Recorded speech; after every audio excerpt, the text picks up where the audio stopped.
Attention to go baby, what's good guys? Yoku here, and two things. One, we're gonna talk about Hanya a little bit because I want to get into this whole like theory think piece thing with all these characters. And two, move my switch out of the way, it's down and stuff before I leave. Two, I'm leaving. By the time you watch this, I'll more than likely be gone, and I want you guys to do me a solid. Either community post on this video, leave it in the comments down below, go on the Discord and tell it to me, tweet it at me. I don't really care how you do it. I just want to know. I have a couple different things. This, which is, some of you guys won't know what that is because just kind of flashed it. It's one of the lavalier mic things or whatever, and I've been sitting on that since maybe July, right, when I was trying to do shorts and I just didn't do it. But point being is that I'm going to LA. I'm going to the Genshin concert, so if you see me, feel free to say hey, you know, whatever. I don't know how this stuff works. This is my first time going. I've never been invited to anything like that, so it's a really big honor. It's Hanya's a character that we got drip fed or teased about with Argenti, and then they showed off a little bit of her kit.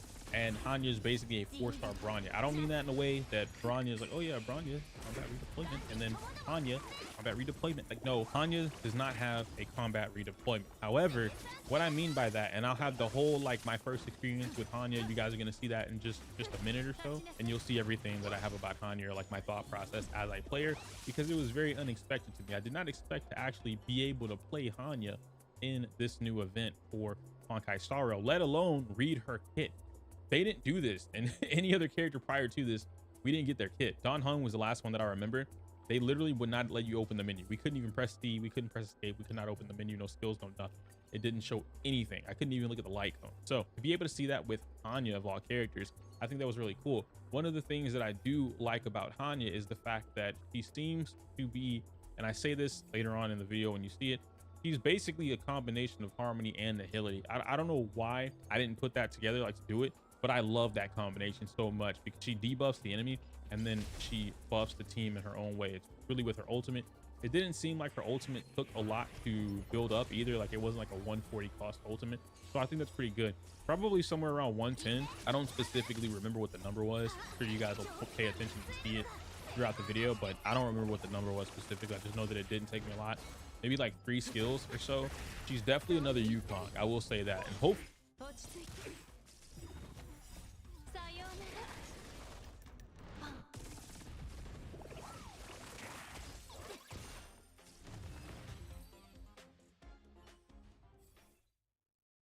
broke nigga alert.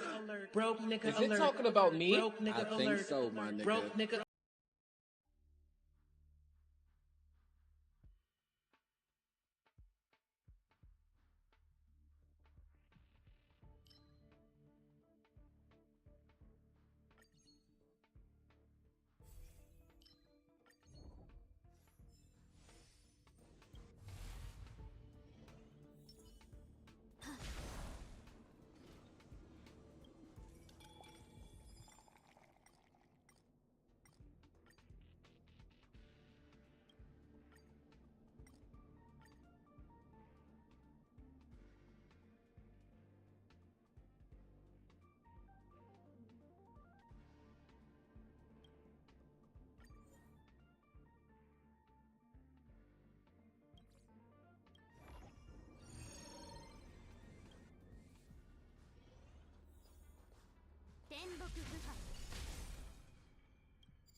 All right, you guys ready? Let's do it. Controls, WASD, space to jump, and shoot. Little Dr. Fuger has hatched a plan to turn everyone into a gay frog by injecting you with an mRNA LGBTQ tadpole technology vaccine that depletes your testosterone and turns you into a rainbow amphibian. Wait, what? Okay. No. I'm here Wait. to save the beagles. Stop torturing the puppies. So you can jump around.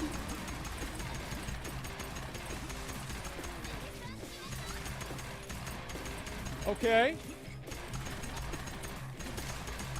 Oh my god. Are these scientists with fucking... Are these scientists with vaccines?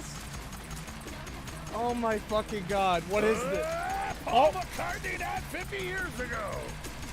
What? Oh, I gotta shoot that guy. There we go. Okay, we got him. All right, now what? But the moon landing was a hoax. Oh, I gotta get the guys behind me. Okay, all right, good.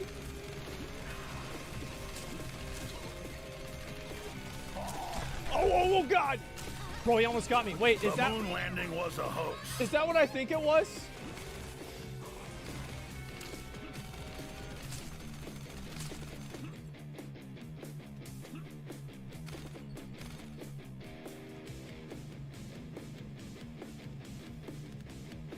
Oh my fucking god. All right.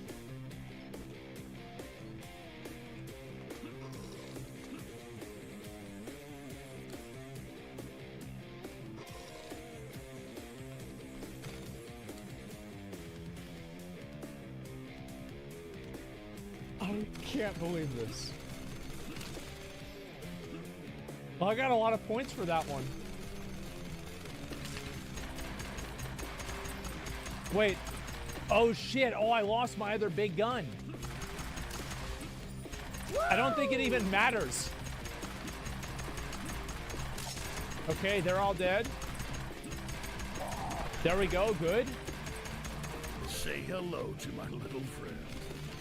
Oh, I see. So this is... I've got ammo for this. Oh, no! Wait. What do I do now?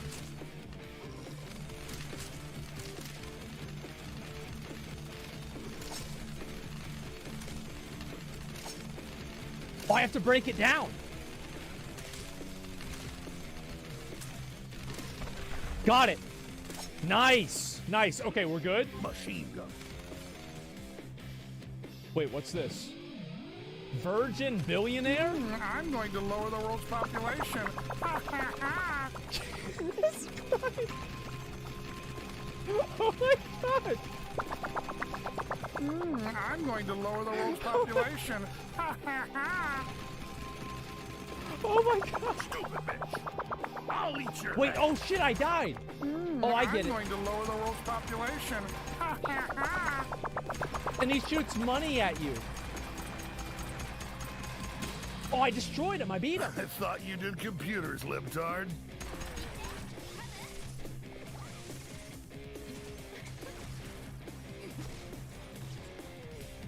This is really something special. Let me move my camera down a bit. Actually, I'll move it up. Yeah, that should be better. Okay. Is that a dog? I'll eat your head. What?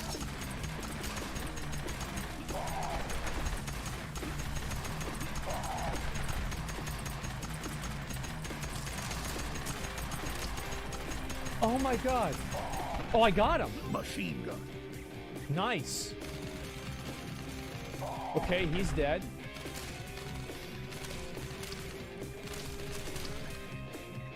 Oh my.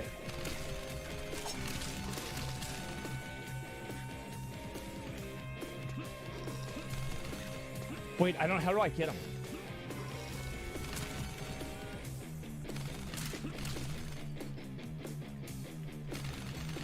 The moon landing was a hoax.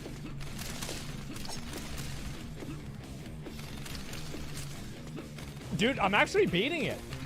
I'm feeling good, man. Woo! I've got to be slow, though. Say hello to my little friend.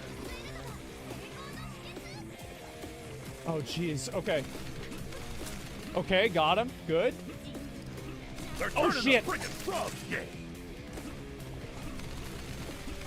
Okay, got him. I think I should wait for him to shoot, right?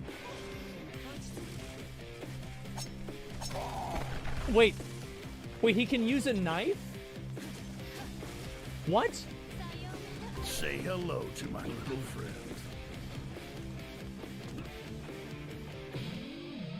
Dr. Fuker? Who reportedly created HIV in a lab.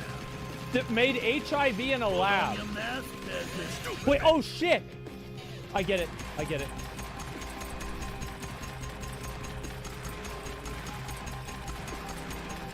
Oh, okay. I thought I was supposed to shoot it. Okay. Put on your mask, peasant.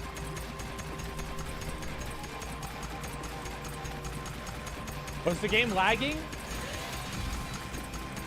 I mean, this is some pretty high octane gameplay. It makes sense.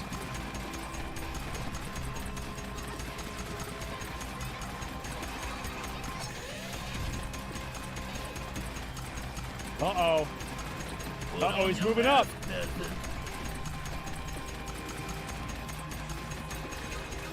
Ooh, ooh. I should have gotten ready to go down. Oh, got him. Nice.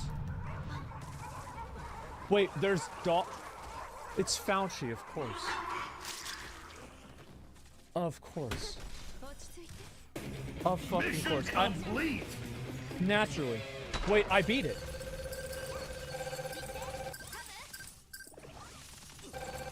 Oh, it's over 9,000. New record.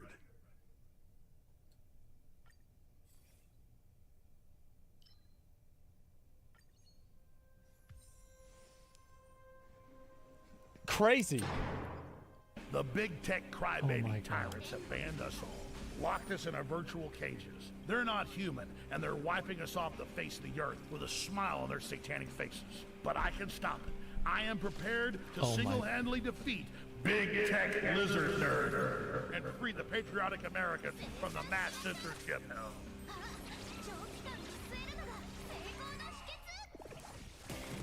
San Francisco. Wait, is that a crack? Wait, is that a crackhead on fentanyl? You can't silence me, libtards. I'll destroy you. Wait.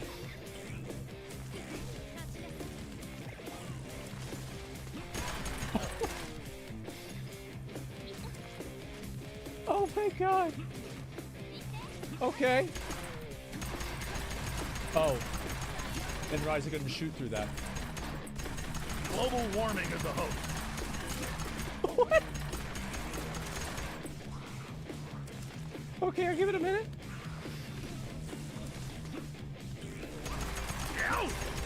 Uh-oh. Uh-oh, now things are getting serious. Wait, there's a frog. I didn't see the frog. Okay, so I can jump down. Wait, it's another... Wait, am I just running around with a machine gun shooting homeless people? What? Say hello to my little Oh my friend. god. Wait, oh no. Woo!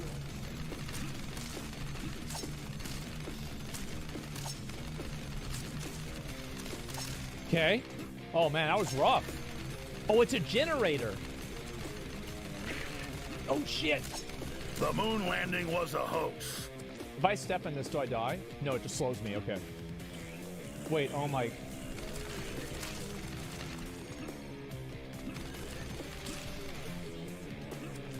Oh, it's another frog. Okay, we got him. All right, let's get another one of these. Machine gun.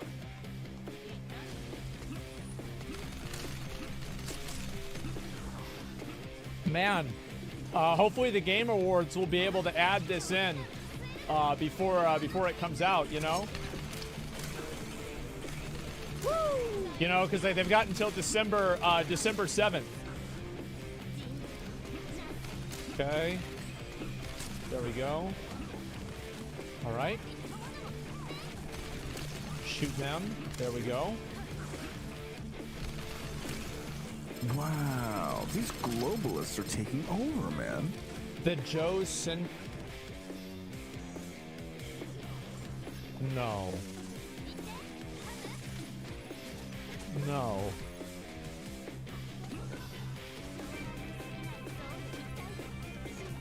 Yep. Yep. These homeless zombies are disgusting. Oh my This game is truly fascinating, man. Oh my god! Machine gun.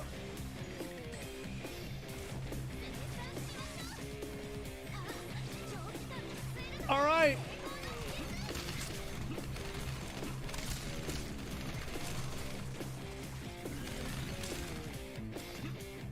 Okay. Oh, is it a boss?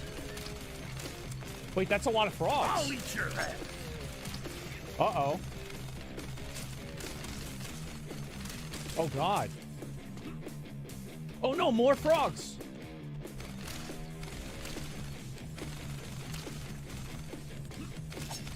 Wait, I beat it. Oh, that was easy. Oh, my God. Wait. They're turning the friggin' frogs gay.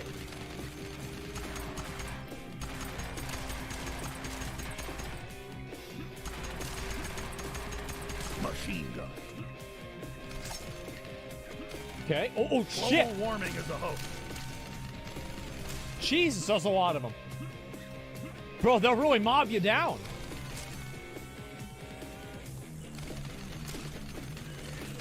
Oh, it's a... Where are they even shooting at me? I'm trying to get that guy from the top. I don't think I can. I'm gonna have to just hit him from there. Got him. Okay, good. Machine gun.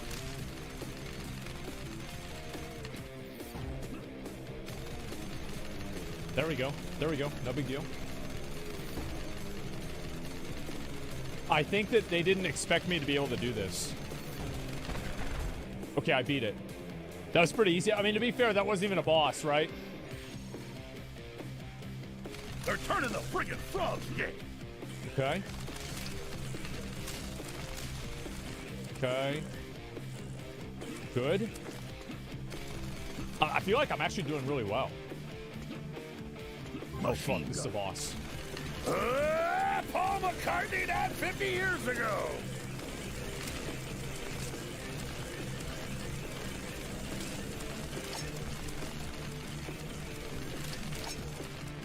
Jesus. It's a lot of mobs. That was actually kind of hard.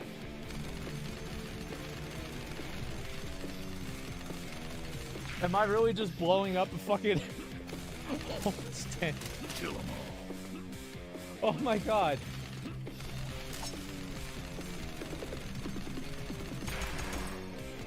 They're turning the friggin' frogs gay. Okay, alright, there we go. Oh shit. Oh shit, this is the boss? I don't have a machine gun anymore though. Okay, never mind, I'm good. Say hello to my little Wait. friend.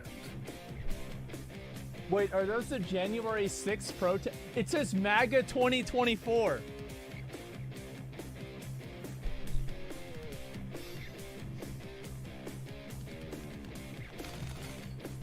Big Tech Jail.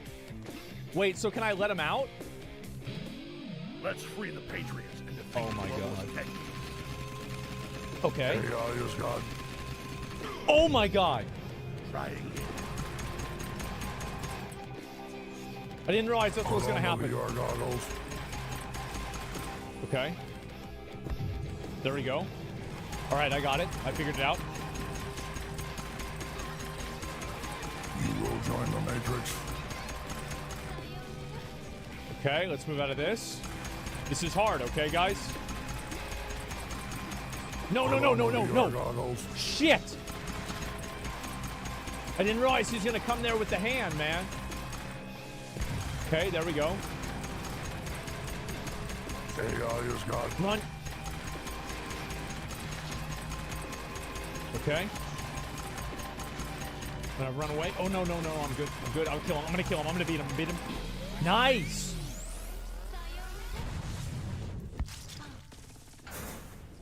You suck, big tech lizard nerd. I'm saving the Patriots. Mission complete.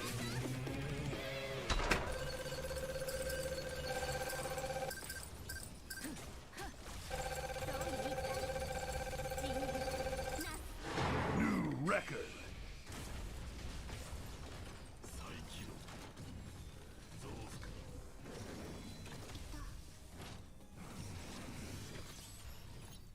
There it is. There it is. All right. We saved them all. Jeffrey Epstein may be dead, Oh my but his God. island is still ripe and full of pedophiles and satanic child sacrifice. Babies are being kidnapped and are being turned into a stew for the global elites to eat so they can live forever. Adrenochrome. The crooked witch Oh of the my West God. League is leading the charge, and I am going to get between her and those poor babies. They will not be turned into stew, not on my watch. Oh my fucking God. All right, here we go. Ready, Epstein. go, No. save the babies!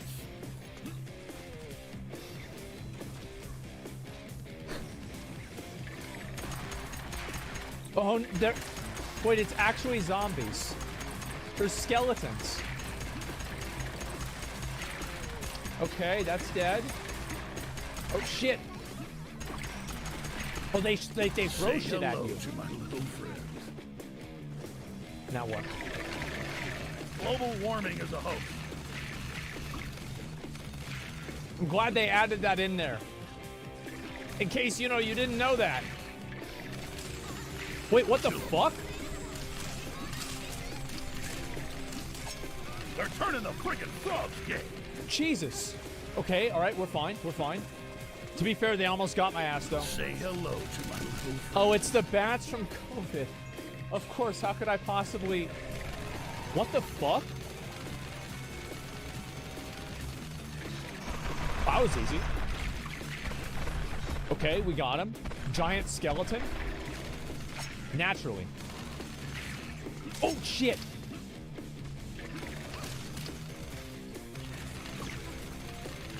Okay, got it. There we go, there we go. Oh, big dick, big dick, big dick. Big dick, big dick. Got his ass. The elites don't want you to know this, but the ducks in the park are free. Bro, I beat You the can fuck take them home. I have 558. Oh, there it is, bro. I destroyed that. What the hell even was that? I don't even know what that was. Wait, what's that? Wait, is that a bottle of testosterone?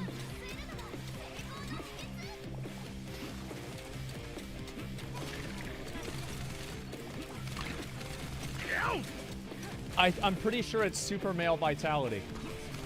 Super male vitality activated. Oh, fuck, I died. I don't even know what it does. Shit. Machine gun. I'll have to replay the game. Oh, big deal. No I'm shaking you way. down, rapist. Where are the cigars? No way. Damn. Oh, I'll they eat your spawn ass. off, so I see.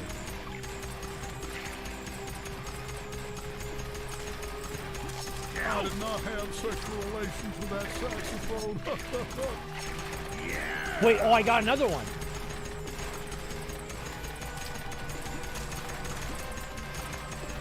Wait, how do I beat him? Where are the cigars?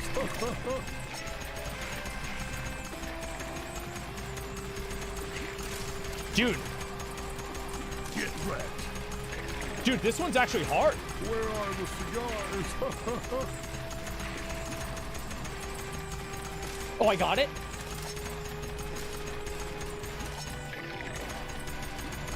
I did not have sexual relations with that saxophone. Global warming is a hoax. Okay.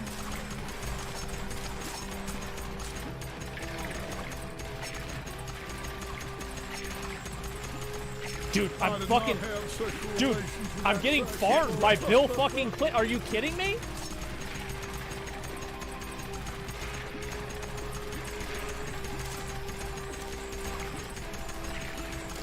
Was an inside job. It was a controlled demolition. Bro, he's a fucking necromancer.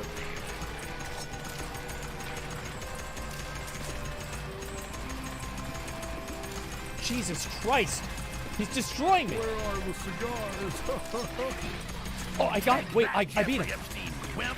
Oh, I fucking beat him. Nice. That was rough. Yeah. Wait, I'm here to save the poor innocent babies.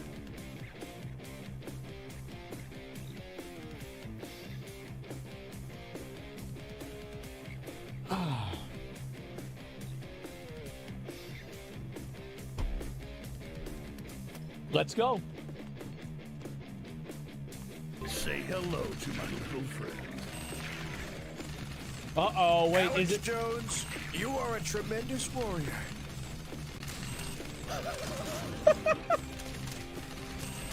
We are going to defeat the globalists very bigly. Believe me. Believe me. Alex, you are a patriot. Say hello to my little friend. Oh my god. Oh shit, it's another one of these. Okay, got him. Okay, that was easy. No big deal. All right, Trump's gonna save us. He's got laser Say vision, hello right? to my little friend. Let me see, what does he do? Holy shit. Dude, Trump is OP. Look at those fake news gay frogs. Wow. Oh my god.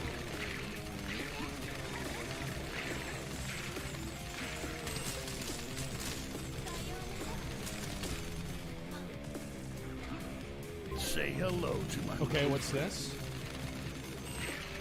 Oh, he lasered it. Nice. Okay. super male vitality machine gun.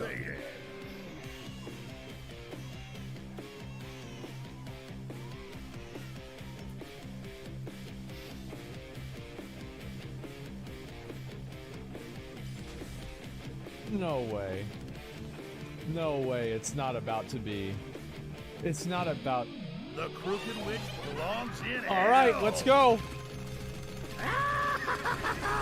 I came, What's I this? saw, he died. How do I get out of that? Okay, okay, I got it. That's easy.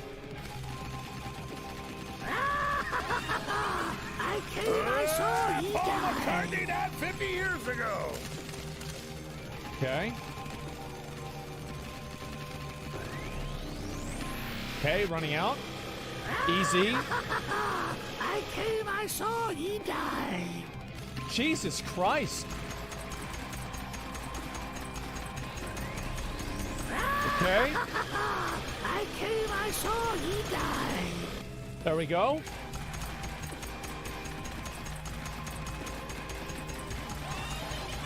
I think she just died here, right? Nice. What's so funny now, dumb witch? Mission complete.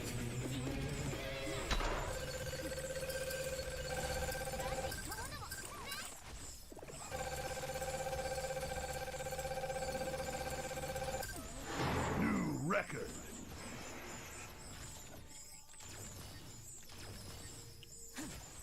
Game of the year? Clearly, I mean, clearly. Interactive propaganda. Yeah, maybe we'll have the CCP make a video game after this. I'll have to play that one too. Oh my god. All right. Continue. Castro Jr. is on the loose, trying to force experimental shots while looking like a fruitcake in the process. Oh my the god. Canadian truckers It's are Justin protesting Trudeau. the oppressive Canadian government. All of their funds have been frozen by the New World Order banks until the citizens relent. Castro Jr. must be overthrown. No, man. It's the truckers union? The Canada protest. Ready? Wait, I'm gonna go. I'm gonna Unfreeze their money, Wait. you communist scumbags. wait. Say hello to my little friend. I feel like blowing up their trucks isn't really part of the message, though, right? Uh-oh, uh-oh. Got him. Okay, breaking this one. Nice, nice, nice. Oops. Death can't stop me. I didn't realize it was gonna come down that fast. Okay. I can't quite. There we go. Answer to Got him. 1984 is 1776. The fucking, the Piers Morgan.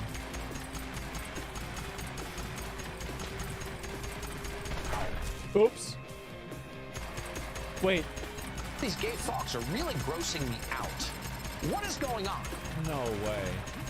Preppy news. Machine gun. Alex. Oh my god. Alex Jones, you are a hero. Jesus Christ. We got it now. We figured it out. There we go. Ooh. Ooh, we got blown up the... What even is that? I don't know, but it's gone. Alex Jones is saving the world.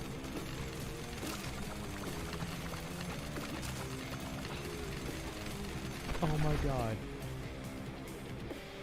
It's a fake helicopter? Yeah, naturally. Uh-oh, uh-oh, uh-oh.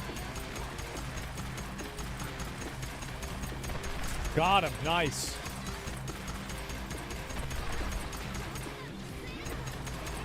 Okay. Okay. I have to have high levels of spatial awareness for this. This is very hard. It's the Wait. two fake news jesters. What will I do? You're just locked in your house. Wait. Machine gun. Oops. Oops. Death can't stop.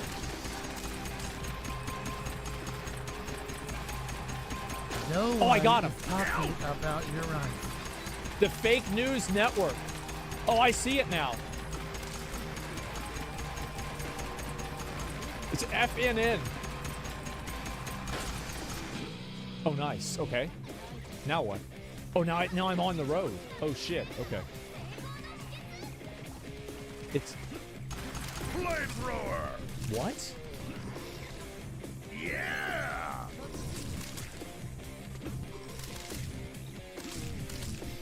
They're turning the friggin' frogs alpha power.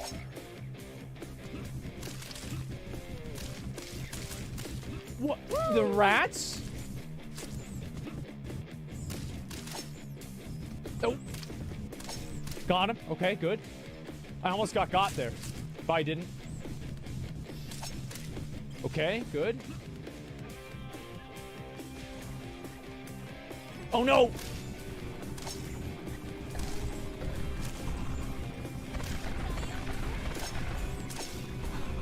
Okay. Got him. Bro, where all these rats come from? Holy shit. Jesus.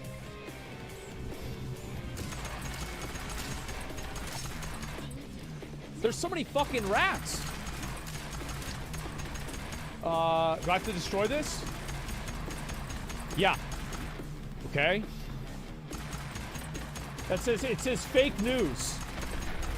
Okay, got it. Nice.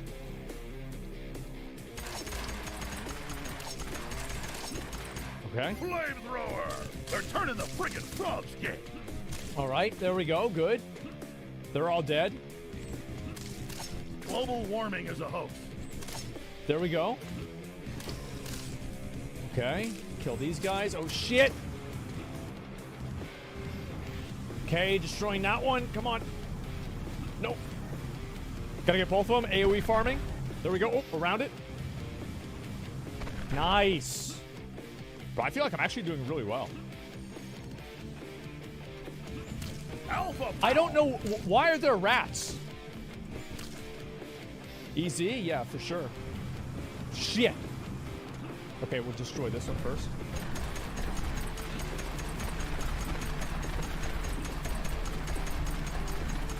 Come on. Got him. Okay. No big deal. Oh, I can't go down. There we go. Okay.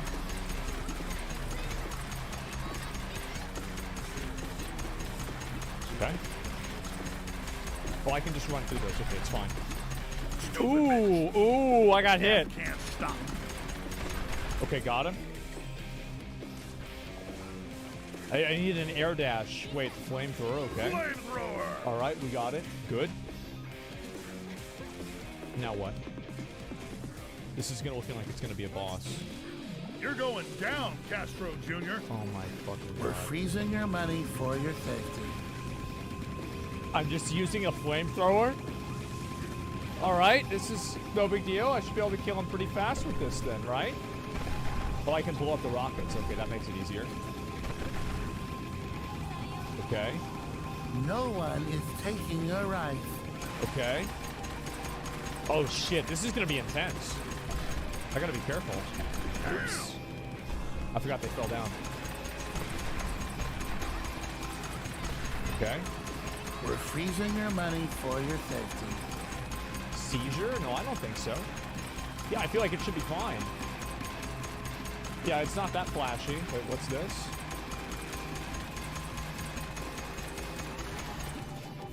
Bro. He almost got me. Nice. Why beat him? Easy. We're freezing your money There it is, for your boys. safety. There it is. Mission complete. Ham. Now you know who the last boss is gonna be, right?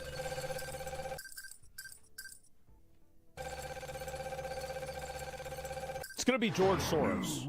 It's got to be George Soros. There's no way it's not gonna be George Soros.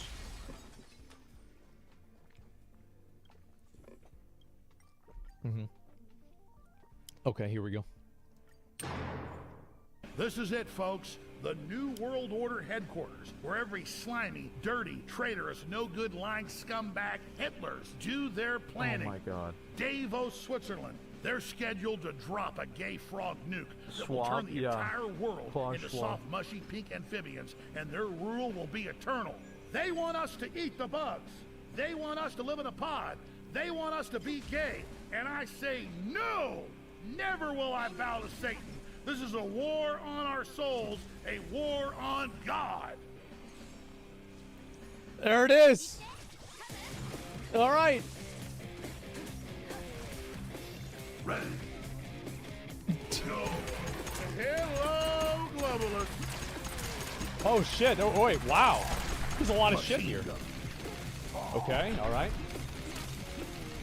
Oh. The answer to 1984 is 1776. Okay. Got him. All right. No problem. Oh shit. I'll eat your ass. Okay. Got him. Okay. Wait, why are there Fake cats? as Big Mike being a woman. What the hell's wrong with the cat? What did the cat ever do? Maybe it's just an aggressive cat. Get ready, machine gun. Shit. Okay.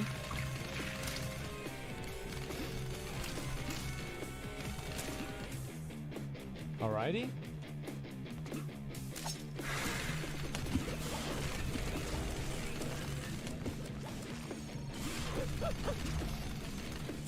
Jesus, this thing's hard to kill.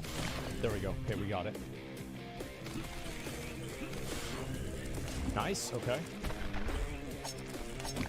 Okay. How do I hit them?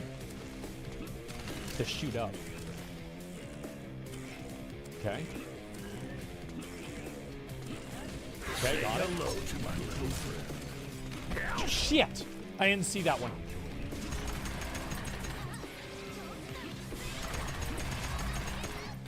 Okay, give me a minute. No, I'm not dead. I'm not dead. I've got plenty of lives. I'll be fine. I even got the super male vitality, so now I have more lives.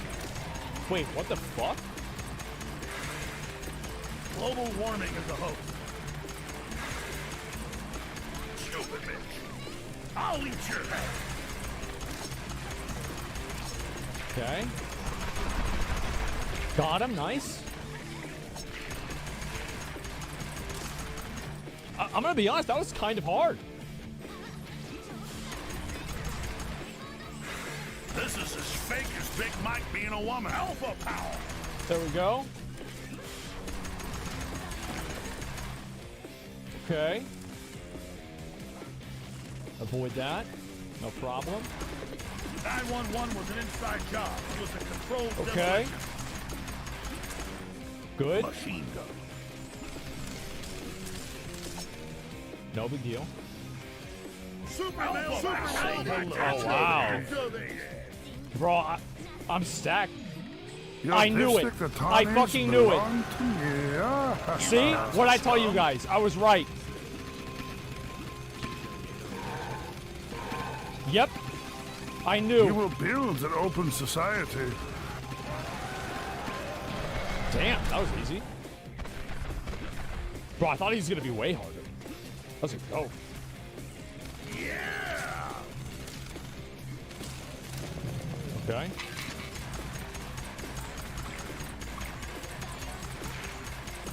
Okay.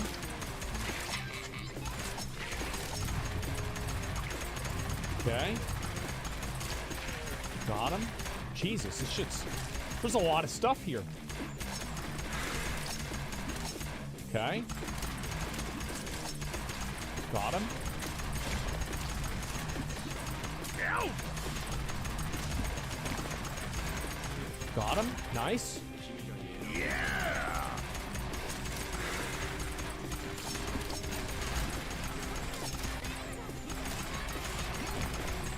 Okay. We're doing really well.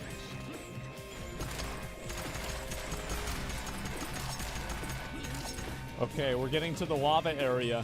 This is probably... Uh-oh. Okay, let me kill these things first.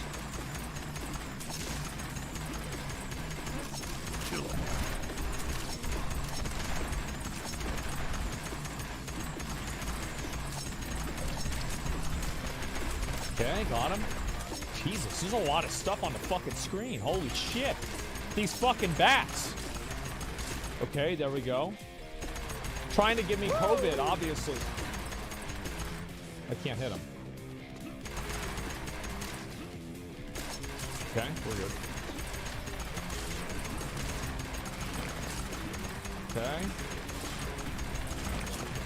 Okay. Ooh, I got hit.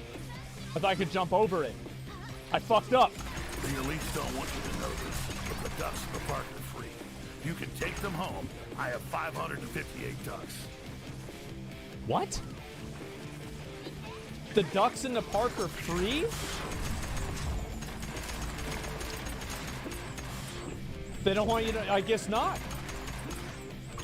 I mean, to be fair, I didn't really... The moon landing was a hoax. I mean, I don't know. I didn't know that. Super male vitality activated. Oh shit. Oh shit.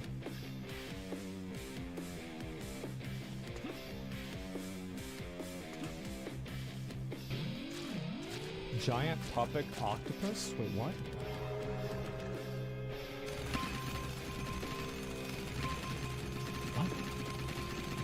Is this Cthulhu? Oh shit! I didn't even realize that could happen. Okay.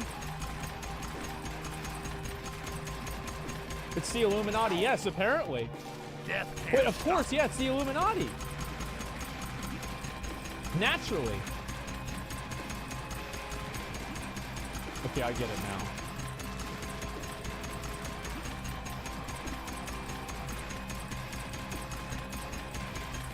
Okay. Easy enough. This is easy. We beat the Illuminati just like that? Holy shit, I thought it was gonna be way harder. Oh shit, I was paying attention. I was reading chat. I did it. I destroyed it. Yeah! Yeah! Alpha power! Machine gun. No. The New World Order is taking over. No. And resistance is futile. Bro, I thought this shit was over. Oh my god. Okay, we got him, we got him, we got him. This one's hard, but we're gonna be able to do it.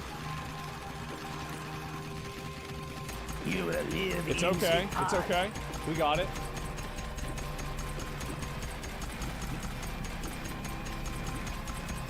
There it is.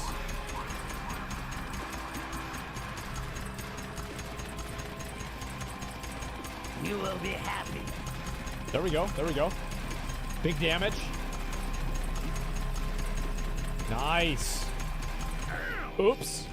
Death can't stop. Oh, it can push you off. I get it. I beat him.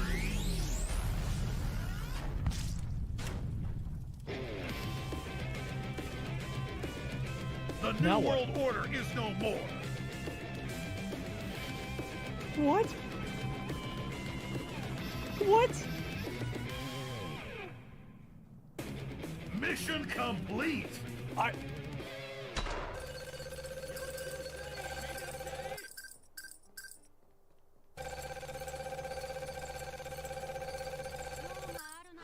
New record.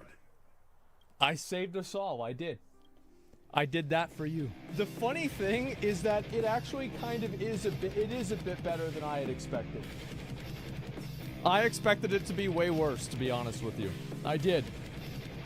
The weapon, in all honesty, better than I had expected. Yeah, it's lore accurate. It is. Yeah. God tier gaming right there. Absolutely. Music's great. Yeah. Better than Shadowlands. Yeah.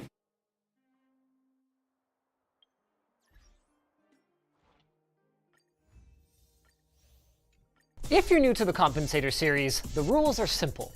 Number 1, no exotic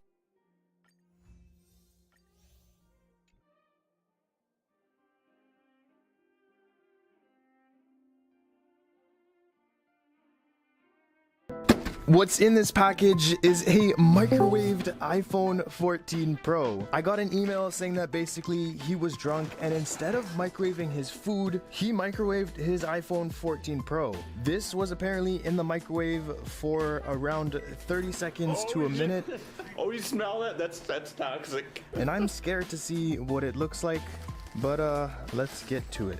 We have my mail-in form. So my mail-ins are still open to very unique repairs just like this one. And if you guys want to submit a form to basically get your phone repaired if you have a similar scenario, well, you can find that all on my website. Whoa, this is weird. So it looks like some of the plastic melted on the outside, and that seems to have happened in practically every corner, which means we're probably gonna have to replace the housing if this thing even works at all. The display is obviously broken. It seems the microwave has damaged this corner. This is very strange to look at. The goal of this is basically to get their photos and videos back, but if we can fully fix it and have it fully functional again, we're also good to do that. We'll hit the microwaved iPhone 14 Pro with an unscrew. Now that we have the pentalobe screws removed, we have to cook the phone, and cooking an iPhone, unlike microwaving it, is not really dangerous for the phone.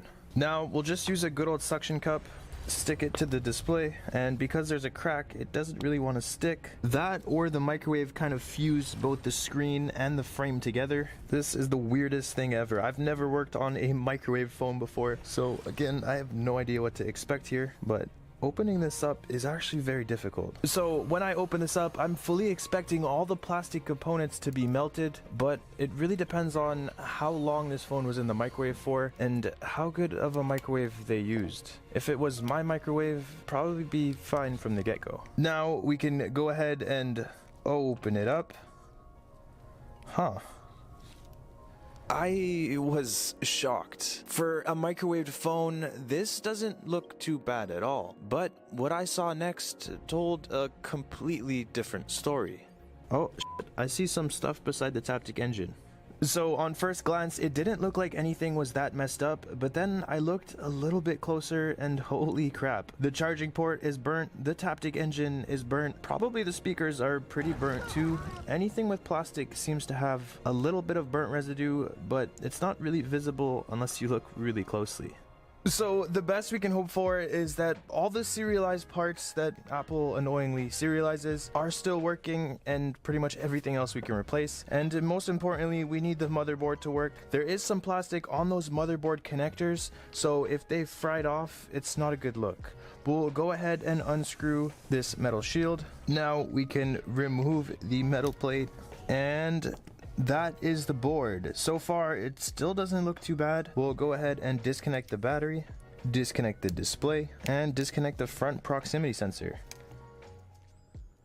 Oh my god. Now we can remove the display. So the battery honestly looks okay. I have a feeling that it's kind of dangerous to not replace it, so I'll probably end up replacing it just to be safe. Anyway, what we will try though is plugging in a new screen and seeing if this board has life. And yes, we will be using the same battery. Things should go well. We'll connect the battery. And we're going to connect this to power.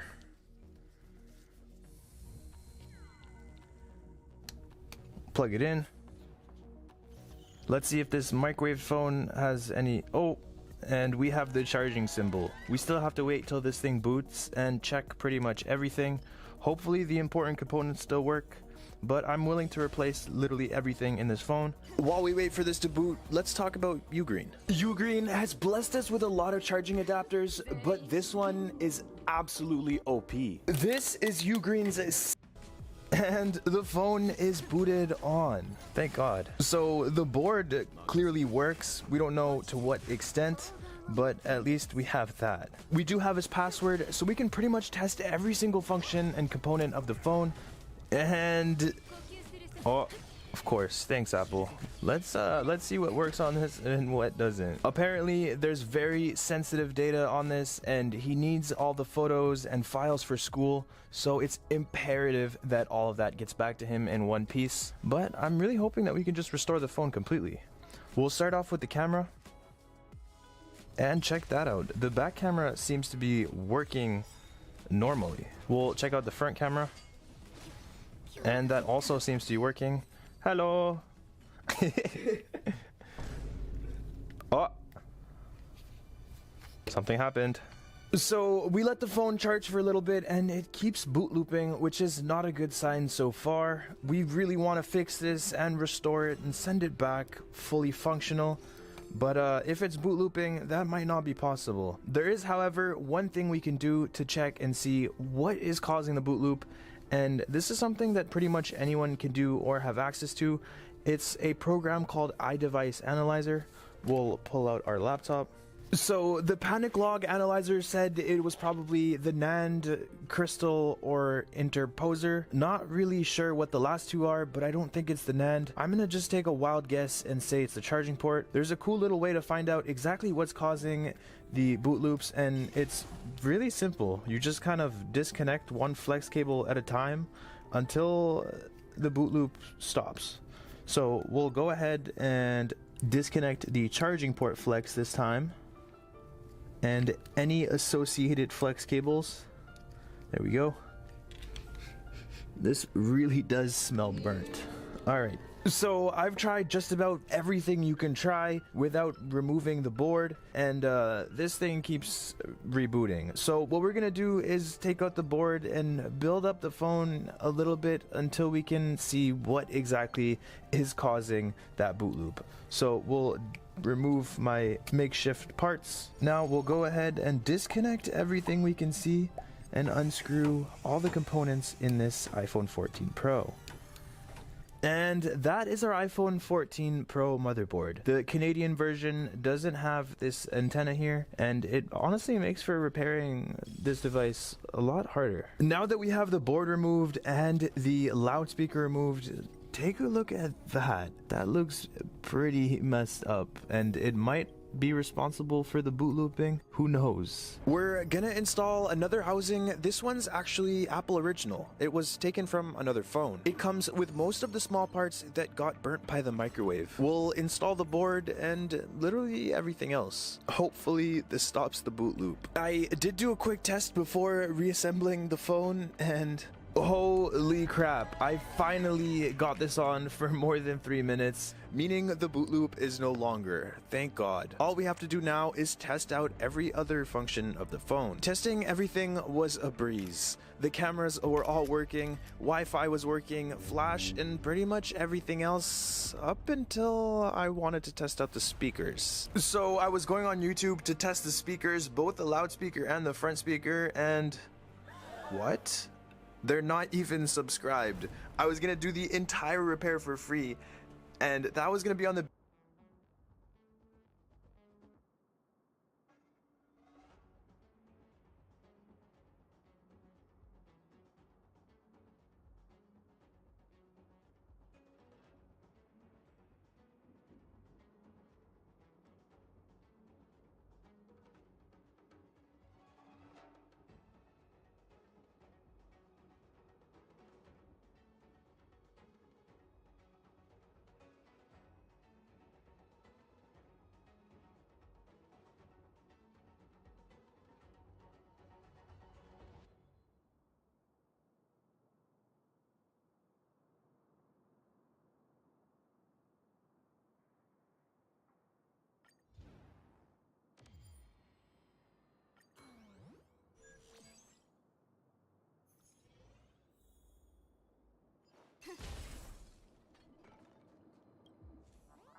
Do you ever wonder what happens when the police leave? Crime scene cleaners are private companies that handle the cleanup after the police are gone.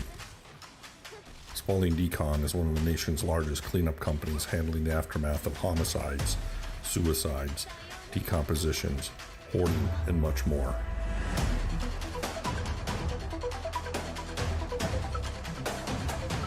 These are our stories.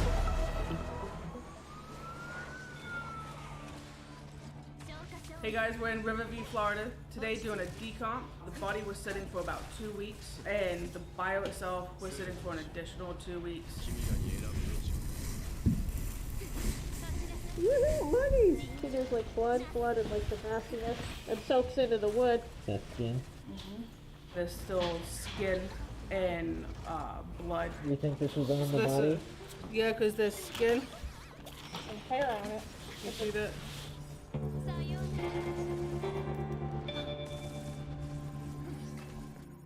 Hey guys, we're in Riverview, Florida. Today doing a decomp in a double-wide manufactured home.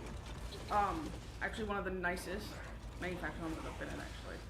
But this is a decomp. The body was sitting for about 2 weeks, and the bio itself was sitting for an additional 2 weeks after the body was taken.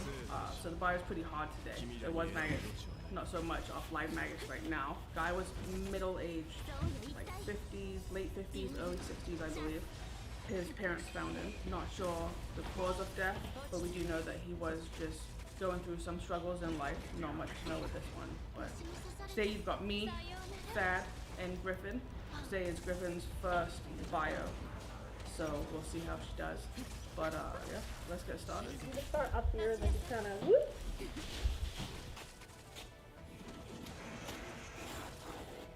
Yeah, there's not, it doesn't look like there's much up here. Yeah, so that one's the treasure. So the bio is it's in the living area, primarily on the couch, and then on the floor underneath the couch to the wall. I'm not sure the layout of how the body was situated because the bio, like, primarily is on one side, but then there's still skin and blood on like the far right side. So pretty much gonna have to like gut the whole couch as a whole.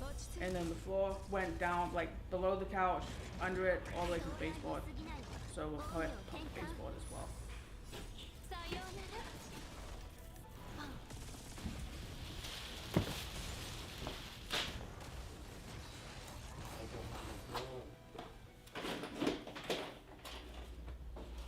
Yeah.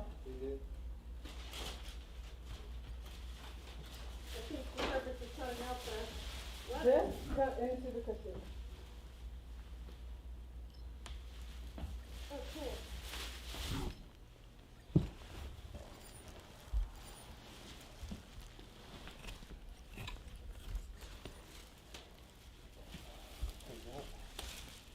Ooh.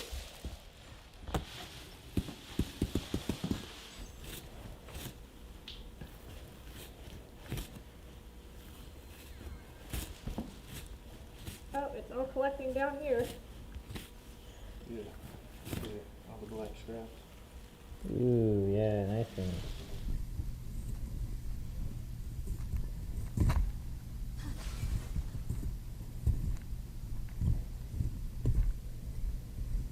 Let's see. It's not disconnected just right here yet. What is that?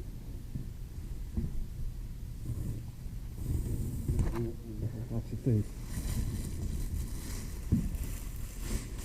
Woohoo, money! Yeah. If that bio is all on the black covering, that Yeah, like a we're sheet. gonna have to cut it out. Yeah, so I'll lift it up and just cut from the whole thing from arm to arm. Yeah. Lift it up and bag it. Woo! Can we get these scissors right here? Yeah. Oh, they just got proper. Oh, cool! Yay!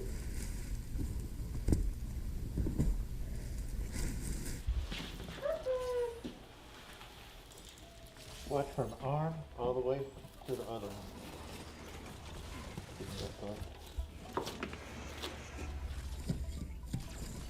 My favorite part of the day is flipping directly through human range. Right after my morning coffee. Oh, that's lovely. Okay. Take this in and do this in and bring it towards Fiona to that bag. Okay. You want me to go around the leg? Nope, go up to the top. Okay. Already got it right here on this leg.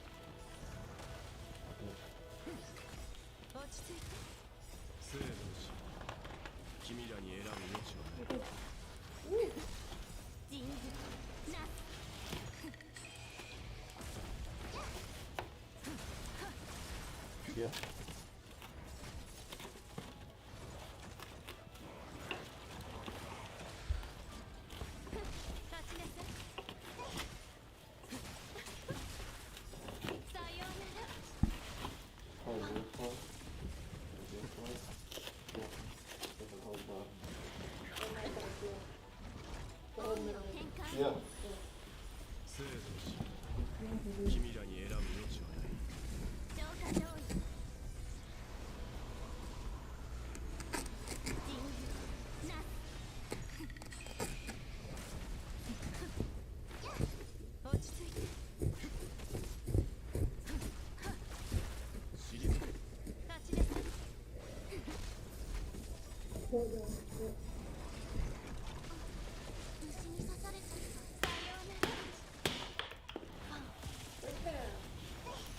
That is home.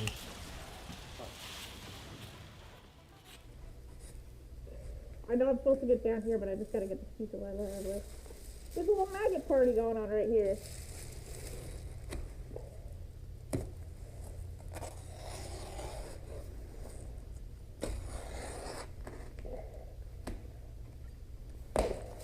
That took way longer than it should have.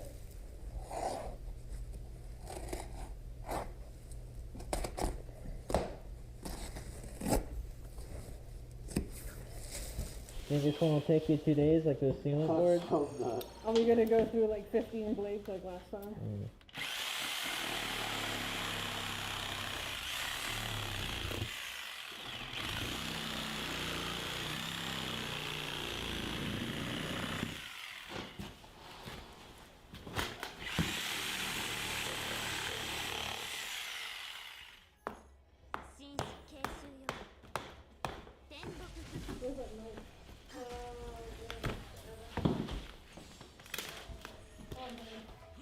You got the color? There it is, I got it right over here. Yep.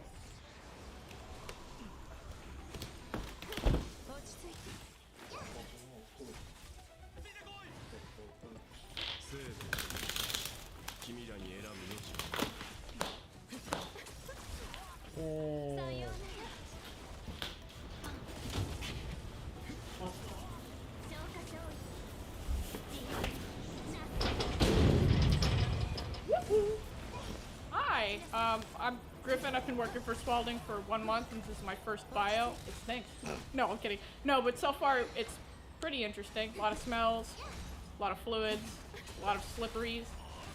But so far I am liking it. I'm liking the job. What made you like go out and try to get this job? I saw a couple videos of, actually I'm pretty sure it was these guys doing some crime scene cleanups, and I was like, you know, I'm not that squeamish. Maybe they got something, and I looked, but they didn't have anything up, and then a couple months later I was scrolling through Indeed, and I saw that some place called Spalding Decon had a job opportunity, and I was like, huh, it seems like it'd be kind of interesting, so I applied. About a month later I got a message from Fiona that said, how you feel about working in an attic? And I was like, alright, cool. So that was my first job at Spalding Decon, and that was actually a really fun day. But so far, I think this is a good experience. I'm happy to have you, Griffin. Happy to be here. Shit, I feel good, man. Are you blessed? Man, super. Man, very, very blessed, man. Thankful, fortunate to wake up. See another beautiful, incredible day. Had a lot of things going on, but you know, time to get right back on, you know, your regular scheduled program and keep grinding, man. Keep plugging away. But very, very thankful. How you feeling? I'm feeling great. How's the I was the best cameraman in the whole entire Oh my God. world. Way better Feeling now. good. I know you feeling good. I know you know, you're on another level of your filming these days. I almost don't know if I should shake your hand and get an autograph. I'm thinking about getting both, actually. You know, Yeah, it might be worth something. If you got time. I always got time for you, Thaddy. Very good, very nice. Know your boy makes time for you. Yeah, man, very good.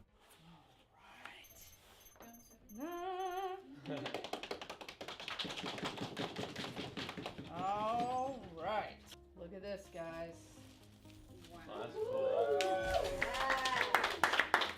Yeah. It says presented to Crime Scene Cleaning for passing 100,000 subscribers. So that's pretty cool. We're so excited to celebrate your YouTube journey with you. Not only have you brought a unique voice and style to the world, you've also created a valuable connection and built community along the way. In that spirit, YouTube is proud to present you with the Silver Creator Award, which celebrates your hard work and incredible achievement. Congratulations on this amazing milestone, just one of many that we hope will follow in the future. I don't know if you remember that story back in 2019 when I had the idea to put our show on YouTube. Everybody told me it was a stupid idea, it would never go anywhere, it would come off as insensitive, it would be a totally bad idea. So now, all of you naysayers, hold my beer, because look at this, okay? Look at this. So gladly they were wrong, and I believe that the way we've presented the content is educational. They get to know everybody, and highlighting each of the franchise partners has really expanded the brand.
Pretty impressive. It's the first time we're changing it.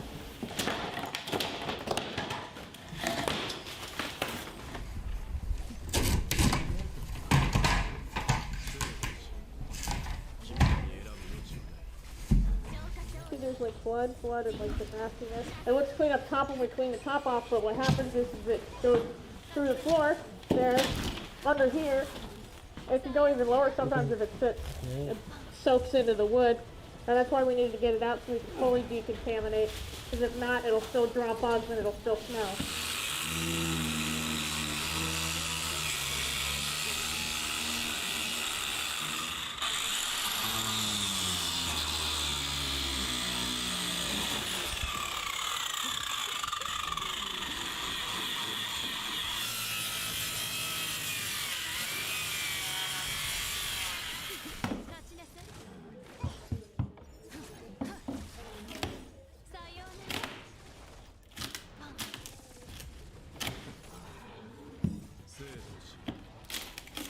It's just like that other one.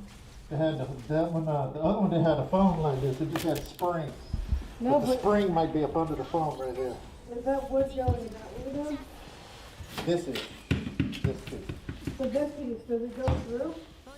We'll have to cut this out. If you cut all the way right here, I'll just cut it out.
Whoa.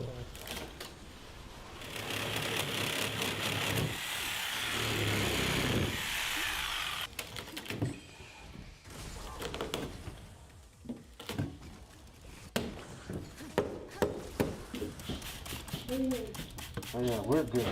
Yeah, Yeah, we're good, Fee. Yeah, sweep up, clean up, move some more stuff out. We straight. How you feel, Patty? Feel good though. You're as young as you feel. Good.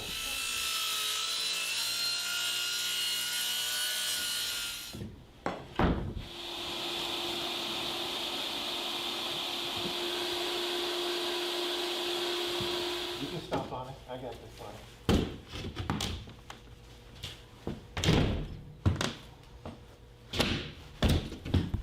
Yeah, but I think I had to do more with that part of the wall as well because. Yeah, once you put the screws in there where your foot's at, that part's good.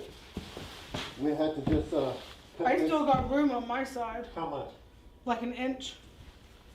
A little bit.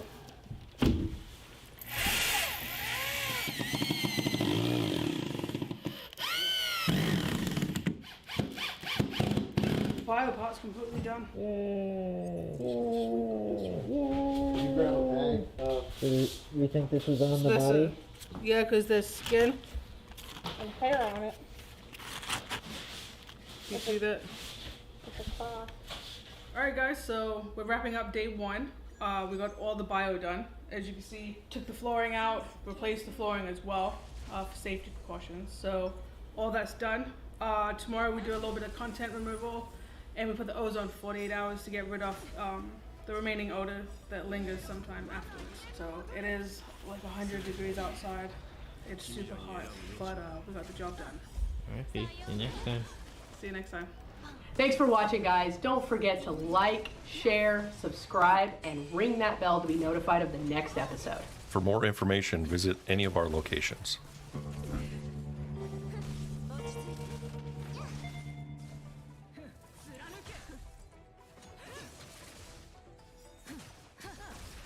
It is an individual that was deceased for 9 days, unfounded, undiscovered, and literally melted through the floor.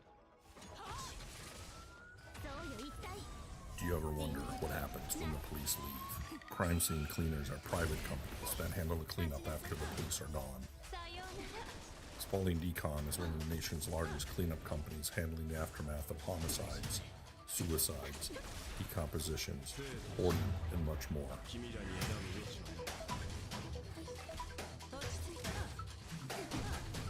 These are our stories.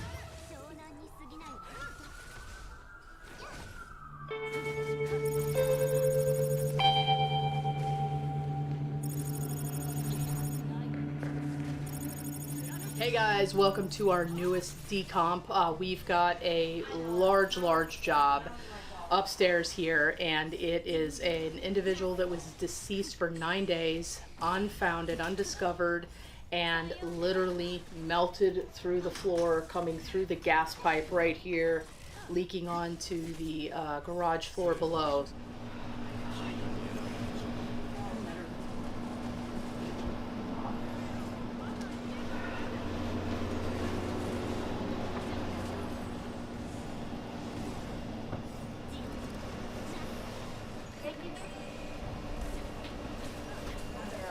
They probably lifted up and he slipped, and then, yeah.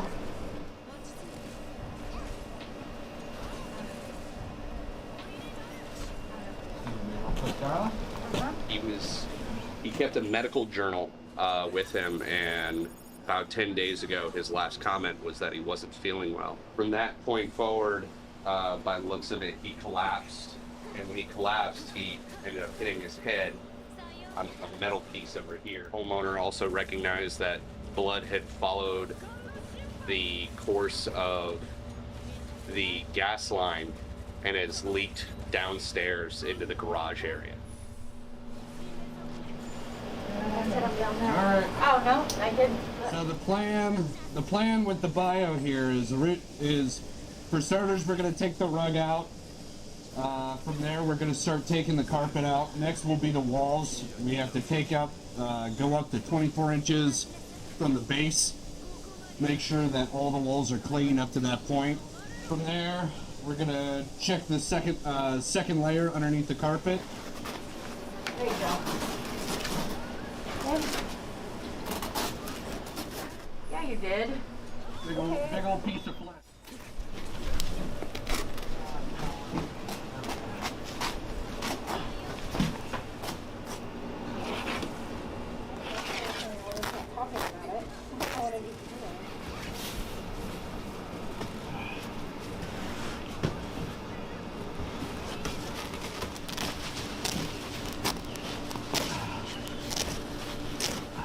Family reunion. Look at him. Love that. Little maggot buffet.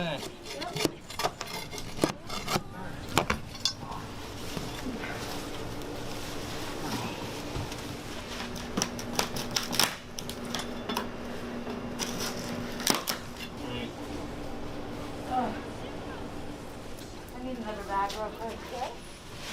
When I start, I don't stop. I'm gonna name this one John. Little Bill over here. Mm-hmm.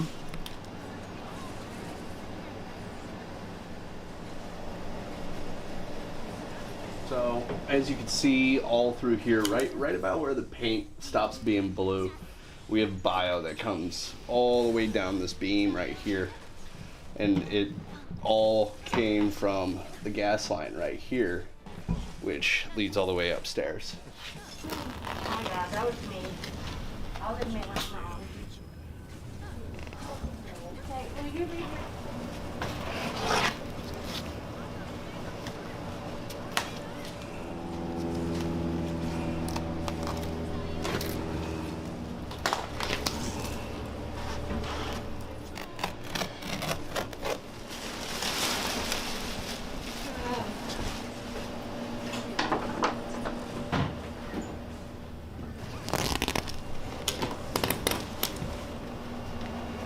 Well, we're cutting up the floor just because the bio dropped down into the floor and leaked down into the garage below.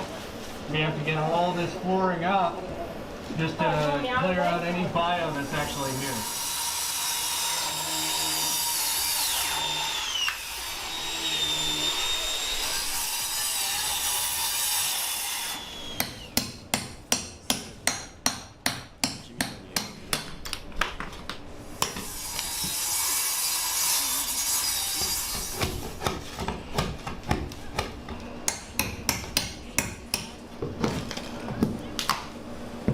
Okay, I need some indicator. I need the milk crate of chemicals. Yeah. So it's just I'm right telling here. you, I couldn't find anything. I'll put that one. Yeah, I do. So what?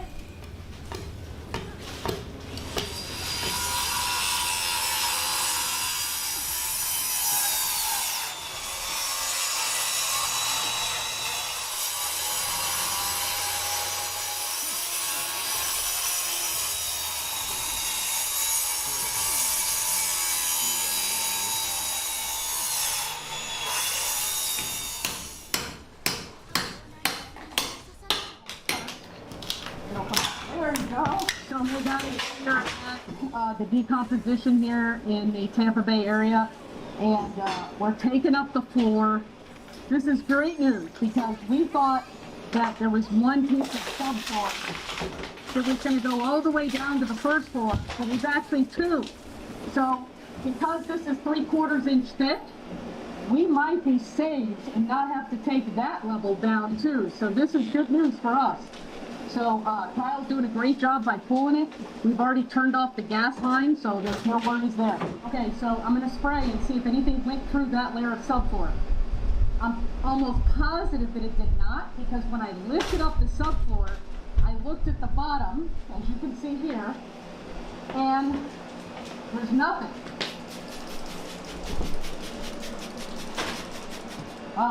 Right here. So, not that spot, just that spot.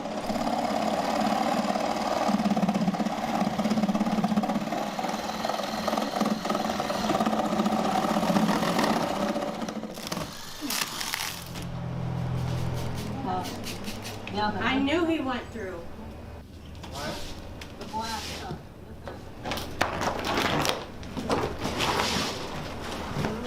So what this is moisture.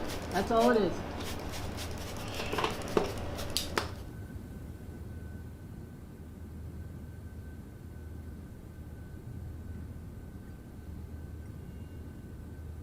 All right, so we've got a puddle here that came from upstairs. I think it's bio. What do you think? $20 says it's bio. What do you think? I don't think it's bio. What do you think it is? I think it's oil. Okay, so the chemical will tell us. Are we ready? Yes. Oh, if we're right, she buys one. No. No, you're not. Wait a minute. Yeah, we are. You're not! Look. This part. Where? Right Oh, there. right there. All right, the results are we are both correct. There No. are maggots that are potentially coming from the ceiling, and this could be oil. It did indicate in some areas, but not the entire thing. Like I said, I was right. The wood See beam, it? dark Yeah, see area where of it's the beam. dark? Down a little bit. Yep. No, it's not. See, that's what I wanted to know. Have you ever wanted to know what it takes to become a crime scene cleaner? Well, now you can. This Black Friday, we are going to gift one person $1,000 off of our full course package bundle. In this course, we not only teach you the cleaning, but most importantly, the business side of this industry. Click the link in our bio to win $1,000 today. We will be announcing the winner on Black Friday.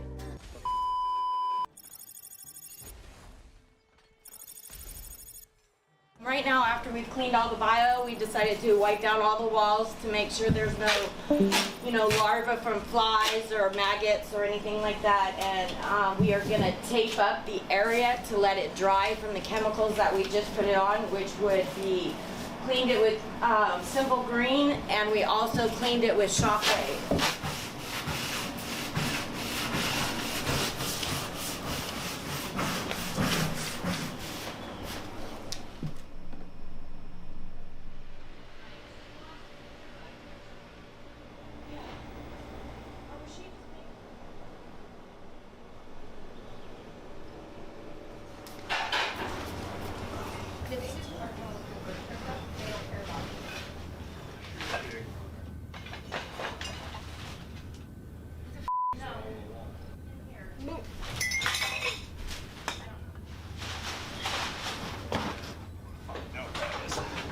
Wasabi peas from 6/29/2020. Okay, that's great.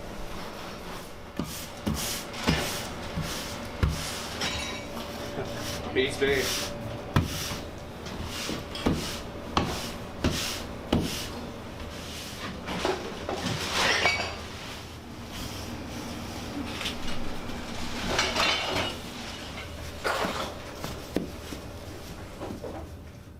Yes. Okay, take a picture. So yesterday we cleaned up all the bio and took that out. Today we're going to throw away all the garbage because the family does not want it and neither does the tenant. After that we're going to remove the rugs and then we are going to kills it and clean up and then we are out of here.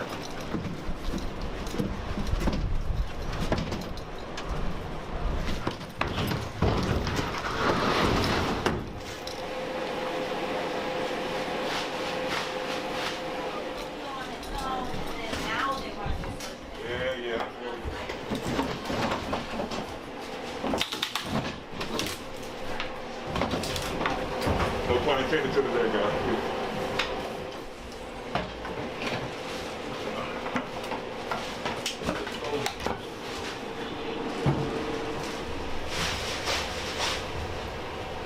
Kissing it. Dive into the tub. The condition of the bathroom is like a hoarder house condition. It looks like as he got sick, he had a lot of bowel issues, and I don't even know if the toilet even works.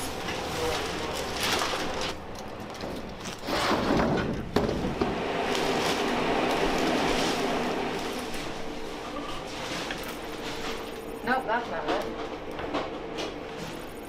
This actually might be useful.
I am not spraying Shockwave. I'm pouring some Shockwave on this because I'm gonna have to scrub it by hand.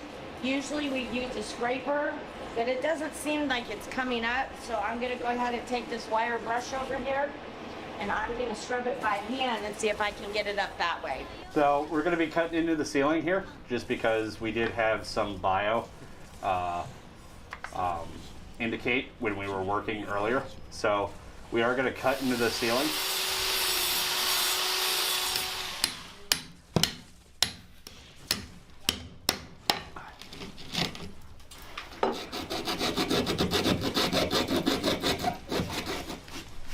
Oh yeah, that's indicating.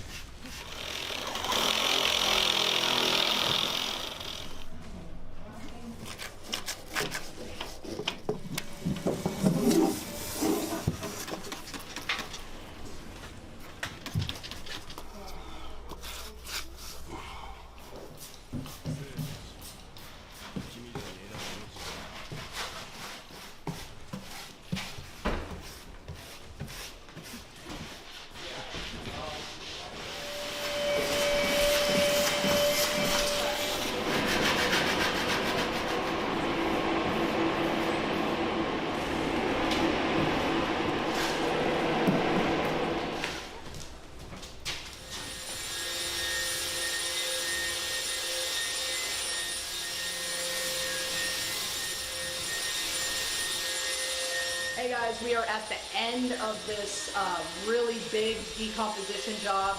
We had to go from the top floor down to the bottom garage and go up. There was fluid that had leaked through the gas line.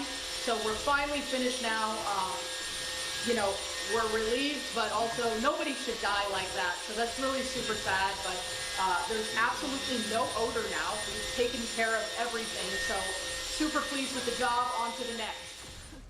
Thanks for watching, guys. Don't forget to like, share, subscribe, and ring that bell to be notified of the next episode. For more information, visit any of our locations.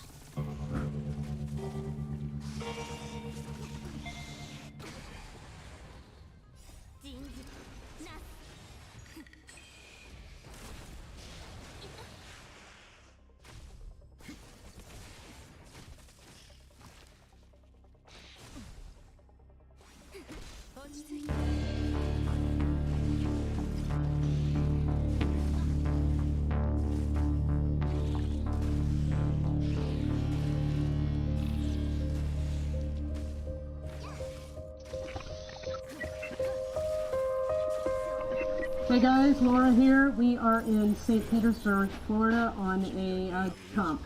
The person wasn't found for a couple weeks and the fluids have been sitting in the home for 19 days.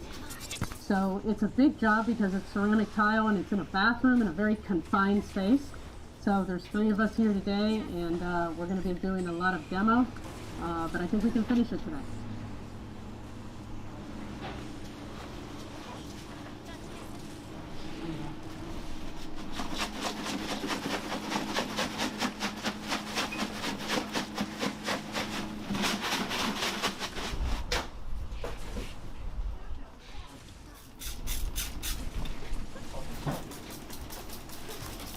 Alright guys, so what I'm doing here is I'm wiping the farthest bio spot that I see that I indicated.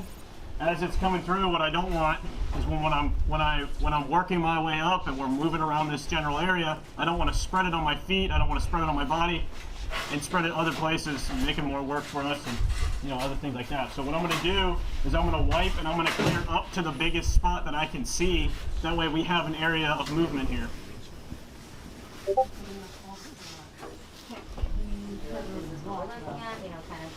Talk through it. Coming off. Just gotta get to that chunk.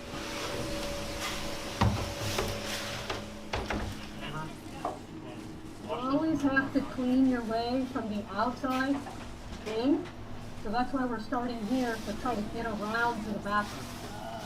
104 degrees with the humidity, and then you got this. So, if you're looking for a good weight loss plan, this is it. Alright, I'm unscrewing this door. I'm taking the door off because if you look at the bottom, right, so you kind of wicked up some of that blood and bodily fluid into the door, into the wood there.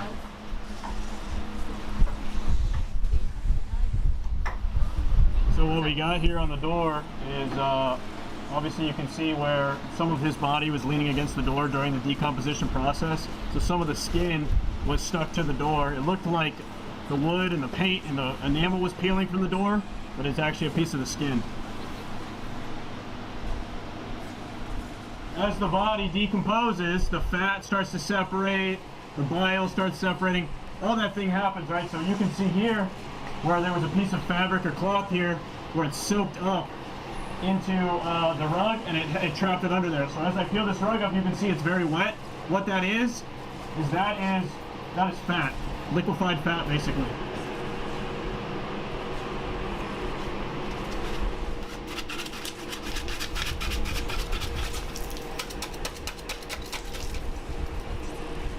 Most thermostats, they say the temperature on it. This one says you're standing at the gates of hell. Run! You have some sort of growth from the sewer here, from the sewage mixed with the water, causing some type of, I don't know, fungus growth, but it looks like branches. We are here at an unattended in an apartment complex in South Tampa. We are here at the scene. The coroner just left. They did let us know that there was some bloating and that they had to pop the bloat in order to remove the body, but this one is a very fresh one, so stay tuned as our techs take care of this scene and explain to you their process on making sure that this apartment is going to be properly remediated so that the apartment complex can make it turnable, which means that they can put a new tenant into this apartment. Do you want to be a crime scene cleaner just like us? Well, now you can. Spalding Decon is currently opening up enrollment to our BioBasic courses on thinkific.com. Click the link in our bio and head on over to thinkific/spaldingdecon.com and use promo code CLEAN for 10% off your order. Now back to the video. Any fresh, wet blood or bodily fluid, we're gonna put an absorbent on it, right? We're gonna shovel it out, put it, dispose of it right way.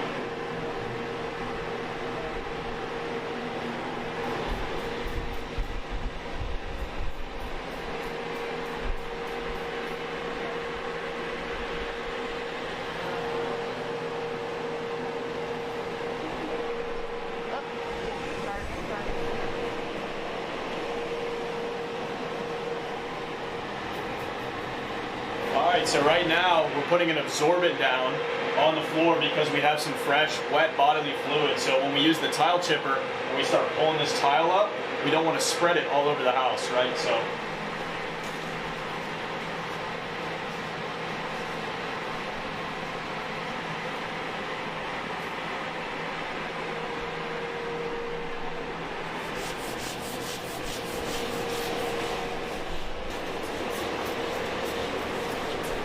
alright guys, so I got a tile chipper here. We indicated the grout line since the concentration of all the blood and bodily fluids from the decomp was right here. We're going to be able to seam it at the doorway.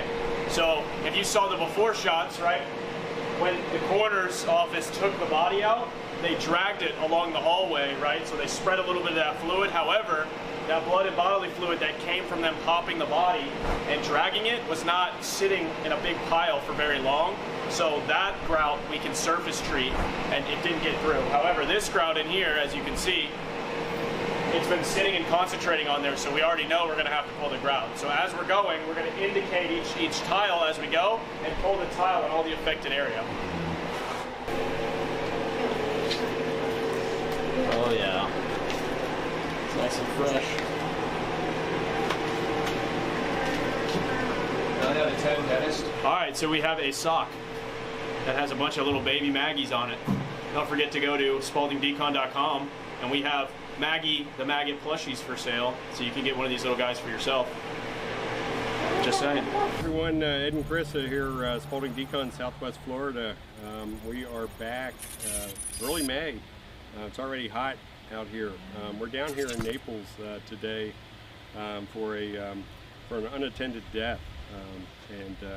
Let Carissa kind of tell the story. This actually goes back, I think, about 5 or 6 weeks ago when the initial call came in, and can kind of tell them what's going on. Yeah, so about 6 weeks ago, I got a call from the next of kin, and she was very evasive. I don't know if she's a niece, I don't know what relationship she is, but actually they had to track her down to notify her that she was the next of kin of this deceased individual.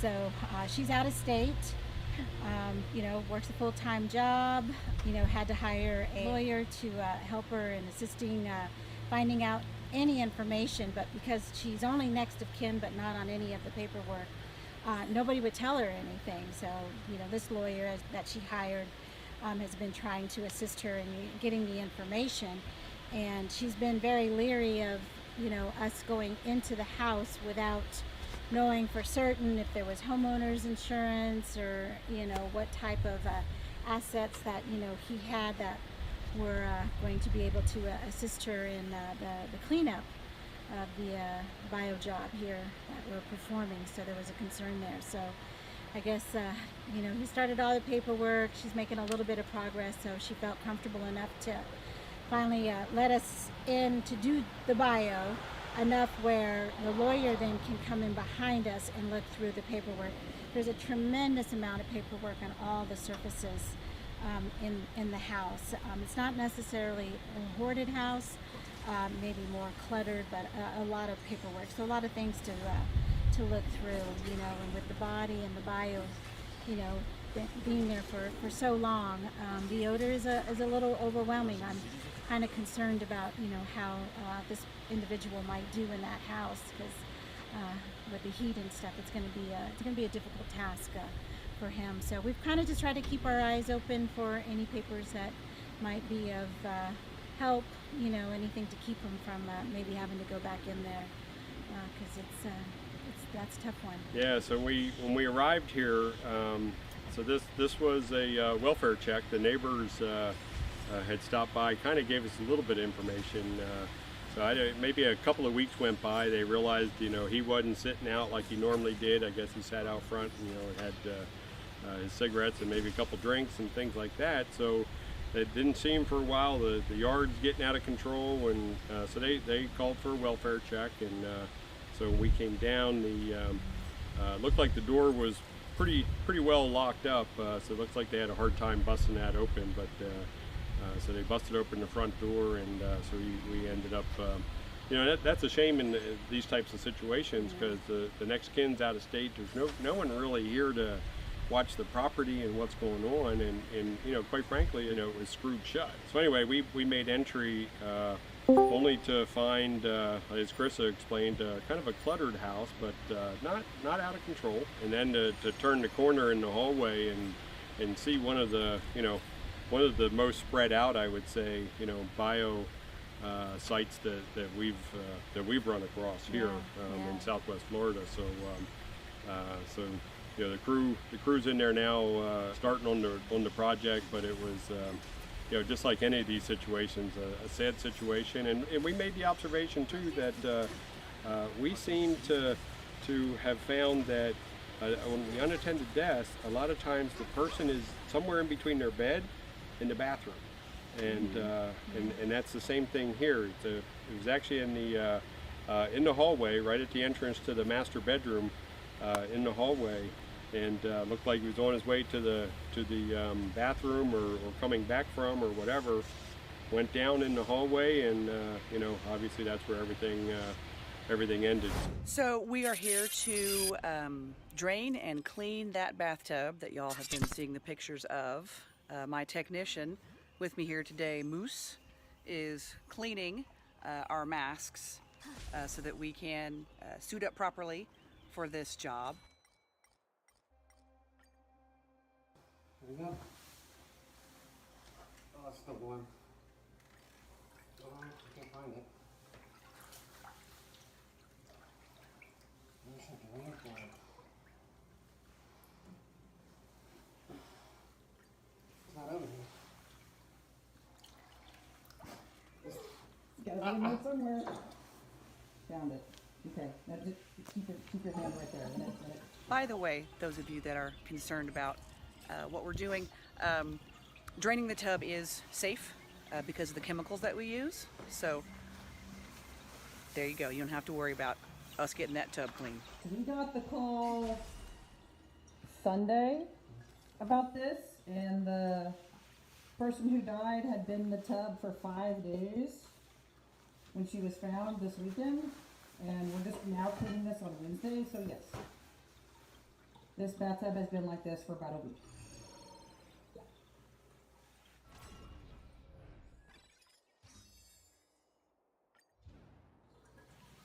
You said it was warm? Oh, warm. Like room temperature.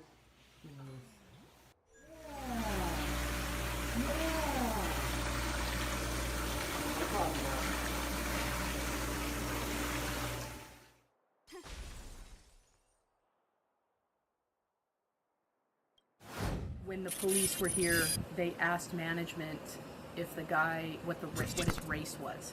So he had decomposed so much that they couldn't even tell his race. And the lady said he's Caucasian, and the cop said, not anymore. Hey guys, we are at a decomposition here in Tampa, and ironically we are still in franchise training, so we have quite a bit of help, thank God. We have this, I'm at a loss for words on this one. So this was only a 4-day decomposition, but it was accelerated because the guy would turn off his AC completely in the afternoon. So right after the peak of the heat of the day, he would shut it off to save money. So it looks like he passed away in the bathroom. Yep. And there's like an imprint of his head on the back wall near the toilet, but he blew up and popped, so everything leaked out into the kitchen and ran into the living room. I don't think I've ever seen so many maggots in my life, and that's saying a lot. I know for a fact there's gotta be hundreds, if not at least 1,000. The smell, you can smell it from at least 4 parking spaces away.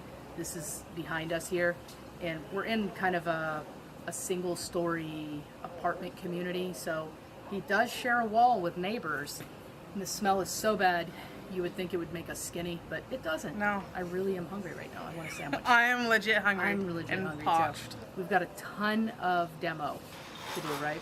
The entire bathroom is gonna have to be demoed out. Literally the shower, shower floor, the wall, the sill plate, toilet needs to come up so we can get the tile out. The entire bathroom will be fully gutted. Shower's got to go, all the tile, the walls in the bathroom, because it's wicked up. He popped and it's all over the wall. It's, you know, a good time for a Friday night, really. Yeah. Most people like going out, going to dinner. We just... This is our fun. Go for it. Go for it. How? Ready as I can do. Oh, you're gonna roll that bitch up. Oh! You got it. You're gonna have a... Get the bag under there. I'm trying to get it up. Come on now. Get the bag under there. I'm Melanie. I'm from Indianapolis, and I'm down here helping on a bio cleanup right now from part of our training. Two of them down there, but they are going at something. Pretty well, fellas. And you're going to be opening a franchise up in Indianapolis too, right? Yeah. First thing of the year, that's what we're doing. Starting off with a bang. Oh, they're going towards the bio. May as well. Oh man, where'd you find those at? Right there in the sink. I don't know if they want to keep it or not, but to me it's...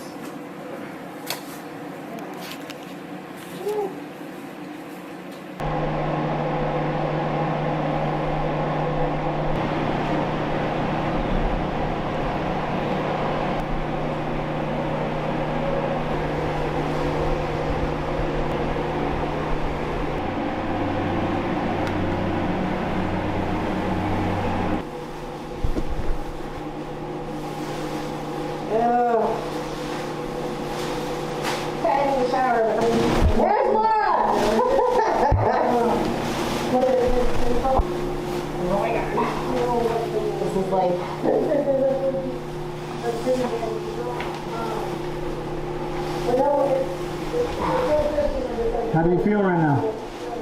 I've had my first gag moment. Quite throw up.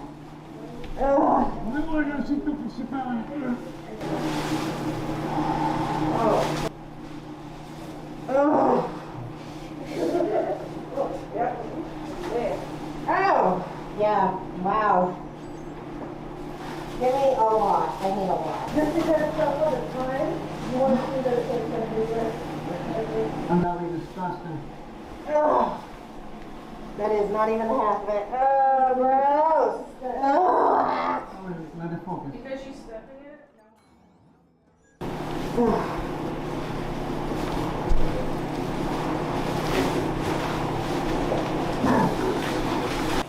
How did it feel to fall into that? You can't think about it. You really just can't think about it. It was that oh shit moment, but I was like, thank God I am wearing the Tyvek suit. Because otherwise I'd be covered in my real clothes this way. We look nice and professional underneath of these things for the 5 seconds that we're seeing. It only helps so much. Thanks for watching, guys. Don't forget to like, share, subscribe, and ring that bell to be notified of the next episode. For more information, visit any of our locations.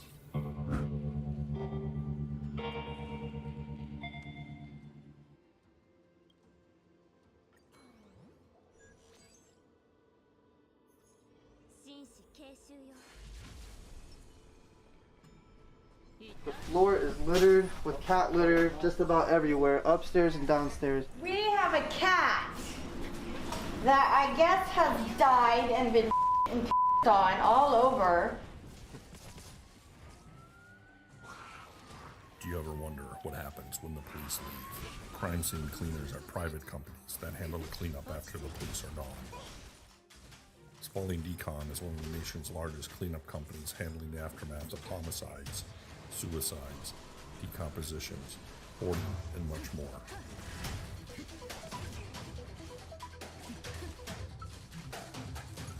These are our stories.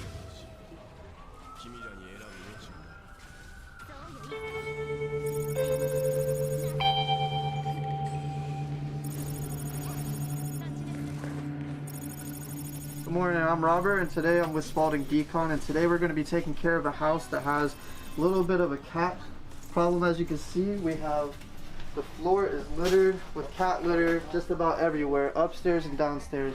Now, we're taking care of this individual here. Her health is particularly felt and declined, so we're here today trying to assist her in getting this, taken care of, because obviously she's not able to do that, so we have to come down here and provide our services to her, make sure she's in a clean, healthy living environment. That way we can, see her living better in a more healthier situation pretty much. This is, right now where it's at is pretty much uninhabitable, and I think anybody would agree with me looking around, and there's just about cat litter everywhere, like in every crevice you could find. So as you can see, it's pretty much littered everywhere. And actually animal control had to come out and they took care of most of the felines that were around the apartment. But I want to take you upstairs so you can get another glimpse. So she, in her bad health, is actually unable to make it up the stairs, I believe. So up here is pretty much not being taken care of. The cats pretty much took over. The entire bathroom is in decline. So there's even cat feces in the bathtub. I'll let you come over here so you can see it. So even to the extent of the bathtub, the felines had nowhere else to go. They found the bathtub and they made it another spot. So as you can see, when something isn't taken care of for a proportionate amount of time, this is what could happen to your residence, apartment, house, pretty much anything, especially with these animals that require so much love and attention. This is heartbreaking to see. So obviously we're here to fix it, and I think by the end of this you'll definitely see a change, that's for sure.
So right here we have a piece of the carpet that's been untouched for several years. The rest of the carpet is pretty tattered at this point. You can tell that there's this rough stains and it's very coarse. You can tell like the texture of it is just very different compared to this side, where this side's been very exposed to urine, water, all kinds of different particles and dirt elements, and that's what makes the carpet over time turn into this. Essentially, when you first get a carpet, this is what it's like, right? You see how it pulls apart? This over time is the end result, and hopefully we can get it fixed and better for them. That's what we're here to do. So.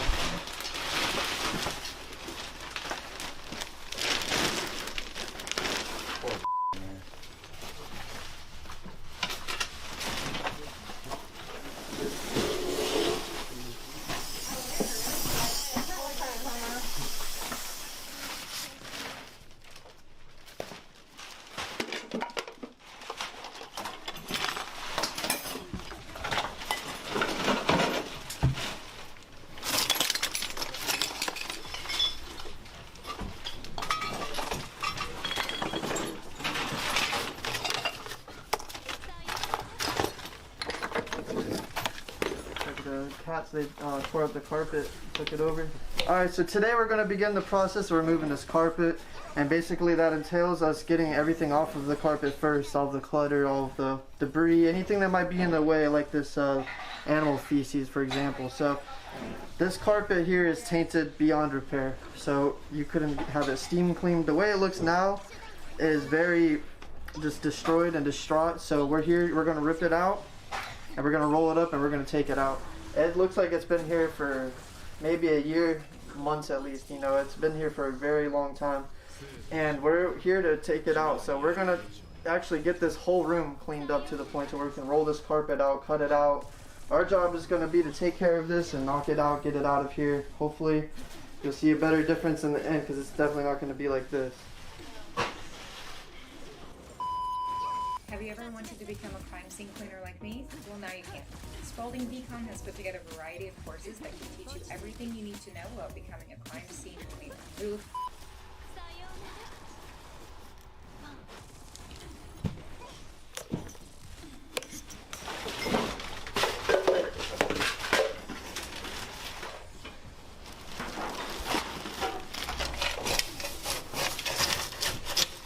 As you can see, there's plenty of dust wrapped around each one, so you know it's been there for a fairly decent amount of time. I mean, the cats love this place.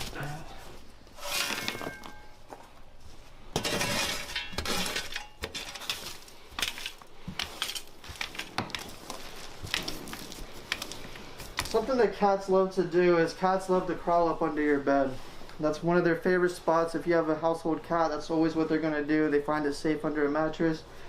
So as you can tell, this place was neglected for a while. We've been working on the floors up here. We just reached under the mattress up here in this bedroom, and we realized that this was also one of their favorite spots as well. Now as you can tell, just like where the litter box in the corner was, this area has highly been used for feces and urine. So the old birthday card that's in here, saturated in urine.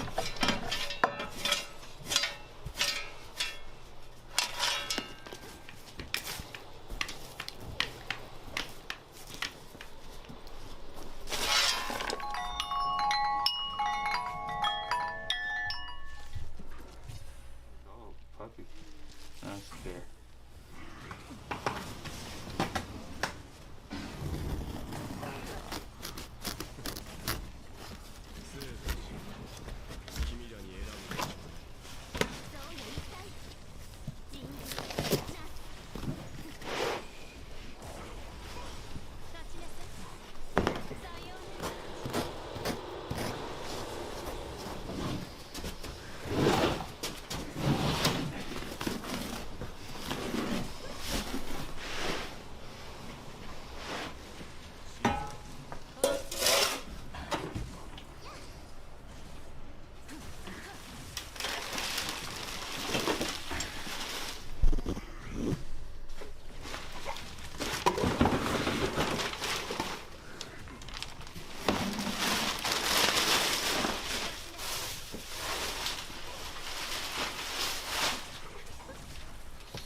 Alright, so as we can see right here, we have a large pile of cat feces right here on the floor.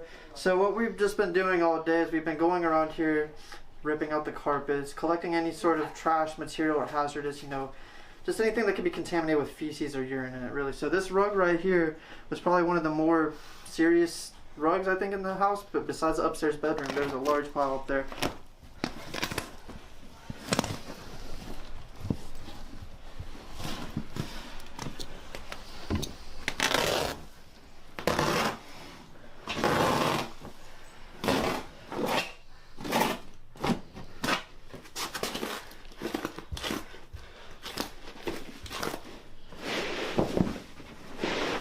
Okay guys, so we're at the end of day 1 here at the cat house, and I just want to give you guys an inside view of what's going on and how it looks after we've spent a whole day pretty much decontaminating the residence. And you can kind of have a view for yourself and see like the process of how it works. So let me bring you inside and you can come see.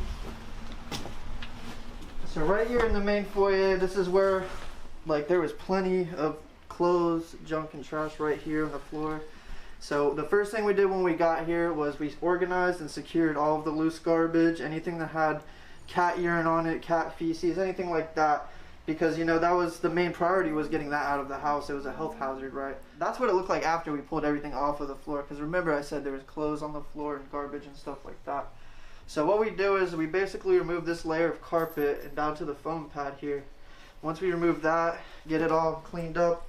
So as you can see throughout the house, it's mostly just concrete on the floors because we removed most of the carpet already. And when you have the carpet, most people don't know, but the carpet actually has a foam pad underneath of it. So this foam pad is what makes the carpet feel soft, right? The soft material is just the fabric for the top. This is what makes your carpet cushiony. This corner was littered with so much cat feces, it looked like the mountain of poop in Jurassic Park. It was huge, right? It looks very empty. It looks like it's under construction, right? This room had a bed in it. It had furniture in it. That's the only piece of remaining furniture left in this bedroom. But this room wasn't actually as bad as the rest of the house. But, you know, just to kind of give you a glimpse of what is going on inside the house and how we're operating. At this point, we got all the floor, the carpet pulled up to where we're gonna come in. We're gonna disinfect everything. Tomorrow will be day 2. We'll come in here, disinfect everything, sweep it all up, get everything clean, the walls. So I think that just about wraps it up for this house here. And I really hope you join us again on our next video.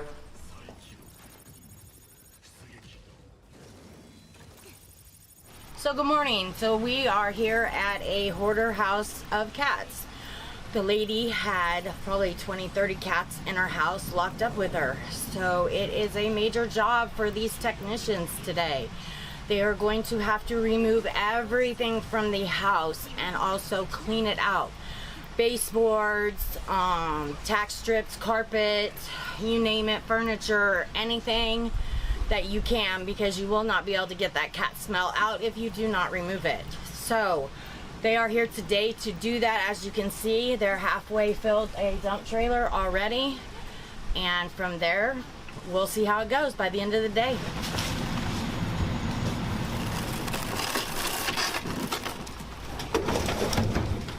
Yeah, those are definitely palmetto bugs because they got wings.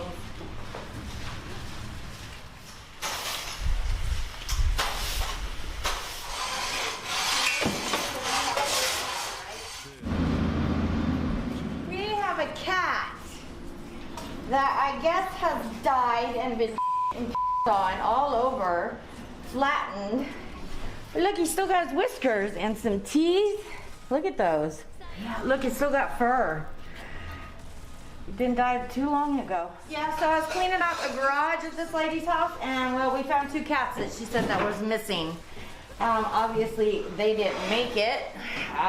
Actually, they look like they didn't really die that too long ago, probably because of the heat and stuff. They mummified, but they have getting roaches and other bugs are building houses. Like, look at this one. This one still has the hair, and look, it looked like it was meowing when it died. So it's probably in a lot of pain. But I found him squished under a bunch of stuff. What do I make of today? I make of today the fact that this lady is very sick and needs a lot of help. To have this many cats in a house with her to leave a mess like this, I would rather clean a decomp any day of the week compared to this. Look, he's a big mama. This is my buddy from Joe's Apartment. Remember that show? Oh. You're free! So today we took care of the garage, and as you can see from the first day, we had a lot of work to start with. You know, there was basically just garbage everywhere, cat feces, cat urine. This was not as bad as the rest of the house, but I will say that it had its fair share of critters, bugs, all kinds of nasty stuff just laying around. You know, we basically started just by removing the trash. After that, it's all basically just clearing it out until we can make room and throw everything away. Alright, so we have to move this bookshelf because from the rest of the carpet being contaminated like it was, this part of the bookshelf is actually exposed under the bookshelf to where the carpet shows. So our job right now is to move this giant shelf, and we're going to move it and rip out the carpet.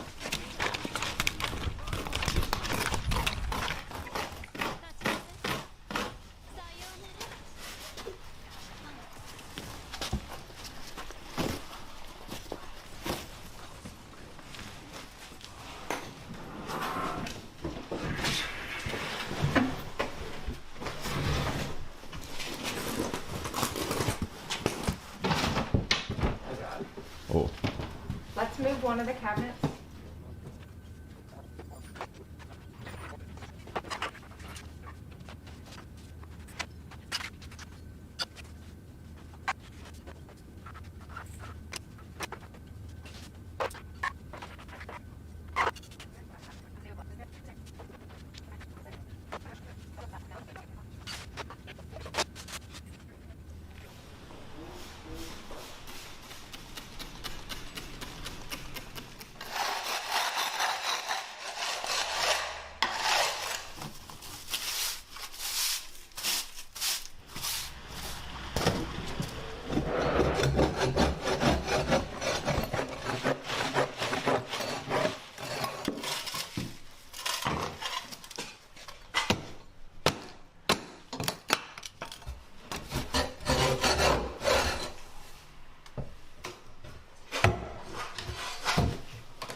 Hey guys, we're finishing up here at the cat hoard house. We got this call through code enforcement. We had a call to remove all the carpets along with the cat feces and urine. And then after that we did disinfect the walls and the floors under where the carpets were. In order to get to all of those items, of course, we had to throw out the hoard initially. This took us just about 2 days to complete with 4 people. And that's another job well done. Hope to see you in the next video. Thanks for watching, guys. Don't forget to like, share, subscribe, and ring that bell to be notified of the next episode. For more information, visit any of our locations.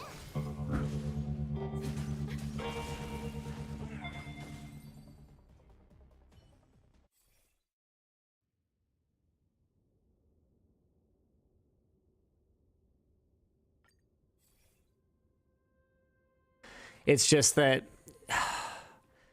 I think the timing is just bad. Intel's chips have been functionally not overclockable, at least at the high end where people might consider buying a, $600 water cooling setup or whatever else it is. Yeah.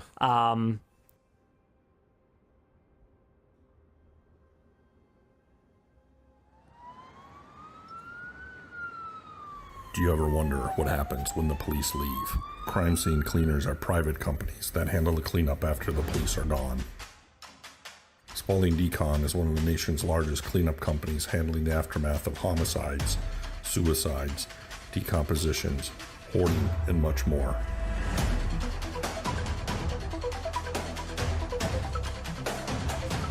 These are our stories. Hey guys, we are here today in Tampa area on an unattended death. Speaking of myself and Shelby's in the back there. This individual unfortunately passed away from unknown causes and was not found for approximately 6 to 8 weeks. And then it's been an additional 3 to 4 weeks since we were able to kind of get in here. It's pretty intense in there. Yeah, you can actually see that it's continued to grow as it was unintended. So it looks like we're definitely taking the entire flooring for the bathroom, and we believe that it is soaked into the walls. So we're gonna have to go into the walls as well. Yeah, and it looks like it's just been traveling through the grout lines. So honestly, at the end of the day, I think this bathroom will be completely gutted. Yeah, it's gonna have It's intense. everything. We've got flies everywhere, not only in there, but in all parts of the home. So One of the other things on all the walls that are leading in from the bathroom out, there's also larvae on the walls, so they're nesting. They've made this their home. As she said, you can see these in opposite side of the house. You can see the flies and the larvae as well. yeah, it's a pretty intense situation. So we'll probably be here a couple days getting this rectified and getting the odor situation under control. But this is a big one. Absolutely. Then we're gonna have to go in there, pick up all the towels and the stools and stuff and take it out of it, biomag it, and then our job is to smash and break all the tile so we can pull it up. Every piece where you see it hits the wall, just like water, it's gonna be soaked up into the wall. So we're also gonna have to take the wall, the cabinet stuff. We're gonna have to check to see if it's in there. We actually have a chemical called indicator. When we spray it, it foams up and tells us where there's bio waste. So anything that we indicate, if we can't clean it after 3 attempts, it's gone. Okay? Stuff like this that has a veneer surface on it, typically we can clean it. But these grout lines like this is very porous, and it goes into it, and then once it gets underneath this, it just runs like crazy. Yeah, this is a hot mess. Yeah.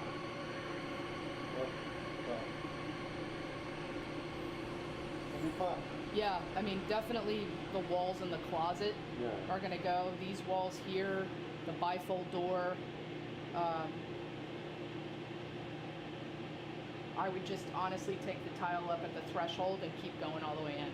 Yeah. Because it's just been sitting so long, it went through the grout line and yeah, it's a mess.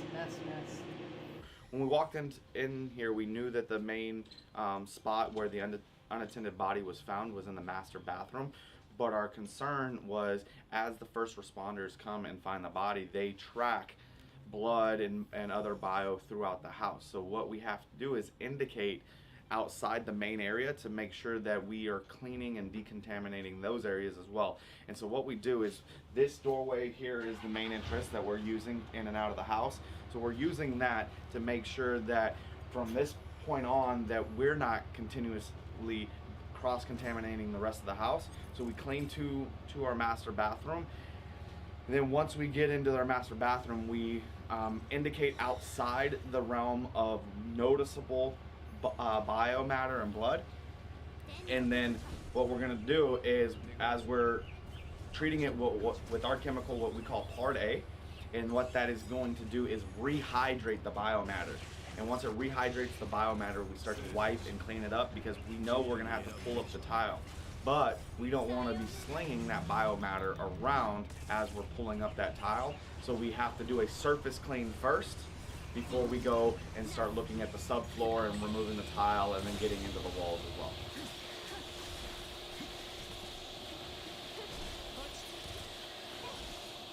So with a HEPA vac and a shop vac, they have similar functionality, but a HEPA vac is self-contained, where a shop vac, if you've ever used it before, it has an exhaust port so that it can keep that suction power and everything. When you're using a HEPA vac, the HEPA filter, it takes in the particulates and all the biomatter, and it keeps it all within the vacuum so that nothing gets back out into the air. Where if you try to use a shop vac to do the exact same thing, it will push that particulate air back into your surrounding area.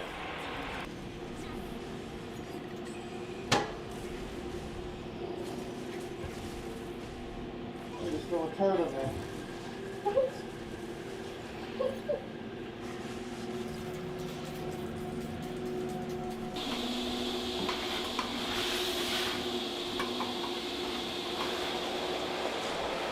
So the good thing about this house is the AC's on. I cranked it down real low so that it's a little bit more suitable working conditions. As you see, we're in full Tyvek suits, wearing a respirator. But even with the AC currently set at 70, it is still hot when you're working in there and you're just trying to scrub the floors, get everything up, use the HEPA vacuum. As you see, we also have the air scrubbers here. This is just to help pull all the particulate out of the air and try to reduce some of the smell. Hopefully, after we do the majority of it today, with the air scrubbers running, it'll help reduce the smell a lot, so that we can go to a N95 mask tomorrow, which is a lot less bearing on our face and our breathing capabilities. But until we get all the bio removed, we're not switching to the N95s. Once we get all that removed, what we want to do is we want to place an ozone machine. That's one of the last steps, but what it does is it completely eliminates the entire odor and smell inside the house. And then we use odor blocks, which is like a car pine tree on steroids. And what it does is it gives you whatever the scent is, ours are tropical, it gives you this tropical smell that will circulate through the house, keep the AC circulating, and try to make sure that the house goes back to a normal smell as quick as possible.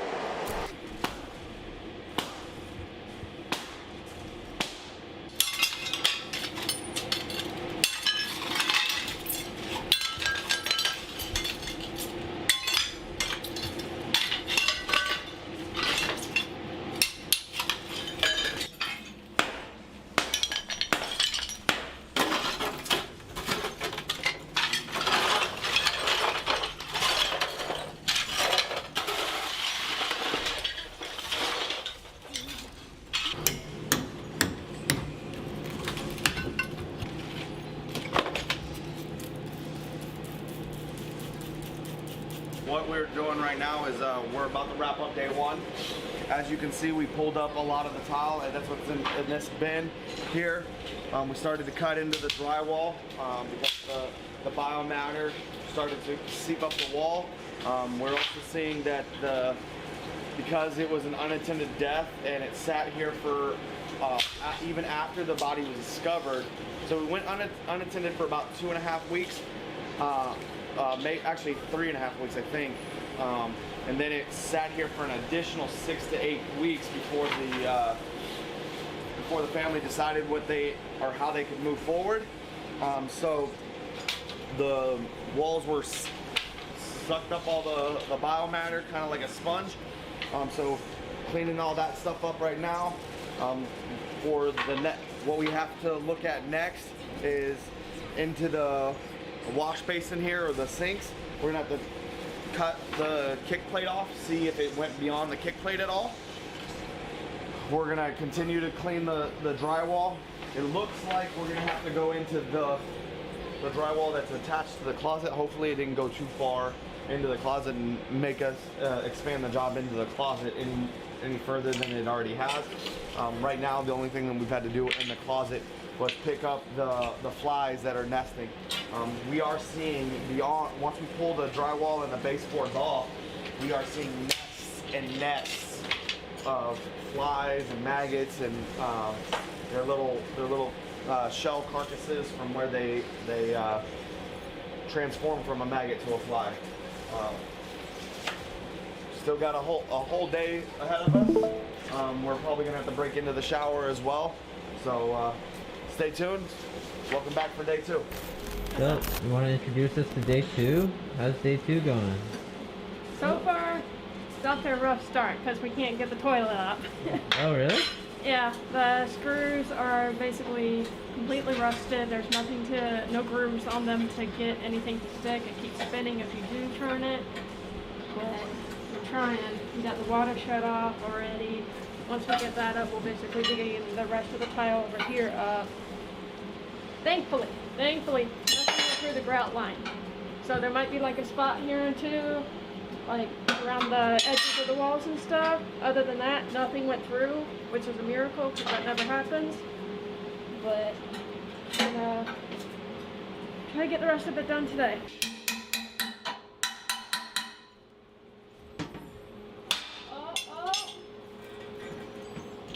Yeah! Look at this guy. Yep.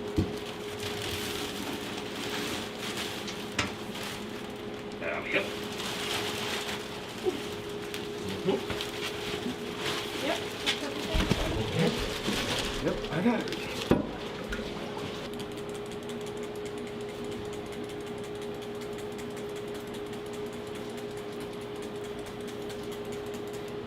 Nothing. It's good. So just get the rest of the tile up and then we'll check over here by the shower and everything because that's great.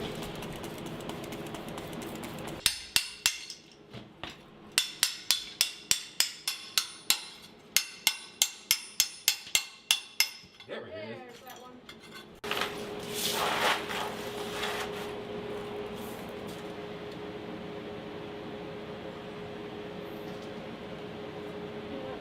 Instead of going into this board down here, Yeah, I see. going all along here and over here. So this whole thing's gonna have to come out. The wall or just the wood? Like everything on the lower half.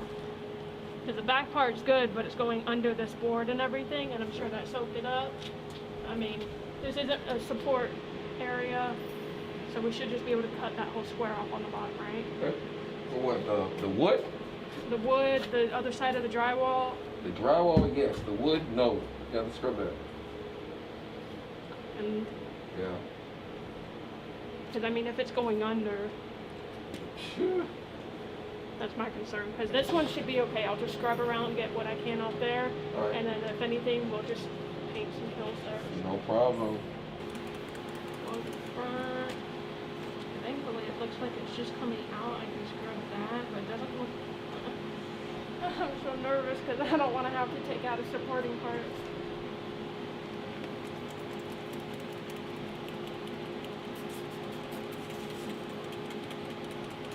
That is for there. Oh, crap.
紳士継襲よ。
君らに選ぶ余地はない。さようならパンジンズナス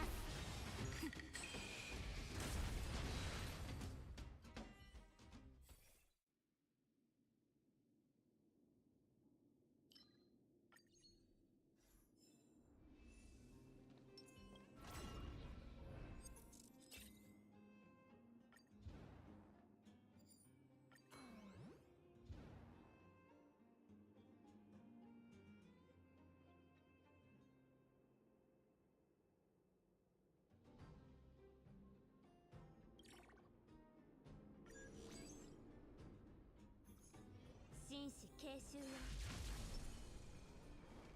痛い。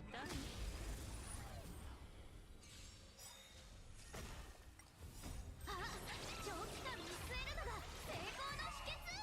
生と死、君らに選ぶ余地はない。さようならパンジンズナス資産没収よ。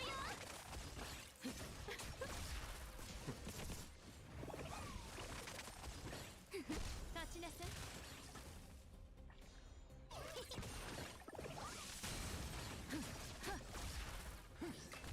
落ち着いて。そうよ一体。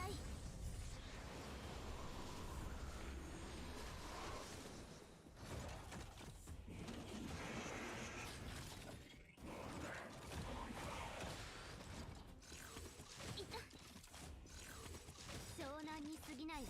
ジンズナス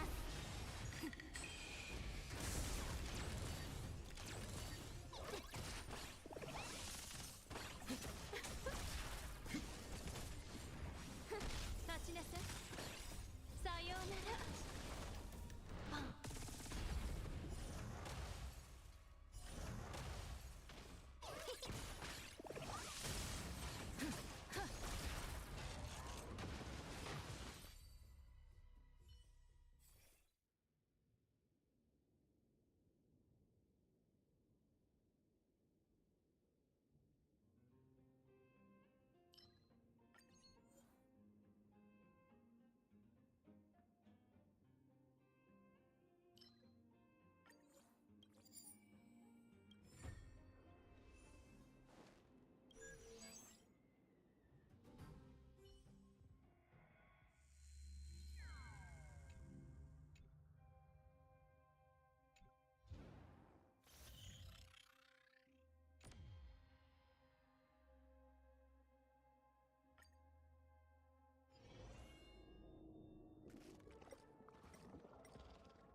行ってカム。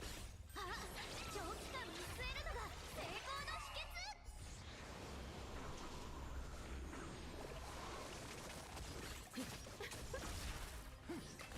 落ち着いて。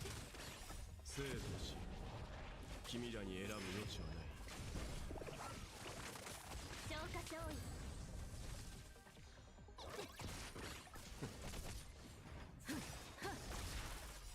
さようならパン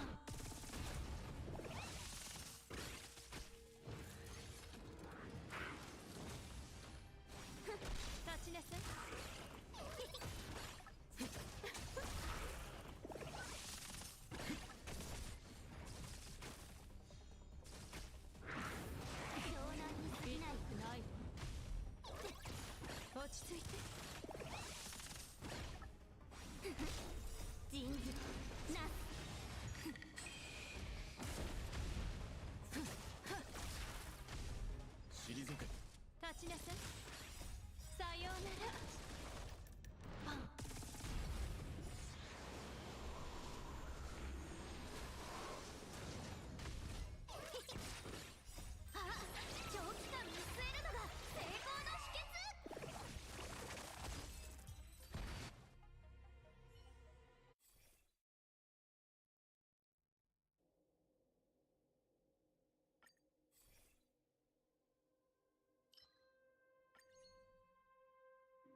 done.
生と死、君らに選ぶ余地はない。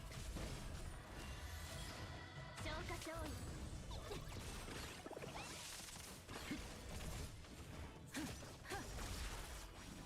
立ちなさい。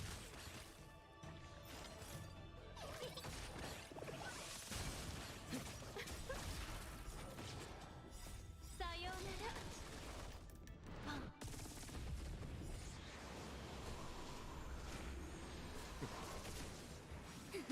落ち着いて。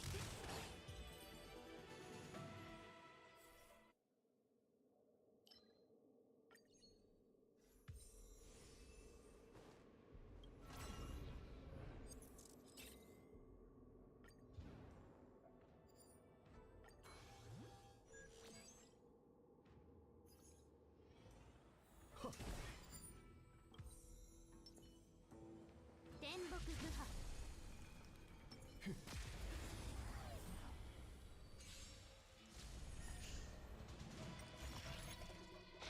湘南に過ぎないわ人事なす生産しましょう。あ、長期間見据えるのが成功の秘訣。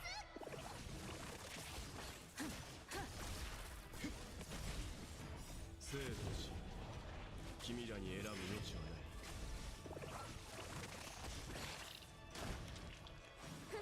立ちなさい。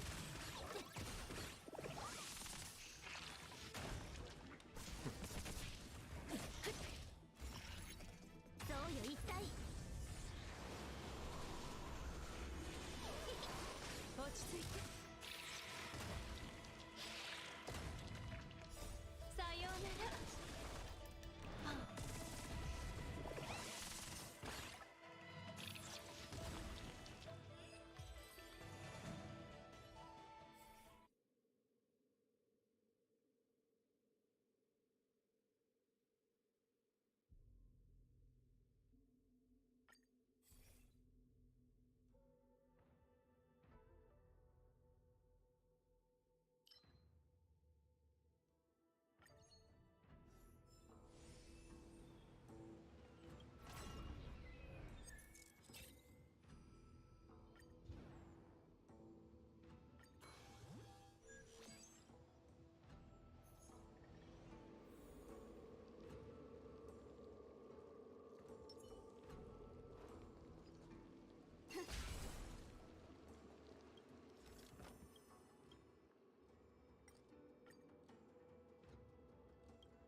行ってカ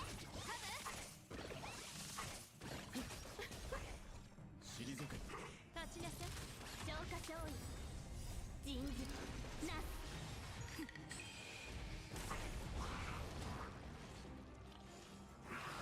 湘南に過ぎないわ。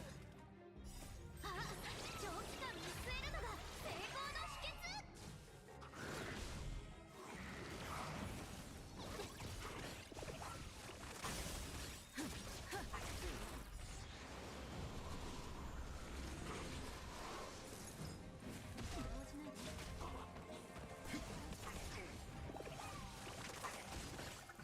落ち着いて。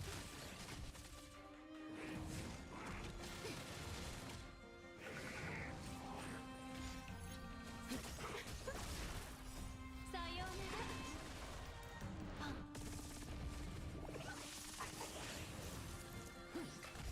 立ちなさい。生と死君らに選ぶ余地はない。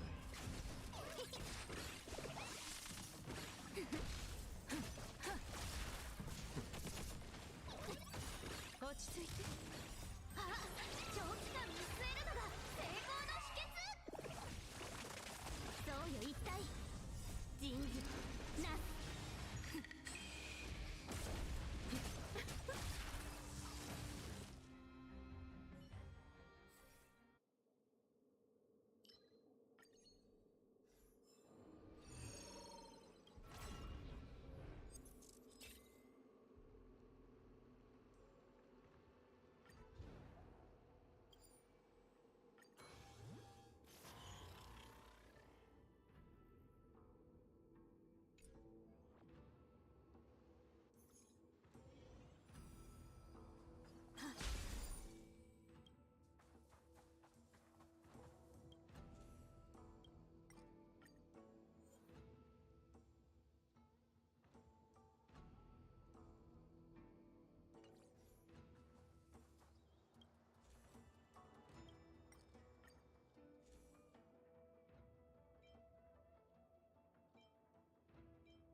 木不破。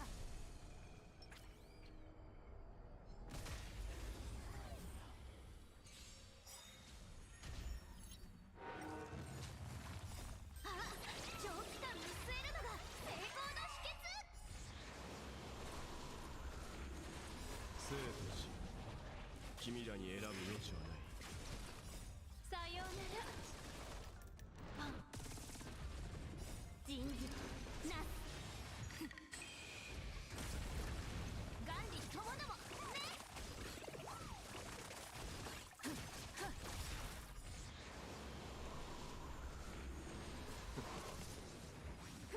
落ち着いて。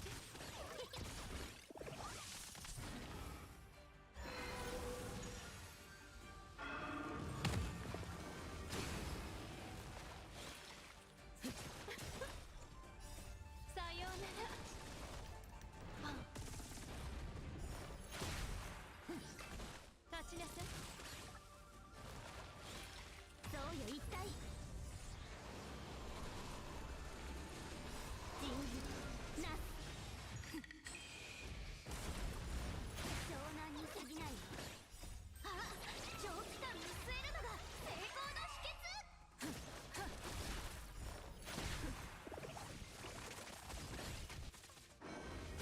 くないわ。さようなら。パン。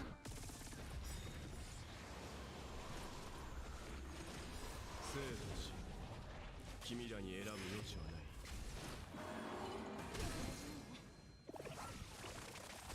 退け。行ってカム。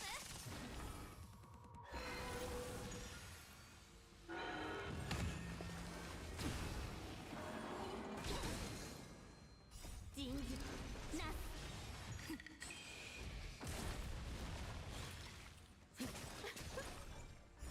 痛くないわ。さようなら。パン。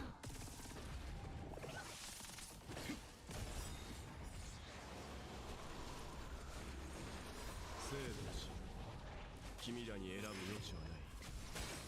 あ、長期間見据えるのが成功の秘訣。落ち着いて。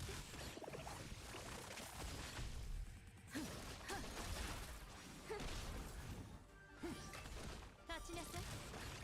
資産没収よ。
天木不破。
木不破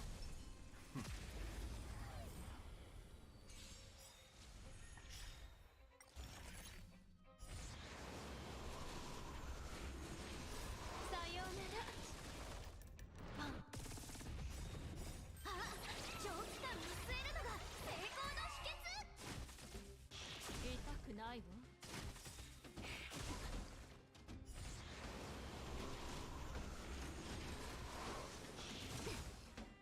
資産没収よ生と死君らに選ぶ余地はない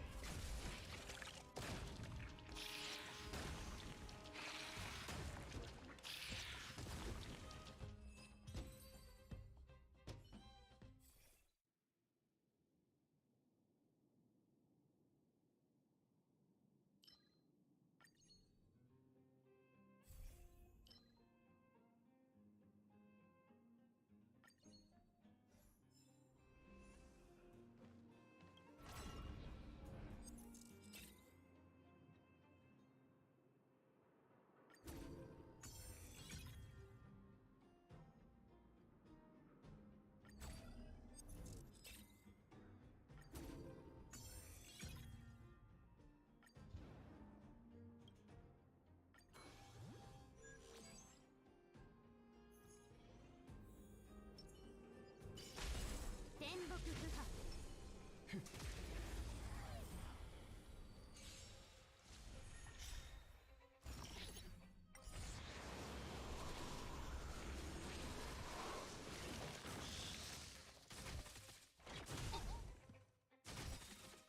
大事ない人事なす生産しましょうあ長期間見据えるのが成功の秘訣さようならパン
紳士継襲よ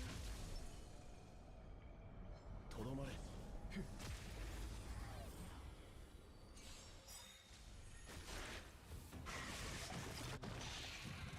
あ長期間見据えるのが成功の秘訣生と死君らに選ぶ余地はないさようならパン人事なす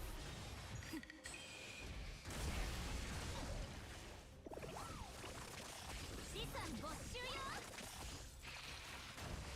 行ってカムあ長期間見据えるのが成功の秘訣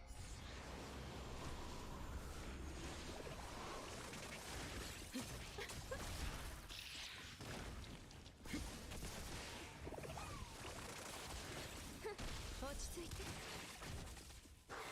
痛くないの？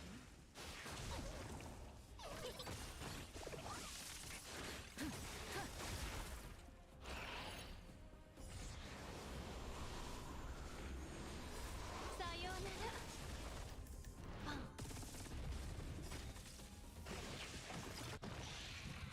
生と死、君らに選ぶ余地はない。消化勝利。人事なす。立ちなさい。あ、長期間見据えるのが成功の秘訣。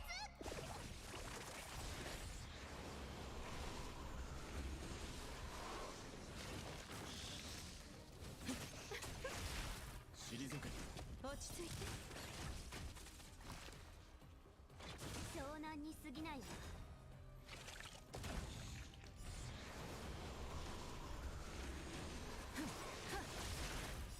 さようなら。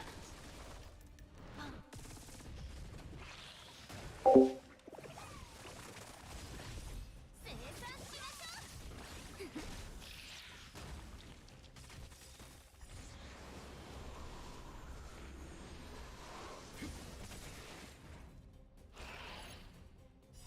生と死、君らに選ぶ余地はない。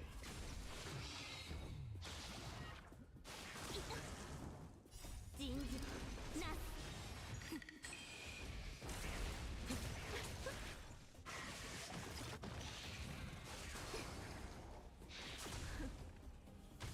行ってハブ。あ、長期間見据えるのが成功の秘訣。立ちなさい。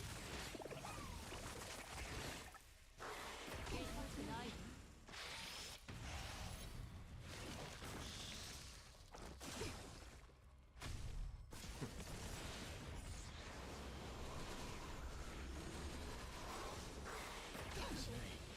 陰陽転換。さようなら。人事なす。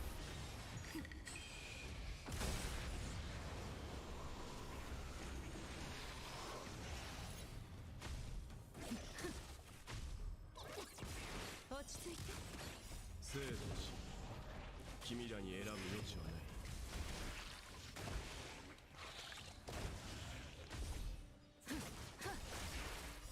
さようなら。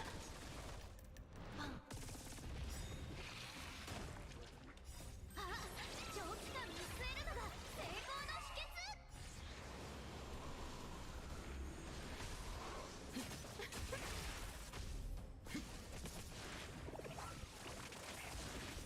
そうよ一体。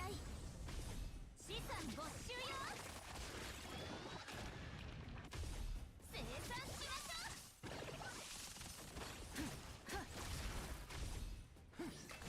立ちなさい。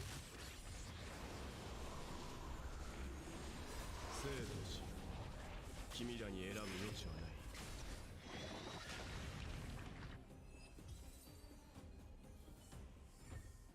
この銀河はあらゆる可能性を受け入れる。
ないわ。長期間見据えるのが成功の秘訣。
行ってカブ。動じないで。審判の結果。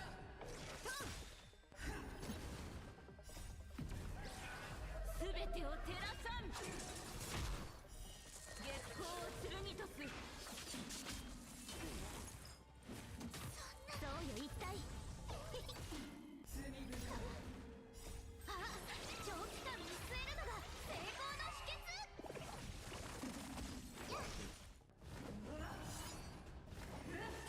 師匠に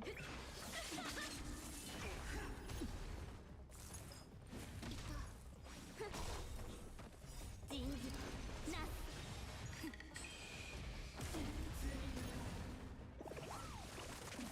生産しましょう。救い裁きよ。虫に刺される。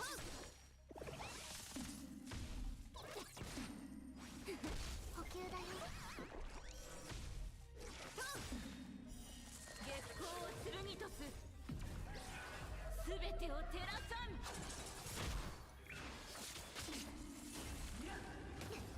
祈りは無用。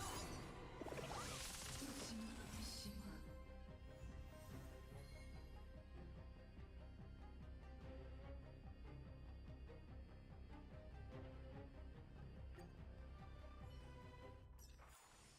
牧さんは無為無常なり。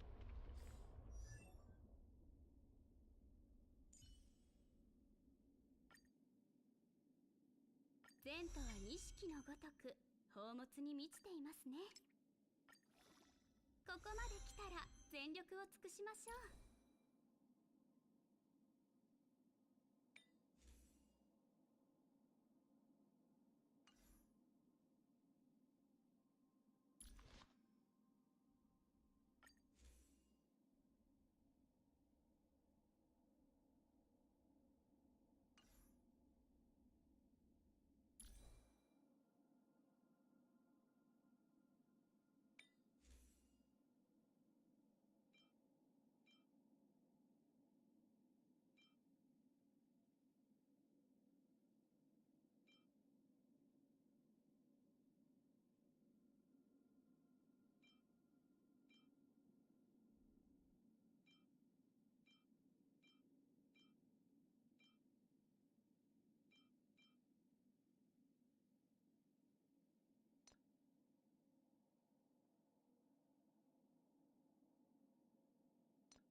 ん？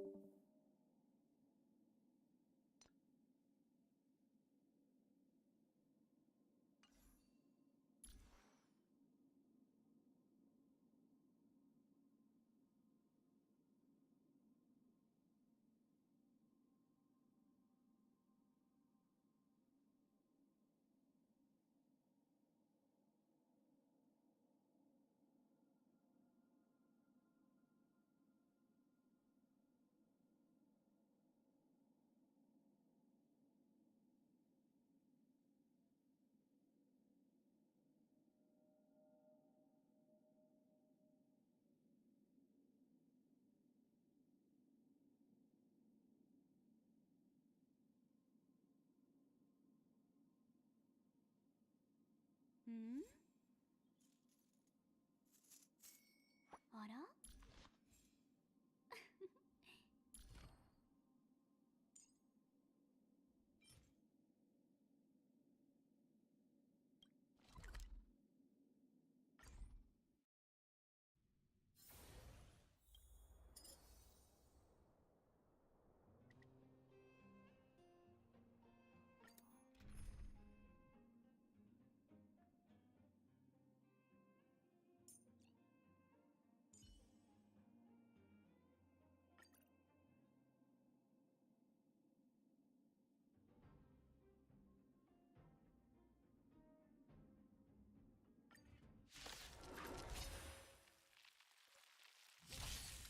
ショーク解散？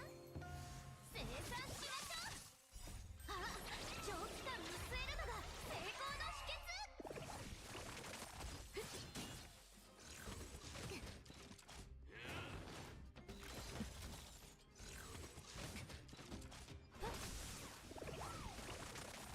消化勝利、人事なす。行ってカム。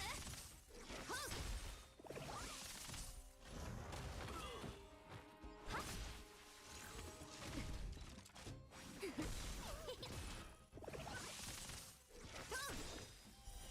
月光を剣とす。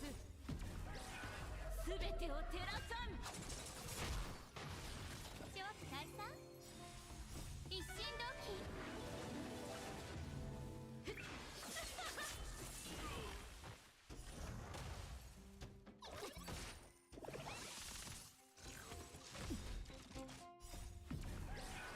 すべてを照らさん。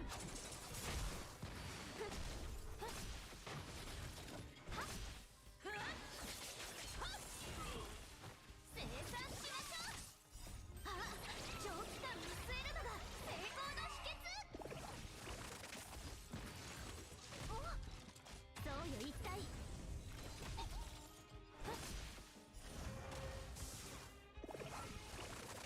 行ってカム。一心同期。生産しましょう。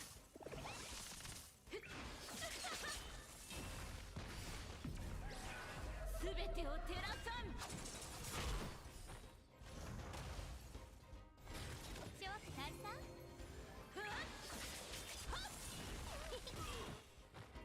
あ、長期間見据えるのが成功の秘訣。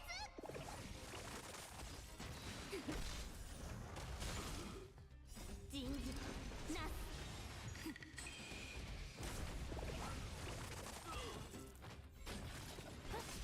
行ってカム。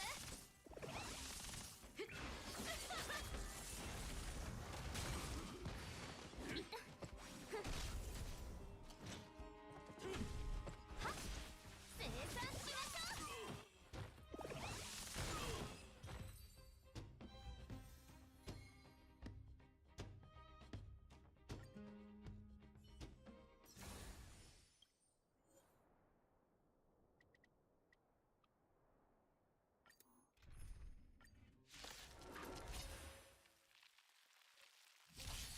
キャショーク解散？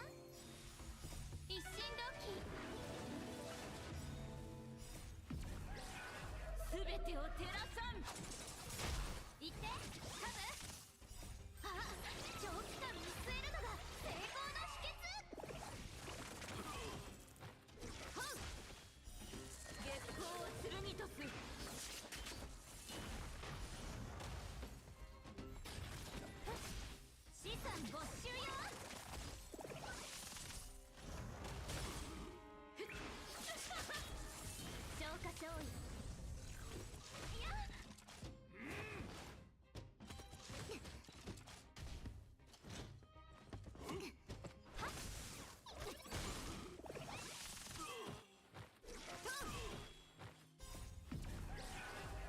てを照らさん。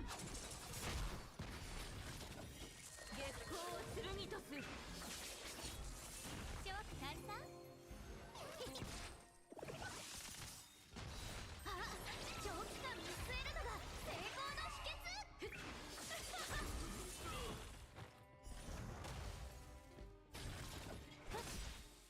一心同期。すべてを照らさん。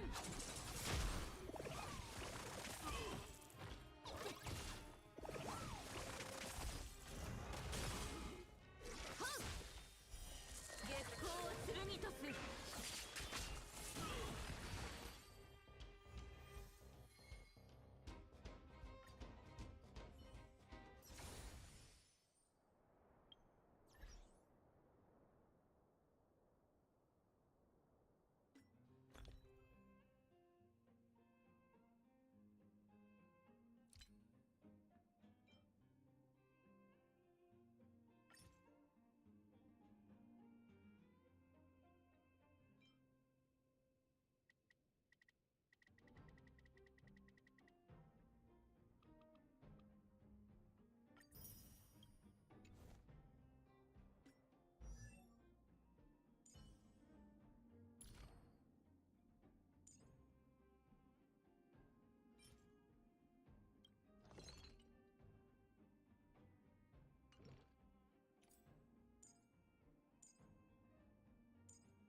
この世界にある幾千万の世界を私はまだ満足するほど見ていません。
んあら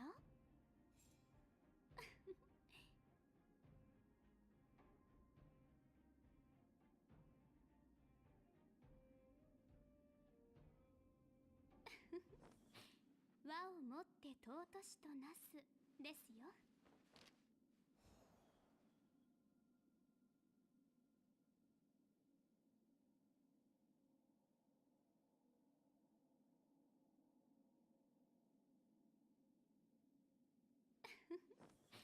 和をもって尊しとなすですよ。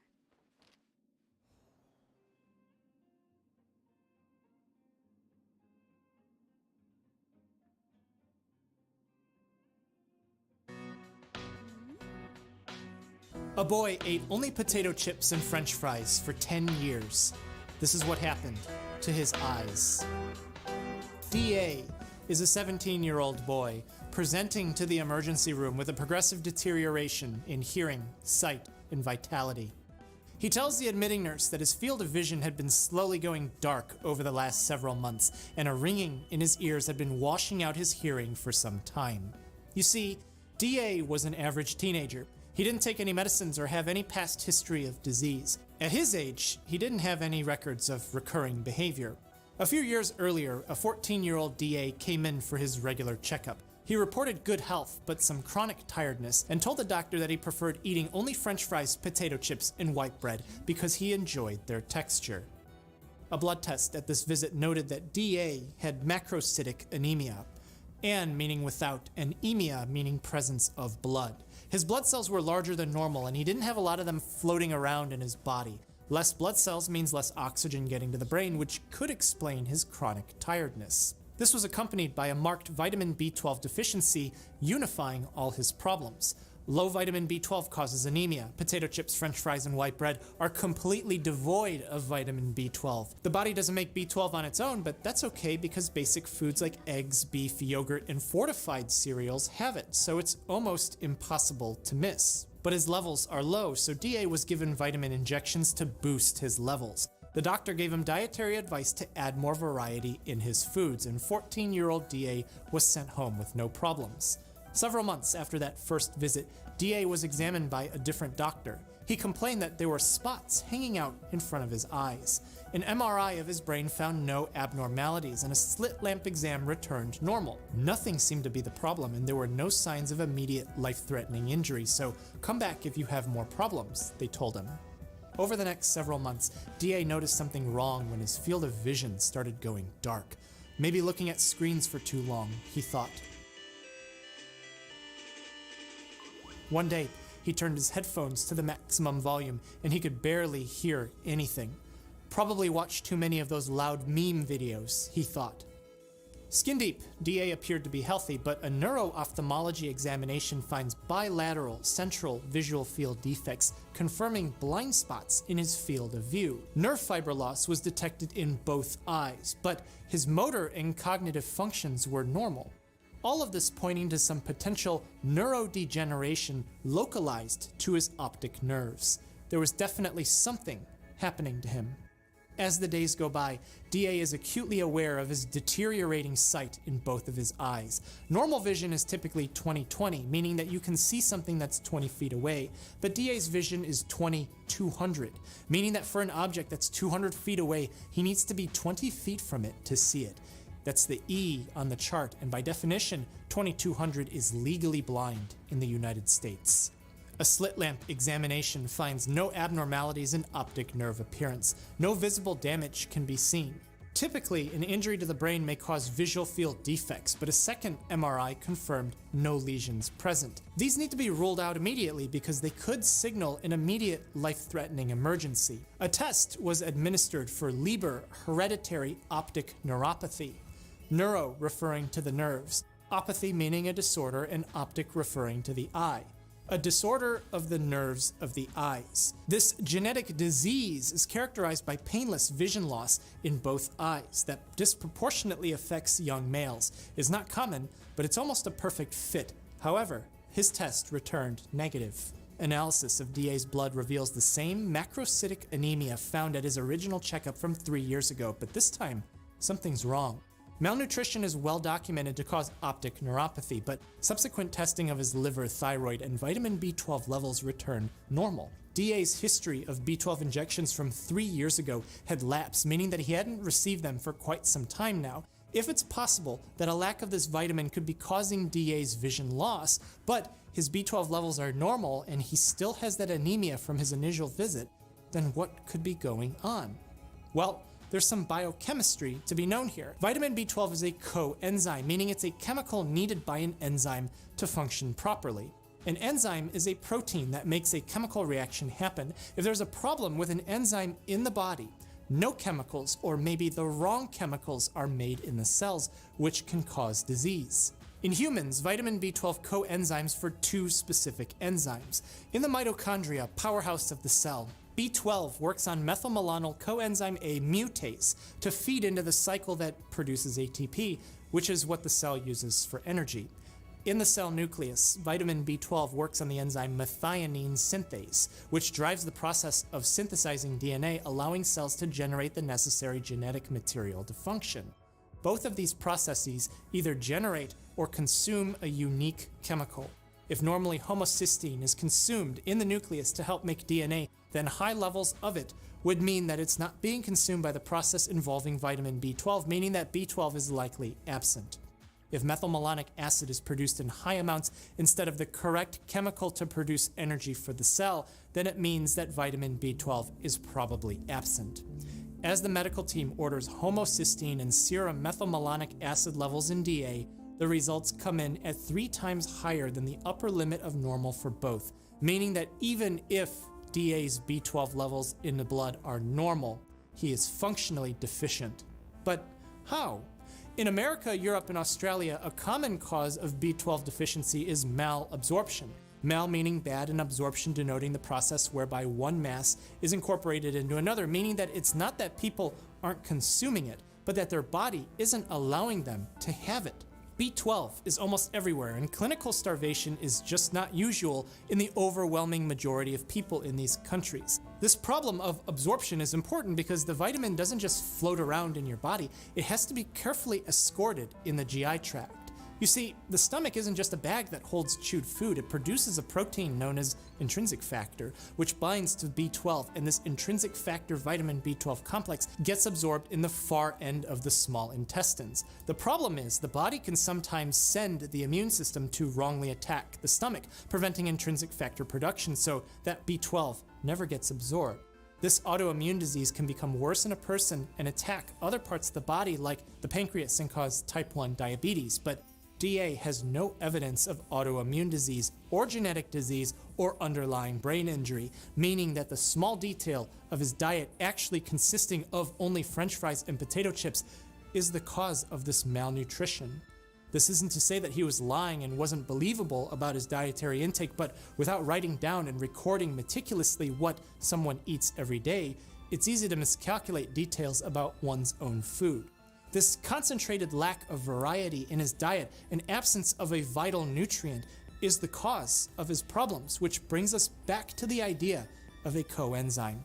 DA presented at age 14 with macrocytic anemia. To be oversized means that something was wrong in the cellular DNA, and DNA is in the cell nucleus, where vitamin B12 cofactors for the enzyme methionine synthase to help drive the cycle to produce genetic material.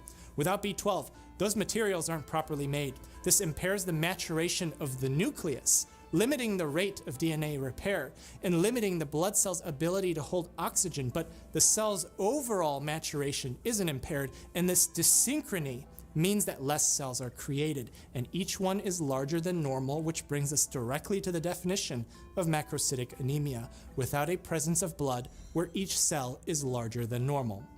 But this isn't the end of DA's problems. In the cellular mitochondria, absence of B12 prevents the production of ATP, which is energy. But as the mitochondria tries to make more energy, it starts to use the wrong chemicals. This might be okay in tissues that don't really need a constant fresh source of energy. The muscles can recycle some of the correct molecules and still function. Other parts of the body that don't move don't need so much mechanical energy, so they can do for some time without it too. But how about the nerves? The nerves are covered in a fatty myelin sheath to help conduct signals. Fat is energy dense. It absolutely needs the right molecules to be properly formed. If the wrong chemicals are being used because the right chemicals just aren't present, then the myelin sheath doesn't develop properly. Small vacuoles begin to creep their way in, forming gaps. Over time, swelling and separation of the sheaths develop into lesions that begin to scatter. The myelin becomes spongy and no longer the formed sheath that it should be, coalescing into a combined degeneration, impairing nerve conduction. If the nerves can't properly conduct a signal, minimal communication happens. Without a signal, the brain can't interpret sensory information. And if parts of his optic nerve become damaged because vitamin B12 wasn't present for methylmalonyl-CoA mutase to convert propional-CoA to succinyl-CoA so that the Krebs cycle in the cell can properly produce the ATP and fatty acids needed for its synthesis of its myelin sheath, then this could explain why DA has become legally blind from his strict diet of French fries and potato chips, because these are the foods that are devoid of vitamin B12. This didn't have to happen. Optic neuropathy has a long list of causes. Nutrition is not typically the first thing that anyone medically trained in America, Europe, and Australia think of, because malnutrition, especially in the context of vitamin B12, is not common. DA's body weight was well within average for his height. He didn't look malnourished from the outside, but if doctors just thought of nutritional optic neuropathy right from the start and simply just stopped and didn't look into the other causes of his blindness, in this case, they would have been correct.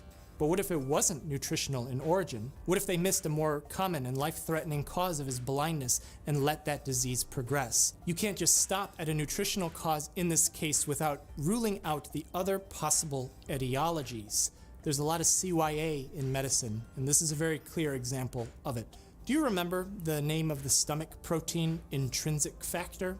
Well, humans didn't know what the extrinsic factor that binds to it to alleviate the pernicious anemia that these patients were getting. In the late 1800s, doctors started feeding patients with this deficiency raw animal liver with some success. This was the dietary extrinsic factor at play because liver, we know now, has a lot of vitamin B12. A Nobel Prize was won in 1934 for those experiments. Decades later, humans used X-ray crystallography to see what extrinsic factor, or what we know now as vitamin B12, looks like, and Professor Dorothy Hodgkin was the winner of the Nobel Prize for doing exactly that, paving the way for it to be synthesized in the lab, to be added to foods, to make supplements out of it and injection formulations of it if their stomach won't allow them to absorb it, to have it so that most people just can't miss it, because we know without it, this deficiency will cause anemia and neurodegeneration ranging from a simple mood impairment to blindness and dementia.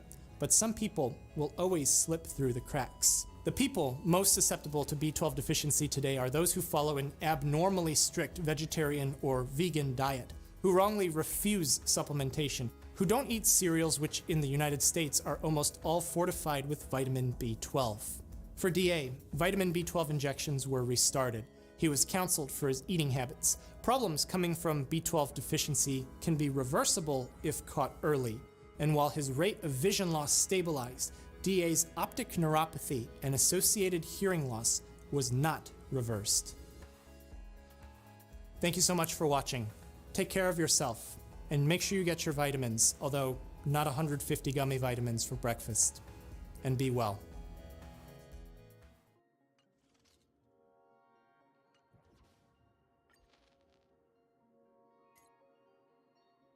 Hey, Dr. Bernard here. This throat numbing spray is medicine. There's a label on the bottle required by law telling you how to take it, and there's a warning on that label saying what can happen if you take too much, like this. That's a lot of sprays. Just be careful when you're taking it. A man swallowed 1 bottle of throat-numbing spray while eating spicy food. This is what happened to his brain. RJ is a 21-year-old man presenting to the emergency room with shortness of breath, nausea, and cyanosis. His face, especially his lips, were a pale blue color. A few hours earlier, RJ was eating spicy food with his friends. One of his roommates had recently started working at a hot sauce store and wanted to host a little contest amongst friends to see who could handle the spiciest spice. RJ was someone who just couldn't be topped. He was that guy in the house who always had to argue with everyone, and he had to show everyone up. He looked online for ways to handle extreme spice and came across this throat-numbing spray, usually used to treat sore throat and canker sores. He went to the store, found a bottle, tried one spray in his mouth to understand what he was working with, and he determined it was time for him to outshine his roommates again. Later that week, on the day of the spice, the friends were ready to have some delicious chicken wings. One of the roommates dropped out quick because they didn't like spicy foods. They just wanted to taste flavor and enjoy what they ate. But everyone else knew that they wanted to show each other up. RJ hid the throat-numbing spray underneath his napkin, occasionally sneaking in a spray here and there while everyone else was eating. At first, he would make it look like he was wiping his mouth, when really, he was pumping that spray. The sauces that they moved on to got spicier. Some of the friends were having trouble handling it, but RJ wasn't going to back down. He wasn't going to admit that this was spicier than he could handle.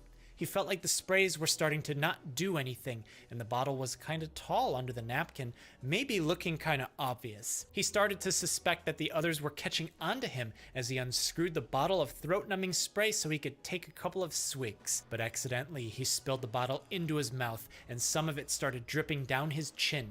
In an effort to not make it obvious to his friends that he was adding a little help on the side to handle the spice, he swallowed what was in his mouth.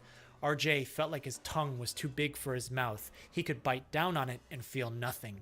But then he felt like his head was pounding. He could feel his heart beating in his neck as the air coming out of his nose felt warmer than normal. One of the friends suspected something was wrong, but they just didn't know what. He called out RJ and said, "Check out Papa Smurf over here," as everyone noticed that RJ was blue in the face. The throat-numbing spray that he was hiding was blue, and some of it was dripping off of his chin. Panicked, thinking that everyone knew what he was doing, RJ got up and quickly ran to the bathroom. But the moment he got up, his field of vision turned dark. In the bathroom now, RJ was gasping for air. The sounds in his ears couldn't make any sense to him. One of the friends found the empty bottle of throat-numbing spray on RJ's seat and realized what he had been doing. At first, they found it hilarious, but when they looked closer at the bottle, they saw a warning to seek immediate medical attention if blue-colored skin develops during the use of this product. And when RJ wouldn't come out of the bathroom, they went in and saw his complexion an even paler blue color. He was laying down on the floor as they drive him to the emergency room, where we are now. Immediately, medical staff noticed RJ's cyanosis. Cyan from ancient Greek referring to the blue-green color, and osis meaning abnormal state. His face and his lips and his nail beds were a bluish-green color, indicating that there's some lack of oxygen in RJ's blood. They quickly give him supplemental oxygen in order to remedy this. This throat-numbing spray that RJ dumped into his mouth is the same cyan color that his complexion is now, but he spilled some of it onto the skin of his face. It's possible that some of the food coloring dyed his lips blue, and that nothing at all is wrong with RJ, meaning that maybe that oxygen isn't going to do anything. But as the time passes, it becomes clear that that oxygen isn't going to do anything, but there's definitely something wrong. The oxygen doesn't change the color of his complexion. Even worse, he's starting to become unresponsive, meaning that something is happening to his brain. When he presented to the emergency room, they had put a pulse oximeter on his finger in order to check oxygen saturation in his blood. That's the measure of how much his hemoglobin, the protein in his red blood cells that's supposed to carry oxygen, is actually carrying oxygen. The pulse oximeter shines a light on one end and measures how much remaining light is received on the opposite end to determine that percentage of oxygen absorbed by his red blood cells. If they've been giving him oxygen, but he's still blue, and the pulse oximeter is saying that his hemoglobin isn't carrying a lot of oxygen, and it's clear now that his brain is shutting down because it's not getting enough oxygen, then what could be happening? The medical team draws some blood from RJ's arteries to test and finds that huge amounts of oxygen are in his blood. This should make sense. The oxygen that RJ is receiving is going into his lungs and put into the blood that's coming from his heart. This oxygenated blood then flows back to the heart where it's pumped out to the rest of the body through the arteries, which is where the medical team drew his blood. But if all of this is happening, why is the pulse oximeter saying that RJ's oxygen saturation is low? And more importantly, why is he still blue and gasping for air? Red blood cells are supposed to carry oxygen, and they do this through a protein called hemoglobin, which contains iron, and that's what carries the oxygen. If the arterial blood that the medical team collected from RJ shows that he has a large pressure of oxygen in his blood, but the pulse oximeter is showing that there isn't much oxygen attached to his blood cells, then it means that oxygen is in the blood, but for some reason, his red blood cells can't hold on to that oxygen. And if iron in hemoglobin is supposed to carry that oxygen in normal function, then this is where RJ's problem is. This methemoglobinemia, met from meta, in this case referring to between, or a kind of altered state while retaining some structure and characteristic of the original, but being very different in a very important aspect of function.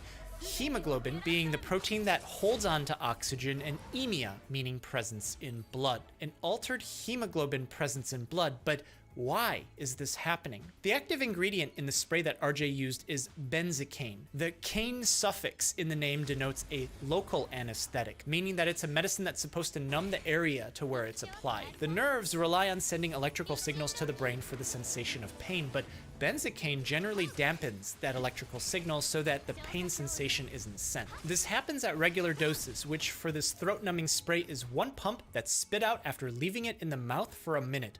But that's not even close to the amount that RJ took and put inside his body. And at doses like the one that he took, the chemical structure of benzocaine explains everything happening to RJ. We're familiar with metallic iron. When metals are used for normal function in the human body, they're not in their solid metal form. They're usually ions, meaning that they're electrically charged. The problem with iron is that it can have different electrical charges. This is why it's special, but why does it do that? Electrical charges on elements are because of the changes in how many electrons are on the atom. If there's more electrons than normal, then that ion is negative. If there's less electrons than normal, then the ion is positive. Normal is dictated by the number of protons in the atom, which are positively charged. So when the number of electrons equals the number of protons, the atom isn't charged at all. Nature has a tendency towards stability, in this case referring to less energy. Electrons on atoms are laid out in energy levels. The larger the element, the more energy it has, and that means it can become more reactive because it can release or wants to release that energy and react with something to become more stable. The reason why iron is special is because of exactly how many protons it has and how energy levels are arranged in nature. The layout of the periodic table tells us the energy levels of every single element. Each of the columns on the left and right denote groups, and members of each group tend to exhibit some similarities with each other, while going along a row denotes an incremental increase in protons, and elements will tend to behave differently as you count up. Iron is the first of its group, but the row that it's in is called the transition metals. As we count upwards on iron's energy levels, nature says that we can remove 2 electrons and iron can be stable, because removing those 2 electrons eliminates its highest energy level, giving some stability to the ion. The interesting thing about iron 2+ in hemoglobin is that it's responsible for carrying oxygen and delivering it to tissues and organs. However, the reason it can bind oxygen is because it still has some degree of instability, and the electron placement of iron 2 tells us that further stability can be achieved when 1 more electron is removed, because at the remaining highest energy level, the presence of a 6th electron in that energy orbital, as is the case for iron 2+, provides some opposition. We see this play out in daily life. When rust forms, it's iron coming into contact with oxygen and water that pulls away electrons from the metal and forms hydrated iron 3 oxide.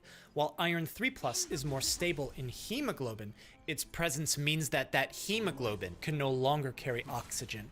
Actually, while regular hemoglobin is holding on to oxygen, the iron 2 becomes iron 3 plus oxygen and becomes iron 2 again when it lets go of the oxygen. But as this methemoglobin circulates around RJ's body, none of his organs can get oxygen because his blood cells can't transport it in as they start to shut down. His brain is starving of oxygen as he becomes unconscious. But what does this have to do with benzocaine spray? RJ sprayed too much when he was still only spraying.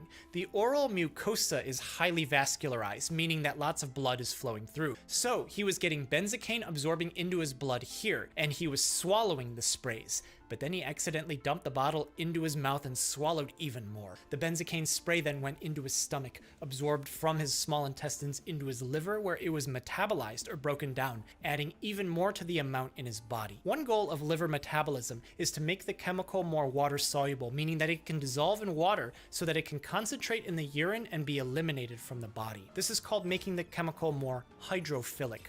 Hydro meaning water and philic meaning affinity for. Water is made of oxygen and hydrogen, so adding oxygens to a chemical in this way should increase hydrophilicity, but for benzocaine, doing this brings us back to the problem of stability. We already established that electrons play a role in the stability of iron. When benzocaine is metabolized, one of the resulting chemicals that happens to be hydrophilic is a phenylhydroxylamine. The electrons in this molecule are delocalized, meaning that they're distributed among the structure, a little different from how elemental iron places them on energy levels. Phenylhydroxylamine is hydrophilic, but it isn't stable. It has an extra electron that it wants to get rid of to establish stability, therefore making it reactive. The human body has an abundance of oxygen, so phenylhydroxylamine gives its extra electron to oxygen and becomes nitrosobenzene, while that receiving oxygen becomes superoxide, oxygen with an extra electron. Superoxide is reactive, meaning that it isn't stable, so the body tries to handle this by reacting it with water, but that creates hydrogen peroxide, which is an unstable chemical that takes electrons to become stable. And if hydrogen peroxide is in the blood, an easy target to take electrons from is iron 2+ in hemoglobin. This brings us to an idea called equilibrium.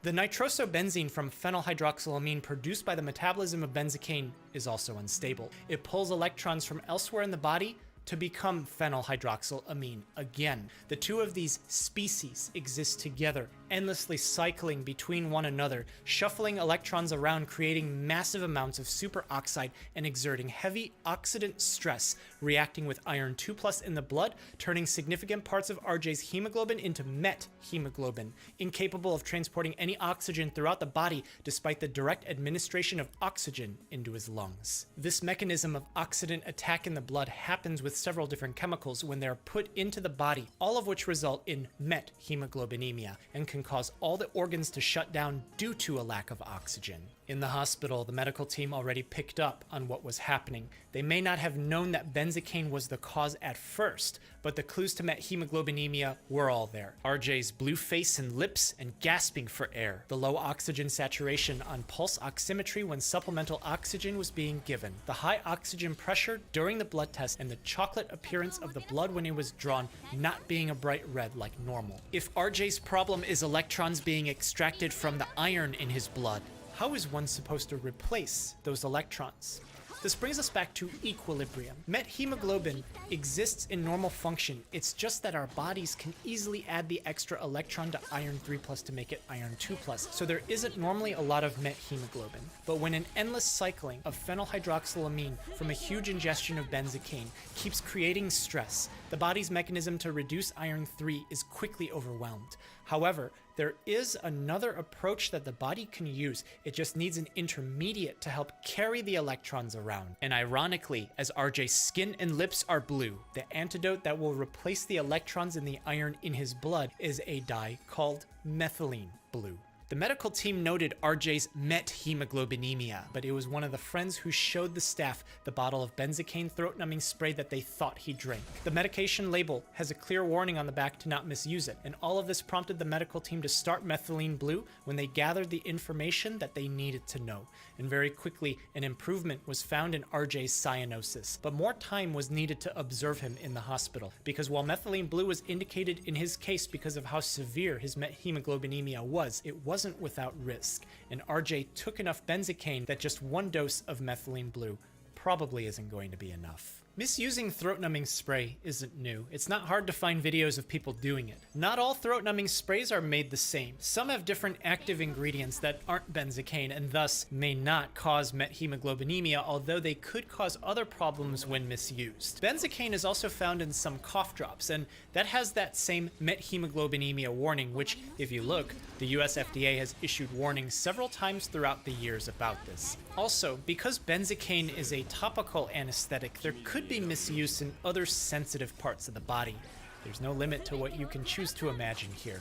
Medical literature has documented risks with benzocaine spray, sometimes during endoscopic procedures, and I remember a time in the mid-2010s when the spray was something hard to get in the hospital, in part because of this problem of methemoglobinemia. Throat-numbing spray can be helpful when you have the common ailments of cold, flu, sore throat, canker-sores, not to eat more spicy foods than your friends. Please be careful because this dosage form can be easy to want to take more. The directions for use are right on the label. Last point, the antidote methylene blue is used here because RJ had an active poisoning. If you don't have an acute illness or a diagnosed pathological condition, if you don't need to put it in your body, don't put it in your body. As RJ was monitored in the hospital, he needed a little bit more methylene blue. But finally, as the days passed and he was watched closely by the medical team, he was discharged from the hospital as he learned a lesson about not needing to argue and show up his friends all the time, and about not misusing throat-numbing spray as he was able to make a full recovery. Thanks so much for watching. Take care of yourself and be well.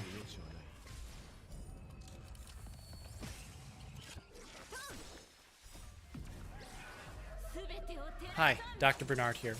Cough syrup is for coughs. It's not for partying, it's not for memes. It's not worth messing with this stuff because it will ruin lives. A TikToker chugged 1 liter of cough syrup at lunchtime. This is what happened to his brain. BW is a 35-year-old man presenting to the emergency room unconscious. His mother Gina tells the admitting nurse that she found her son limp on the floor and blue in the face. He had an empty styrofoam cup in his hand. Paramedics tried to give him an antidote for the medicine that they thought he drank, but they had to give it to him 3 times before he responded, and then his heart stopped beating in the ambulance. You see, BW was a TikToker who played in a band. A few years ago, he was at an after-show party. The host was serving drinks in tall styrofoam cups. In it was soda, candy, and prescription-strength cough syrup. This mix is known as lean or purple drink, popularized in Houston and well known to do terrible things in the body, but BW had no problems with this. It's just some candy and soda pop, he thought. Immediately after finishing his first cup, BW felt great. He had the best sleep of his life that night. Whatever was in that cup, he wanted more of it, and the hosts of that party could make that happen.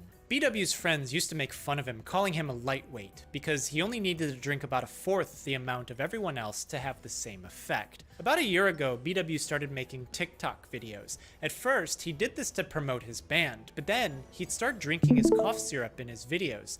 People recognized the styrofoam cups. They knew what was going on, and BW took every opportunity to meme this. One day, BW didn't have any lean left. This is when he'd start to get sick. It would start with a runny nose. A voice in his head would start to echo terrible noises before he could feel his brain start pounding against the sides of his skull. His stomach would knot up and a tinge in his cheeks would come up, bringing him down to the floor.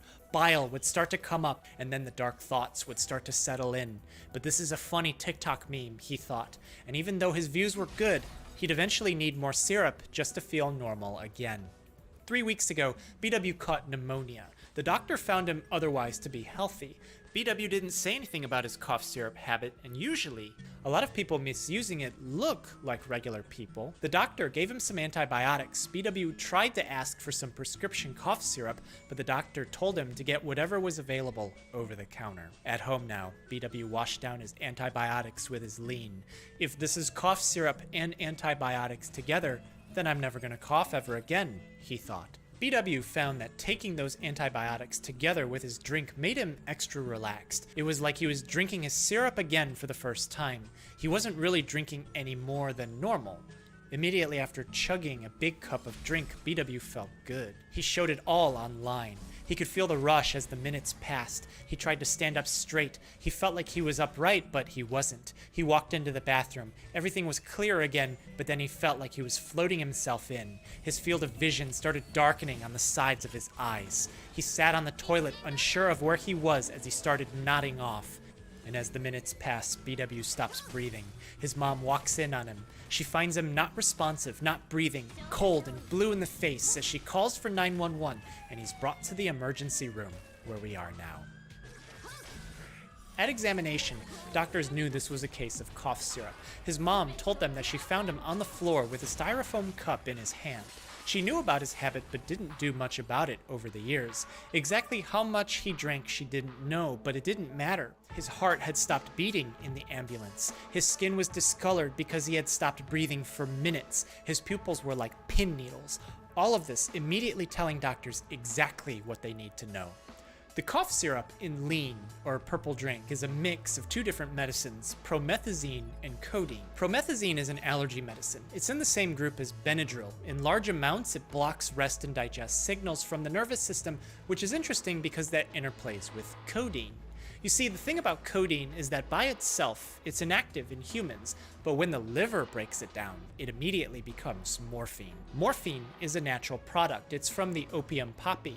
Actually, opium poppy sap has a mix of morphine and codeine together, so codeine is natural too. Morphine is an actual medicine that's used in hospitals. It's used to relieve pain, but it does a lot of other things to the body. 1,000 years ago, Arabic doctors used it to treat diarrhea because morphine slows down the muscles of the gut. Slowing down the gut gives the bowel time to reabsorb water to form a proper stool. But if someone doesn't have loose stools and has morphine in their body, then that slowed down gut would reabsorb too much water from the stools and harden them, leading to chronic constipation, which BW had. In the lungs, morphine interacts with the bronchioles and that suppresses cough. So that's why codeine is in cough syrup. But this isn't the reason why BW stopped breathing this time. He stopped breathing because morphine also interacts with the brain. When morphine is bound into nerves that sense pain, it blocks that pain signal. That's why it's a pain reliever.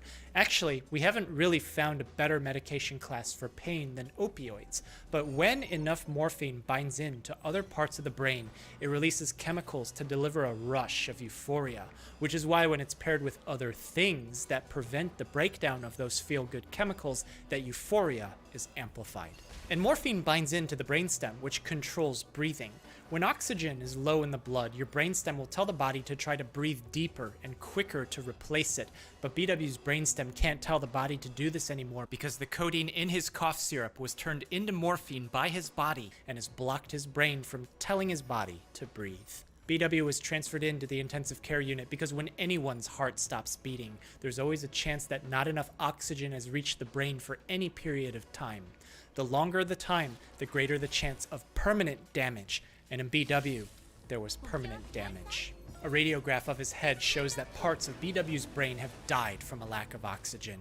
When he regained consciousness in the ICU, his speech was slurred and he couldn't hear out of his left ear. All of this happening because of brain damage caused by not breathing for several minutes, but something's wrong. Codeine in most people is only about 10% the potency of morphine, so you need at least 10 times the amount of codeine to have the same action as morphine. But since you're only supposed to be treating cough here with the syrup, you don't need that big of a dose. But the thing about codeine promethazine cough syrup is that one group of people who drink it for the first time say that they don't feel anything from it. They're still coughing afterwards. It's almost like it's not working for them. Why is that? A different group of people will become habitual users of codeine promethazine cough syrup. They'll tell you that it ruined their life because they start to need it every day, otherwise they can't function. So why is there a difference? And if codeine is only 10% the potency of morphine, and morphine isn't even as strong as some of the other things that are out there, then what happened to BW? This brings us back to the liver. One part of the liver makes morphine out of codeine, but a different part uses codeine to make norcodeine, which is immediately inactive. So this explains why codeine is only 10% the potency of morphine, but why does the liver do this? Well, the liver is the detox center of your body. You don't need fancy supplements or cleanses because you have a liver. Detoxing, broadly, means breaking chemicals down to make them more stable. Stable means that it won't react with other bodily structures because if they react, they could be doing damage. In nature, stable usually means simple. Breaking parts off makes things simple. These branches get cleaved off. In the top case, done by one part of the liver, that's morphine. In the bottom case, by the other part of the liver, it's norcodeine. And nothing more can be done to each of these because these rings in nature are generally stable. But if BW, chugging almost a liter of syrup, isn't any more than he'd take normally, then how did he suddenly stop breathing? How did it suddenly look like he drank 10 times more syrup than normal? Well, we know different people are built differently. If you're someone who can drink a whole pot of coffee at midnight and be sound asleep at 1 a.m., you might also have a friend who would take a sip of coffee at lunchtime and be wired until the following morning, meaning that you can handle caffeine no problem, but your friend can't. The difference in people is because of differences in our genes, and these variations are called mutations. Do you remember that some people aren't affected at all by codeine? Well, they might have a genetic mutation that makes one part of their liver less functional. This means that codeine never gets broken down to morphine at all in these people. The entire dose gets inactivated. If codeine never becomes morphine in these people, then that's why the cough syrup doesn't work in these people. And if someone has mutations that don't break codeine down to morphine, someone else would have the opposite mutation that would break a lot of codeine to morphine. This means these overfunctional people would turn all of the codeine to morphine. Then suddenly, it's not 10% potency anymore, it's closer to 100%. Do you remember that BW was called lightweight by his friends? Well, if you convert most of the codeine to morphine, then you don't need to drink that much to get the same effect. This could be why he could get away with drinking less syrup than everyone else. But if that's the case, then that means that something even more terrible had happened when he presented to the emergency room. You see, the antibiotics that BW took for his pneumonia also get broken down by the part of the liver that inactivates codeine. Actually, that antibiotic packs in that entire part of the liver and doesn't let anything else in. So if BW, by his genetics, turns more codeine to morphine than other people, and the other part of his liver that's supposed to never activate codeine at all is blocked, then virtually all of the codeine that he chugged on TikTok was converted to morphine, flooding his body with a massive amount, much more than he was used to. He was feeling good those first 2 days, but as more antibiotics occupied his liver, more and more morphine collected to the point where he stopped breathing and parts of his brain became permanently damaged. In the hospital, BW was transferred into the step-down unit as his condition stabilized. Doctors would need to refer him to rehab and more outpatient care, but his time inpatient was coming to an end as he was discharged back home. As the days passed, BW tried to cope. All of those years of misusing cough syrup made his body learn and adapt. If more morphine was around to bind into the gut, to slow it down, to bind into pain nerves, to block the signal, then the body will adapt and create more of those structures for more morphine to bind in. This is how we believe tolerance and dependence develop, manifesting as withdrawal symptoms. And when suddenly one day there's no more syrup available, no more slowing down of the stomach makes it move faster, so the bile emerges from both ends. No more syrup to block the pain nerves means big pain signals push their way through, making everything hurt. This is called withdrawal. And after losing part of his hearing, BW still couldn't cope with the withdrawal. His thoughts were clouded every day with feelings of doom. He reluctantly got back into his drink.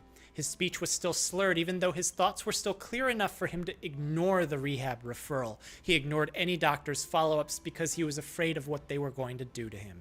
One of his friends had suggested that BW start on an over-the-counter medicine used for loose stools called loperamide. This thing, he said, helped him get over the sickness and withdrawal. And so BW tried his own rehab. At first, he took 1 box of this loperamide. He didn't feel great, but it was still better than nothing. Why not try 2 boxes, he thought. Eventually, he got to a point where he didn't feel great, but he didn't feel too sick anymore. He didn't care that he needed 5 boxes each day so that he wouldn't feel as if his brain was smashing up against his skull, so that he wouldn't lay in a pool of his own sweat and bile huddled over on the floor. But as the days passed, this loperamide caught up with him too. One day, BW's mom came back from work. She walked into the living room and found her son again on the floor, cold, pale, and unresponsive as she calls for 911. And he's brought to the emergency room again. At examination this time, BW had an abnormal heart rhythm. He was shocked back into a normal rhythm, only for it to become abnormal again. His mom showed the doctors the boxes of loperamide that he took. His heart starts shaking in place, not actually beating, and then suddenly it stops. Doctors rush in to give him CPR, to give him medicines to try to restart his heart. What is loperamide, and why did it stop his heart? This brings us back to morphine. Do you remember those Arabic doctors treating loose stools? Well, morphine's probably not the best medicine for that, given that it can form a very intense habit. Loperamide treats loose stools without the habit-forming quality because it binds into the same structures in the gut that morphine would, but it only binds to the gut and not the brain. But at a dose of 5 boxes, it behaves a little differently. One half of loperamide looks like methadone, which is a treatment given in rehab for opioid withdrawal. So that's how some people think that loperamide can treat withdrawal too. I wouldn't do this because the problem is people try to take large amounts, like multiple boxes of it, to try to force it into the brain. And the brain resists this by pumping loperamide back out. If there's simply too much of it, those pumps would get overwhelmed, and loperamide would bind into the morphine receptors in the brain to cause the same effect. But the problem is, the other half of it looks just like one part of an antipsychotic medicine named haloperidol. But we don't really know what this means right now for the brain. What we do know is that the other half of loperamide is also shaped like a heart rhythm medicine. It binds into the heart when taken in large amounts, and it blocks electrical conduction needed for muscle contraction, which is exactly what happened to BW. After 25 minutes of CPR, the code was called. Doctors weren't able to resuscitate him. Purple drink, lean, syrup, or Texas tea, whatever you want to call it, it doesn't matter what the name is, don't do it. Even though it's candy and soda pop mixed in, things associated with enjoyment and cutesy fun time, it's evil in the sense that over time, it can and will cause significant suffering. It'll slowly warp the way you live and the way that you behave, and many people who are deep in it may not realize how twisted their lives have become because of it. Maybe some do realize it, and one part of those people are completely helpless in fighting it. You see this happen even to famous people because in their end, they're no different than anyone else. It's not worth it to start. Don't do it. And don't do the loperamide thing either, because it's way more risk than benefit, just like it was for BW. Thanks so much for watching. Take care of yourself, and be well.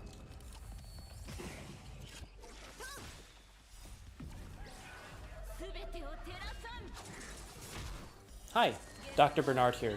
Don't do this. Just because Benadryl's over the counter doesn't mean it can't do bad things. Even taking it as directed for allergies often nets people a dullness and mental fog that lasts into the next day. Don't do it. JC is a 21-year-old woman presenting to the emergency room unconscious. Her dad, Scott, tells the admitting nurse that she had at least 3 seizures in the past hour. The last one went on for more than 15 minutes before he saw his daughter fall limp like a rag doll. You see, JC was a regular college student in 2020. She had just finished her finals, although she had already moved back home earlier that spring because of pandemic. This summertime break was a good chance for her to pump up her internet following. With TikTok being the favorite of all her friends, she was going to become internet famous. A small trend was growing over the weekend, #BenadrylChallenge. This is going to be something big, she thought. Back when she still had classes in person, she heard about Benadryl being able to open someone's mind. Some of her friends had tried it on the weekends. She thought she had tried it during her freshman year, but couldn't remember. She couldn't really remember anything from that year. Haha, TikTok meme, she thought this time around as she danced around on camera with 2 whole bottles of Benadryl before dumping them into her mouth. And immediately after finishing both bottles, JC didn't really feel anything. She was going to be famous now. She was going to get 10 million views. Allergy medicine go glug glug, she thought. And what she didn't realize is that the dose of both bottles combined can be fatal. As the hour passed, JC could feel a burning sensation at the base of her neck. Her ceiling became like jello, wobbling around. But ceilings are cringe. I'm floor gang now, she thought. Always have been. JC had never felt more relaxed as she turned on some music. She could hear people chanting her name over the speakers. That's the sound of being TikTok famous, she thought. She tried recording more videos of her trip, but eventually she forgot what she was doing. Her vision was blurry, but she didn't need her eyes to see anymore. There was a drum beating faster and faster in her chest. Her mouth was like a desert devoid of water, and her teeth were like giant stones grinding each other down into sand. JC looked at the clock. 12 hours had passed. Her dad had come in and asked her, "How much Benadryl did you drink?" But she wasn't sure if that was a hallucination or not. She said she took 10 million, which is how many TikTok views she'd get as she suffers her first seizure. In reality, no one was around. Her dad hadn't seen JC since hours before she took the Benadryl as she falls unconscious on the floor. As Scott walks in on his daughter, he sees her suffer her third seizure. While he called 911 and while the ambulance was on its way, JC's seizure wouldn't stop. But when paramedics arrived, she fell limp. Her dad had no idea what happened as she arrives to the emergency room, where we are now. At examination, JC was unresponsive. She was flushed, but she didn't have a fever.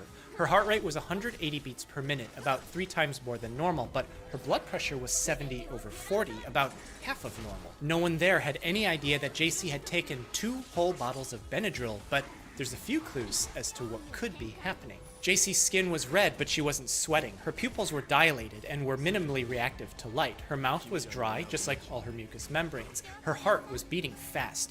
All of this together signals anticholinergic poisoning. But what does that mean? What is a cholinergic? And what does it have to do with Benadryl? Well, Benadryl is an allergy medicine. Its chemical name is diphenhydramine. Lots of people take it in the spring when the flowers are blooming. Pollen and allergens cause people to sneeze, to cough, to have a runny and stuffed nose. The body thinks these allergens are foreign objects that need to be removed. What's a good way to remove things? Well, you could dilate the blood vessels and make them more leaky in the hopes that the allergens will leak out. Benadryl stops this allergic reaction by stopping the signal for it, which is from a natural chemical that's made in your body called histamine. Hist from histidine, which is an amino acid, a building block of proteins in your body, and amine referring to nitrogen, which is a base word for amino acid. But if Benadryl is just an over-the-counter medicine, why did it cause JC to hallucinate? It's not like you're stopping allergies in the brain. And why is her heart beating so fast? As the doctors keep examining her, they find that she has a pulse, but her heart is beating in a way that if nothing is done about it, her heart will just shake in place and won't be able to produce an actual contraction. Doctors shock her into a normal heart rhythm. And after this happens, JC's dad realizes that his daughter had posted some TikTok videos of her drinking 2 whole bottles of diphenhydramine. He shows this to the doctors, and it tells them everything that they need to know. Diphenhydramine inactivates histamine receptors. It doesn't stop the immune system from releasing histamine, it stops your body from interacting with it. When you take the dose on the instructions for allergies, this inactivates enough of the histamine receptors so that you don't have a reaction. But if someone takes too much, like let's say 2 whole bottles, then that person's going to have a lot of diphenhydramine floating around in the body, meaning it's going to interact with more than just histamine receptors. But what else would that be? If you've ever taken diphenhydramine, you know it can make you sleepy. That's why it's branded as a sleep aid too. Some parents give it to their kids before a flight so that the kid will sleep on the plane and not cause a ruckus. You shouldn't do that to your kids. But if you've ever taken it for sleep, you know you don't wake up feeling great. All of this means that Benadryl acts on the brain, which is clearly what it did to KC, because as doctors transfer it into the intensive care unit, she suffers her 4th seizure. Nurses had to give medicine to stop the seizure because it wouldn't stop on her own. The Benadryl deposits not just in her brain, but in all her organs because she took so much of it. This brings us to an idea called lipophilicity. Lipo meaning fat and philic meaning affinity for. Benadryl is lipophilic, meaning it dissolves in fat. We know water doesn't mix well with oil, which is a fat. Outside of the cells in the human body, there's a bilipid layer, meaning that your cells are coated and defined by a layer of fat. This would mean that a lot of Benadryl doesn't want to be in the blood because blood is mostly made of water. It would want to be in the cells so that it can interact with that bilipid layer. And more than 60% of the brain is made of fat, which is how Benadryl would get in. Do you remember those histamine receptors? Well, they're not just in the lungs and the skin to cause an allergic reaction. They're also in the brain. And while histamine can cause blood vessels to dilate and become leaky elsewhere in the body, in the brain, it does different things. It regulates sleep and wakefulness, so if Benadryl is there, cells don't respond to histamine anymore, so there's no more regulation and no more wakefulness. And that's how it causes drowsiness. Histamine is also involved in cognition, so if Benadryl is there to block it, then there's less cognition. Less cognition could mean more hallucinations, which sounds a lot like JC's case. Histamine is also an anticonvulsant, so if Benadryl is there to inactivate it, then there would be convulsant activity explaining her seizures. But she doesn't just have a little bit of Benadryl in her body, she has 2 whole bottles of it. But if it's sitting in her organs, blocking all the histamine receptors, and there's still a lot of it floating around, what else would it block? This brings us back to anticholinergic poisoning. A cholinergic refers to the naturally occurring chemical called choline, which happens to have a similar structure to Benadryl. One part of the nervous system signals for rest and digest. This is mediated by the chemical acetylcholine, which is made inside your body, and cholinergic receptors take in acetylcholine to promote rest and digest. But interestingly enough, since we've sequenced the entire human genome, we know what the DNA in our body makes. Nature likes to conserve things, and our genome tells us that almost half of this cholinergic receptor is just like the histamine receptor. And because Benadryl isn't too different in structure from choline, then it means having a massive amount of Benadryl in the body would cause it to bind to cholinergic receptors too. And a lot of Benadryl means a lot of these cholinergic receptors don't get acetylcholine anymore, they get Benadryl instead, meaning that JC's body can't signal rest and digest either. Without a digest signal, her mouth becomes dry, so no more saliva. Her stomach muscles don't move anymore. She becomes flushed, but she can't sweat. She can't and hasn't urinated since she took the whole bottle of Benadryl. Her pupils become dilated, and her heart doesn't slow down. It speeds up to the point where it shakes in place and doesn't actually produce a contraction. In the intensive care unit, doctors give medicines to try and stabilize her heart rhythm. Benadryl doesn't just stop the histamine signal, it doesn't just stop the rest and digest signal, it also blocks sodium going into heart muscle cells because the other part of its shape happens to fit in those receptors in the heart too. And because JC took a huge amount of it, there's enough extra floating around to block anything where it can fit. Is there any way we could happen to pull it out of her organs? Maybe, but in most cases, this is treated by waiting it out. Give medicines to stabilize her heart, give medicines to stop her seizures if they happen, ventilate her so that a machine breathes for her because she can't do it on her own. But maybe, just maybe, there is a way we can exploit the chemical property of Benadryl to treat her, bringing us back to lipophilicity. If Benadryl dissolves in fat but not water, could we somehow infuse fat into her veins in the hopes that it would pull out Benadryl from her organs? At this thought, doctors infused the lipid emulsion used to feed critically ill patients intravenously. JC's heart rhythm didn't change after the first infusion. It's still unstable. 20 minutes later, doctors infuse another bolus in, and then her heart stabilizes throughout the duration of her stay in the hospital. She never has another abnormal heart rhythm. In several case reports of this intravenous lipid emulsion therapy for various toxicities, a positive inotropy was observed, meaning that after infusion of fat emulsion, the heart beats stronger and harder. It's possible that it could be the heart muscle changing energy source from glucose to fatty acid from the emulsions, but it could also be the additional volume in the blood stretching the heart and causing a rebound reflex, or it could just be because the toxicity has been reversed. That's the good part. Sometimes that bolus of fat can cause pancreatitis because the pancreas is supposed to help break down fats, and it can also cause acute respiratory distress that would be the bad part. But in this case, JC turned out okay. And on day 3 of hospitalization, she pulled out the tube that was down her throat. Confused as to where she was, her dad explained to her everything that happened as she realized that the TikTok fame wasn't worth the memes, especially since she had a mental fog and haze from the event for several months afterwards. Viral following is almost never worth it, because fast up means fast down. Brightest stars burn out the fastest. Thank you so much for watching. Take care of yourself, and be well.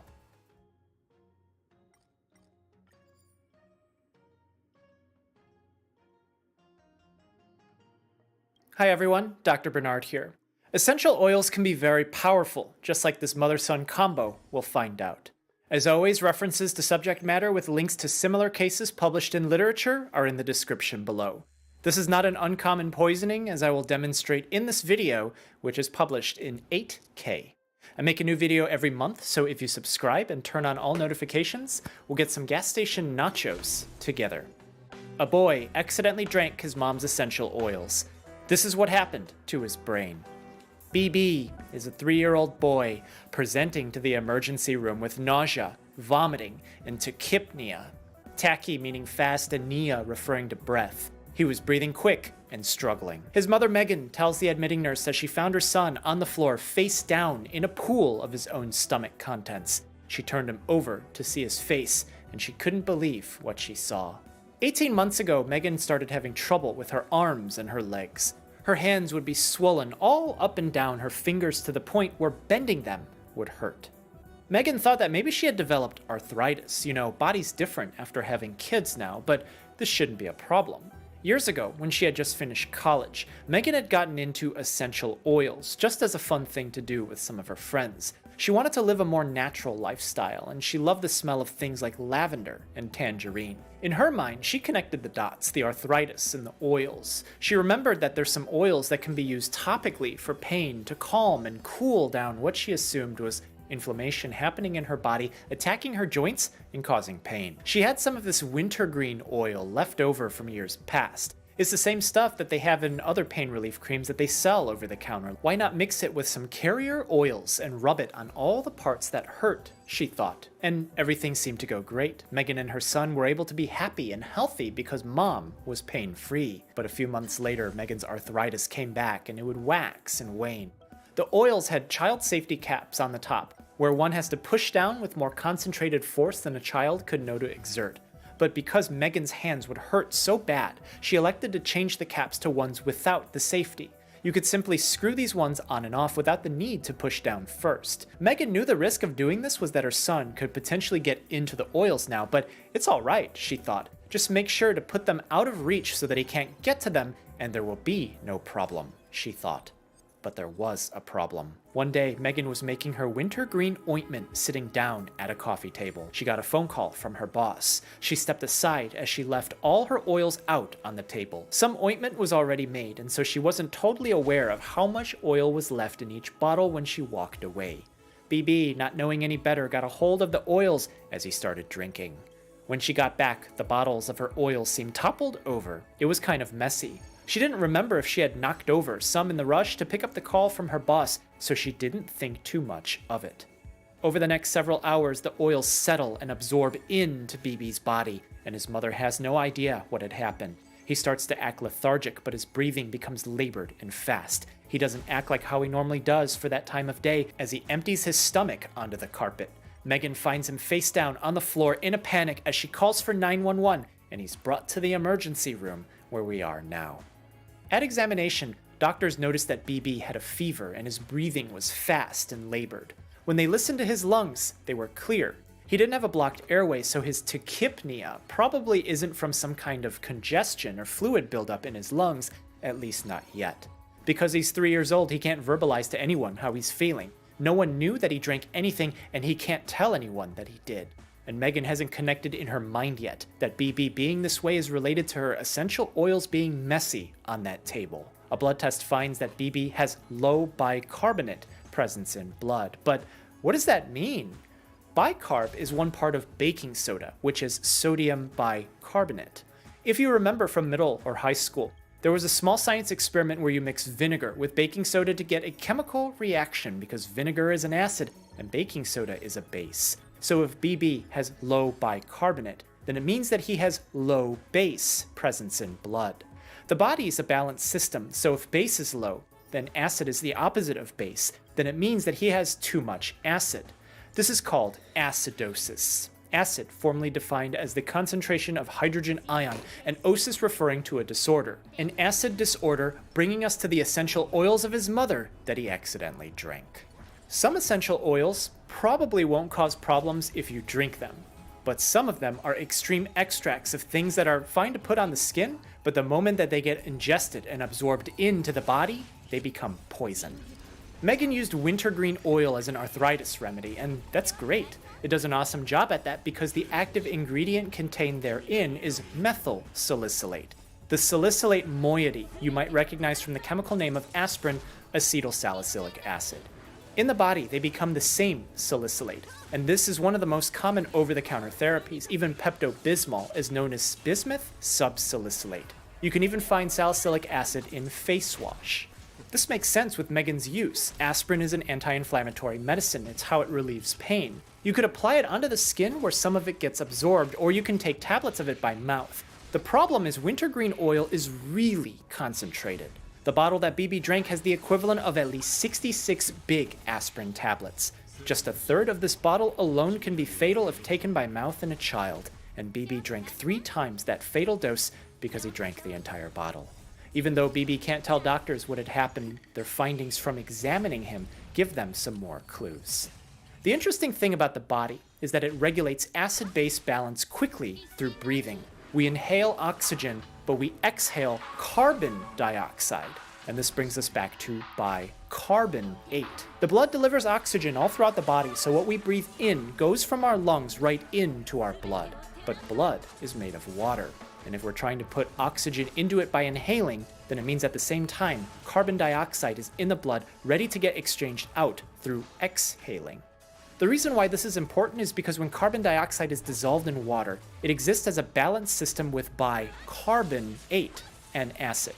This tells the medical team a lot about what's happening in BB. He has low bicarbonate in his blood, meaning that there's more acid than base, going backwards in the understanding of blood. He's breathing fast, meaning that his body is desperately trying to push excess carbon dioxide out as a way to fix the acidosis, but things keep getting worse.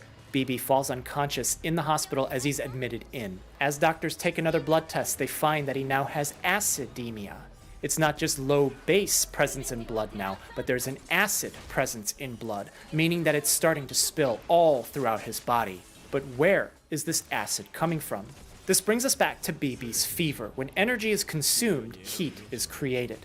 When the body consumes a lot more energy than it can create, then a lot of heat gets generated, leading to potential hyperthermia, high body temperature. But why is this happening? Inside the cells, there's a powerhouse called the mitochondria. It generates energy in the form of ATP by using electricity, the movement of positive and negative charges just like you see on a battery. When salicylate is inside the mitochondria, it flows freely, going back and forth wherever it wants, and starts to disturb the electrical flow. As this short circuit is formed, ATP isn't made anymore, but cells need that energy. They can detect something is wrong, but they don't know why. The powerhouse keeps working harder and harder, kind of like a hamster running in a wheel, and because the wheel doesn't touch the ground, the hamster can run forever and not get anywhere. Salicylate toxicity forces the mitochondria to run in place, never actually producing any energy. As the wheels keep spinning faster and harder, massive amounts of heat are released, and because energy is only consumed and not made in BB's body anymore, this is one part of where his carbon dioxide and acidosis are coming from. The tachypnea, the metabolic acidosis, the nausea and vomiting before falling unconscious. Doctors asked Megan if her son had accidentally eaten or drank some kind of chemical, specifically something related to aspirin. Already in a panic, she said she didn't know. She didn't think that he did, but then it dawned on her. She left her essential oils out when she stepped aside to talk to her boss on the phone. The bottles didn't have child safety caps. She came back to them and saw a mess that she didn't remember leaving. As she tells doctors every single oil that BB could have drank, their blood test returns and it confirms everything. He has high salicylate presence in blood from drinking a bottle of wintergreen oil made of methyl salicylate. Finding the problem is great for the doctors, but things are only getting worse now. BB's acidemia is intensifying. More acid has spilled into his blood compared to just a couple of hours before, and because he's unconscious now, it means that his brain is affected. But how did the brain get involved? We've already established that cells need a lot of energy to function, but in toxic settings, huge amounts of salicylate forces cells to use more energy than they can create. One function of cells is to maintain their fluid balance. A cell doesn't want to be super bloated. It also doesn't want to be shriveled up. To maintain the balance of fluid, cells can't just pull water from the outside and shove it in, but what they can do is manipulate sodium, because wherever sodium is, water will flow towards it. In this small science experiment, I dissolve salt in this water and place it into a semi-permeable tube, meaning that only water and nothing else can flow in and out of it. I place this tube in a pool of distilled water that has no salt dissolved in it, and you'll see that water enters the tube. That water flows towards where there's sodium. If cells can pump sodium in and out, then they can control their fluid balance. This pumping of electrolytes requires energy, which if the cells aren't making any more and they're starting to run out of it, then it means that they can't control their own fluid balance. Sodium doesn't get pumped out of the cell anymore. Water flows in and the cells become bloated. When all the cells become bloated, the organ becomes bloated. The brain starts to swell up and expand into the skull, but this is only the start of the problem. The thing about salicylate as a chemical is that it exists as a second form in a balance with itself as salicylic acid. Salicylate has an electrical property associated with it, a negative charge. The reason this is important is because when a chemical has a charge, it cannot enter or exit a cell by itself. But salicylic acid isn't charged. Salicylic acid enters and exits cells however and whenever it wants to. And because BB has acidemia, a high hydrogen ion presence in blood, it means that there's so much hydrogen floating around, salicylate only exists as salicylic acid, as it now starts to flood into every single organ. The brain's not only swelling now because it doesn't have enough energy to maintain fluid balance, but it starts discharging.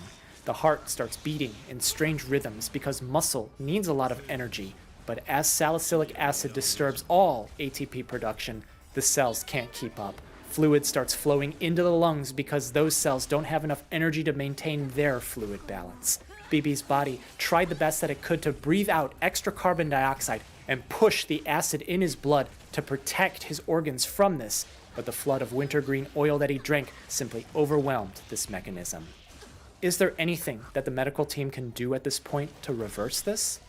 By the time they asked Megan if BB had accidentally eaten something or drank some kind of chemical, they started to take measures for what they thought could be happening. If he has acidemia and acidosis, specifically low bicarbonate presence in blood, then the answer is to give him bicarbonate. This will push the balance of acid down. As more base is infused into his blood, it prevents salicylate from becoming salicylic acid, forcing it to keep its electrical charge so it can't enter into his organs. Additional measures were taken by doctors to force base into BB's urine. This allows the body to use the kidneys to filter and concentrate salicylate so that it can be eliminated in the urine. There isn't much that can be done once most salicylate becomes salicylic acid in the body during a toxic event because there isn't an easy way to suck it out of the organs. In some cases, patients will appear to be okay, and within a couple of hours, the aspirin toxicity will overtake them permanently. The clinical decline can happen quickly and suddenly in this setting. The only thing that we can do now is to make the blood basic as quickly as possible to prevent all of that from happening. And luckily, the medical team were able to catch it just in time in BB's case. After several days in the hospital and a lesson learned by Megan to take great caution in never exposing any risk ever with any potential household danger to her son, BB was able to make a full recovery. Thank you so much for watching. Take care of yourself and be well.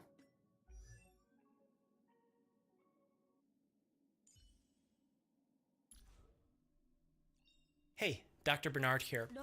This is medicine. It's for muscle aches and pains, and you apply it to the skin. There's a label on the box that's required by law here in the United States, and it tells you how to take it. It says apply to affected area. If the area is not affected, might not want to apply it there, just like this patient will find out. I make a new video every month, so if you hit subscribe and the bell to get notifications, we can read all the references to subject matter and related cases linked in the description below together. A boy rubbed an entire tube of pain relief cream on all the parts in between his legs. This is what happened to his brain. CG is a 16-year-old boy presenting to the emergency room with abdominal pain, headache, and polyuria. Poly meaning many and uria referring to urine. He was urinating excessively. Earlier the day before, CG was with his friends. They like to make fun of where they lived. It's a boring place. Nothing ever happens, but this time they were going to make something happen. One of the friends, Jake, had recently strained his neck when he slept funny one night. Looking for some kind of therapy, Jake found pain relief cream. He heard it had some medicine in it, but it's also minty. You'll feel a burn. You'll focus on that burn and you won't feel the pain anymore. Jake applied some of this cream on his neck, and then right after he had to use the bathroom. The hand that applied the cream made contact with all the parts in between his legs. Immediately after putting his pants back on, Jake could feel his groin go from ice ice cold to burning hot as he spent the next 30 minutes in a world of hurt to the point where he felt nauseous. If there's a way to get someone to rub a whole tube of this cream in between their legs, it'll be the funniest thing I'll ever see, he thought. One day, while everyone was hanging out, Jake ate a piece of 3-week-old pizza, and that pizza came right back up. As the friends laughed in his face, he felt embarrassed, but then he seized the opportunity. He challenged them. Eat a piece of the pizza, or rub a tube of this pain relief cream in between your legs. One or the other, otherwise you're not leaving my house. Clearly, this was a nonsense game played by a group of bored teenagers, but they were determined. One of the friends ate the pizza while the others watched, and that pizza came right back up. Pain relief cream is just minty lotion, the other friend said. They use it in hospitals all the time, so it's safe for everyone. As CG opened the tube, immediately after slathering a handful of the cream on all the parts in between his legs, CG wasn't sure what he was feeling. It felt cold, not really that uncomfortable at first, but then the burn started to settle in. As the minutes passed, he felt like someone had put a blowtorch to his groin and started searing it like a steak. As the pain intensified, he started to panic. The friends said that even more cream will help neutralize it, because if there's too much cream in the area, none of it can absorb into the skin, so this is totally like an antidote to itself. But then the hurt got worse as he rubbed the rest of the tube in. As CG tried to wash it off, it burned even more. Everything was red and irritated. He felt like there was a chemical burn on his groin feeding into his rear. As the hour continued, the pain started to fade. At first, it seemed like everything was over, but then CG started to feel like the air coming out of his nose was hotter than normal. He laid down on the floor, and everyone noticed that he was gasping for air. He didn't realize that he was breathing this way because when someone asked, he had no idea that he was doing it. As the hours passed, a high-pitched ringing started playing in his ears that wouldn't go away, and the music the friends were playing in the house started shifting in pitch. His chest was pounding, his arms and legs felt weak. He would urinate every couple minutes like he had chugged gallons of water, but he didn't drink anything. When he went to the bathroom to empty his stomach, the friends thought something was wrong. CG didn't eat the pizza, but as they find him laying down in a crooked and twisted position on the floor, they call for 911, and he's brought to the emergency room where we are now. Bengay Ultra Strength is a mixture of camphor and menthol, both of which are responsible for the cool, then warm sensation when applied topically, but this formulation also has 30% methyl salicylate. This is related to aspirin, known as acetyl salicylic acid, which in the body, they both become the same salicylate. This anti-inflammatory is the reason why it's in the cream for pain. These derivatives are some of the most common over-the-counter medicines. Pepto-Bismol for stomach ailments is bismuth subsalicylate, and even some face washes have salicylic acid, and it's the salicylate causing all of CG's problems, but the medical team don't know that. He's too embarrassed to tell anyone what he did. This will probably pass on its own, he thought, so he just tells the doctors that he hasn't been feeling well. At examination, doctors noticed that CG was responsive, so nothing was wrong with his brain, at least not yet. His breathing and his heart rate were fast, but his lungs were clear. His fast breathing wasn't because something was blocking his airway, and his heart doesn't have any problems. A blood test finds that he has hyperglycemia. Hyper meaning high, glyce from ancient Greek glikis referring to glucose or sugar, and emia meaning presence in blood. High sugar presence in blood. It wasn't just a kind of elevated blood sugar level, it was so high that doctors presume that CG has new onset type 1 diabetes, the type that's caused by pancreatic damage, not insulin resistance that can develop later in life. They presume he's experiencing an acute illness because of it called diabetic ketoacidosis. Keto referring to ketone, a chemical that's formed in the blood due to the fact that the body has metabolic derangements. Acidosis referring to a disorder of the body resulting in a flood of acid floating around in the blood. And diabetic meaning that all of this is coming from a problem of how his body handles and responds to sugar or glucose, bringing us back to hyperglycemia. Because CG's 16, he's considered a pediatric patient. Hypoglycemia this severe doesn't happen suddenly. It takes hours to days, meaning that the body has had some time to adapt in the setting of diabetic ketoacidosis. If everything is corrected aggressively and too quickly, overcoming those adaptations suddenly could do more harm than good. But this is a problem because while DKA needs to be treated slowly in a patient of this age, CG doesn't have DKA. It looks like he does at admission, but he doesn't. Salicylate poisoning, which is what he has, needs to be treated quickly, and the treatments between the two are completely different. Precious time can be wasted if the medical team doesn't find this in time, as they start him on insulin that slowly infuses into him. Insulin is a hormone that's naturally released in your body after a meal. It gets the body's cells to absorb the sugar and nutrients from the blood. It works because his blood sugar becomes normal again over the next few hours. But the time has been lost now because CG starts to become confused. He doesn't look well. The salicylate poisoning from that tube of cream rubbed in between his legs is getting worse. Another blood test finds that he has low bicarbonate presence in blood. But what does this mean? Bicarb is a base. It's one part of baking soda, known as sodium bicarbonate. When we breathe air in, our body wants the oxygen from that air so it can produce energy and function.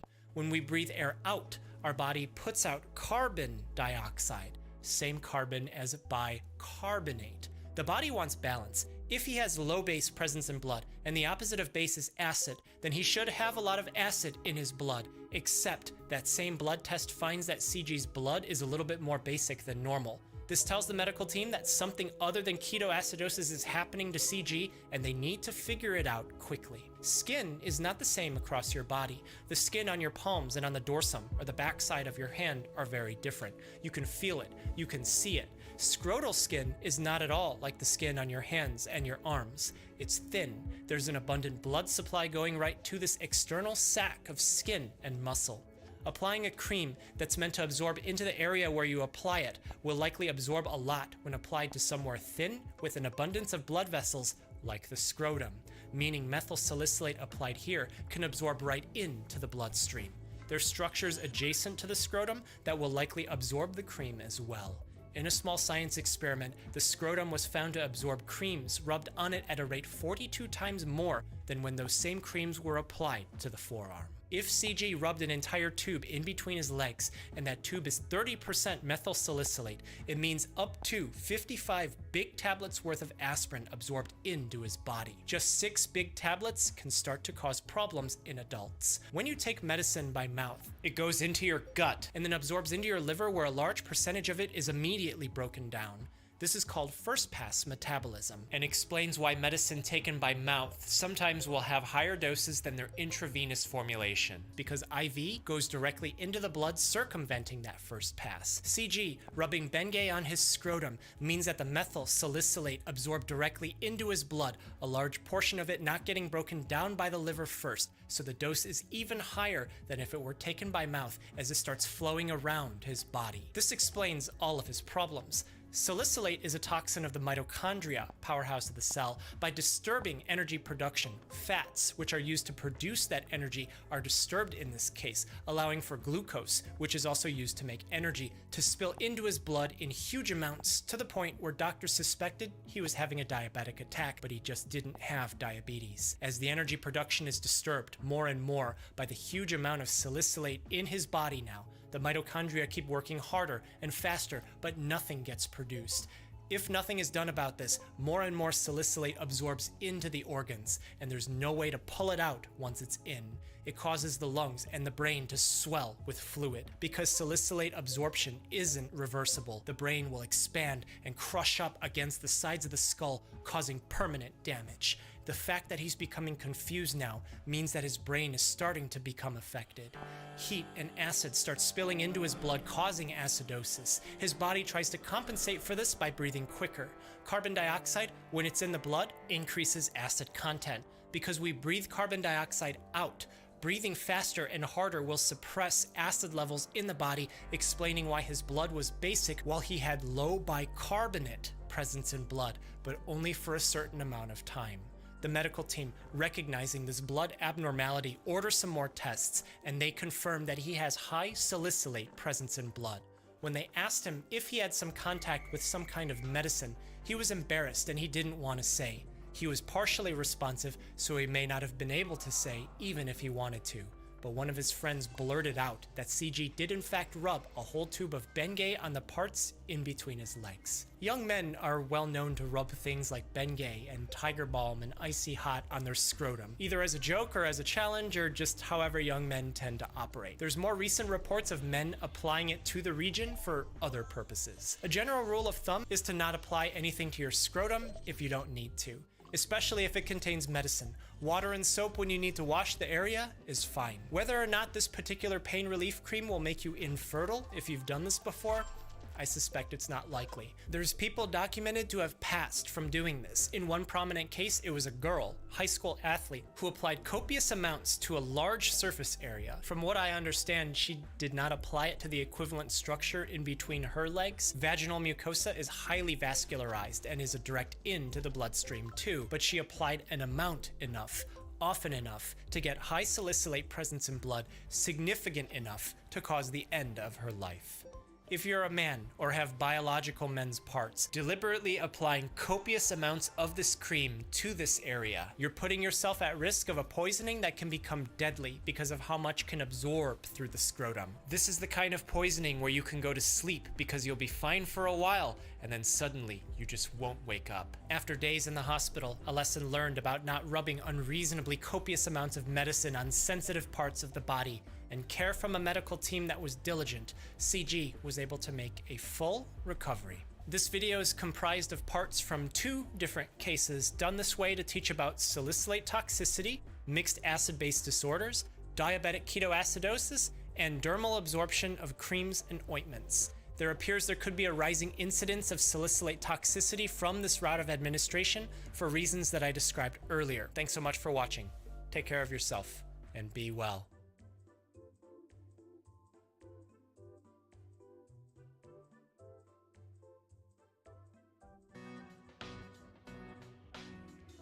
A woman ate 23 bananas after fasting 7 days. This is what happened to her organs. KC is a 23-year-old woman presenting to the emergency room unconscious. Her mother Jane tells the admitting nurse that Casey had been acting funny over the last week, but no one was really sure what had been happening. Casey was a fitness enthusiast. When she started college, she got into intermittent fasting to help regulate her diet. This is a time when people set specific times where they can and cannot eat to help maintain order in their diet. She noticed that sometimes she could go a few days without eating, and without making up for it, she'd lose a good amount of weight. She noticed that on the day she started eating, she'd have a massive headache after the first meal, but she didn't think anything of it. Over the course of the pandemic, Casey had felt that she had become less fit. She took it into her own hands to tighten the fasting periods of her eating. She saw a group of people talking about how fasting for days at a time was a way to not only help limit intake, but to also suppress what someone called hunger hormones.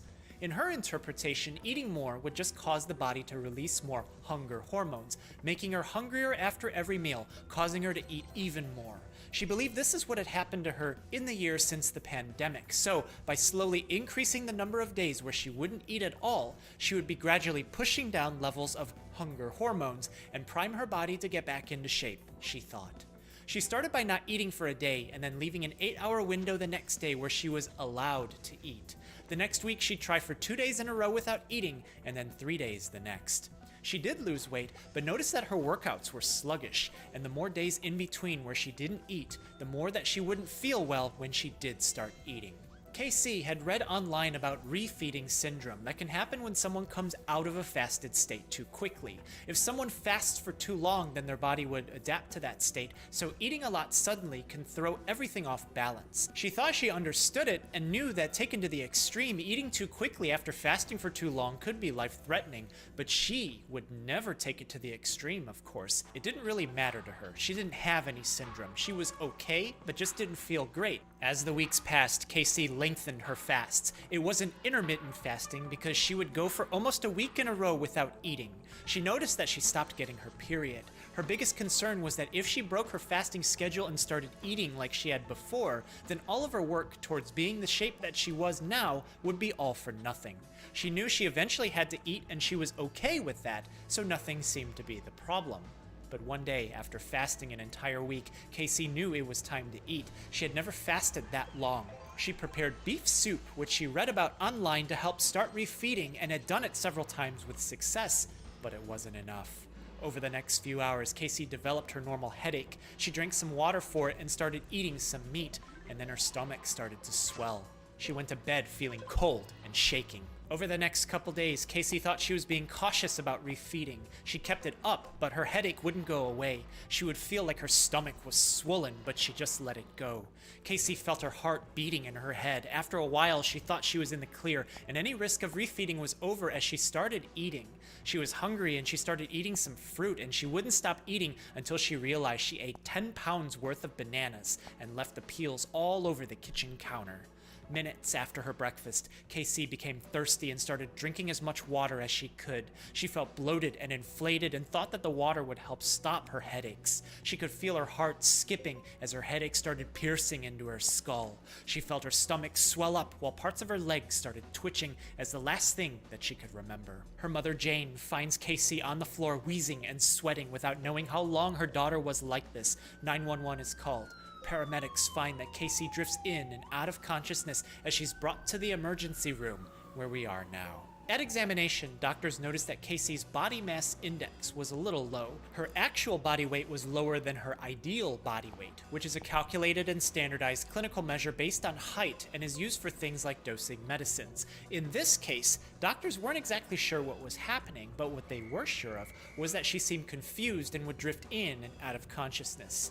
A quick test finds that Casey has hypoglycemia.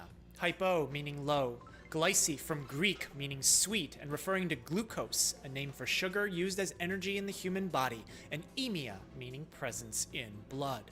Low sugar presence in blood.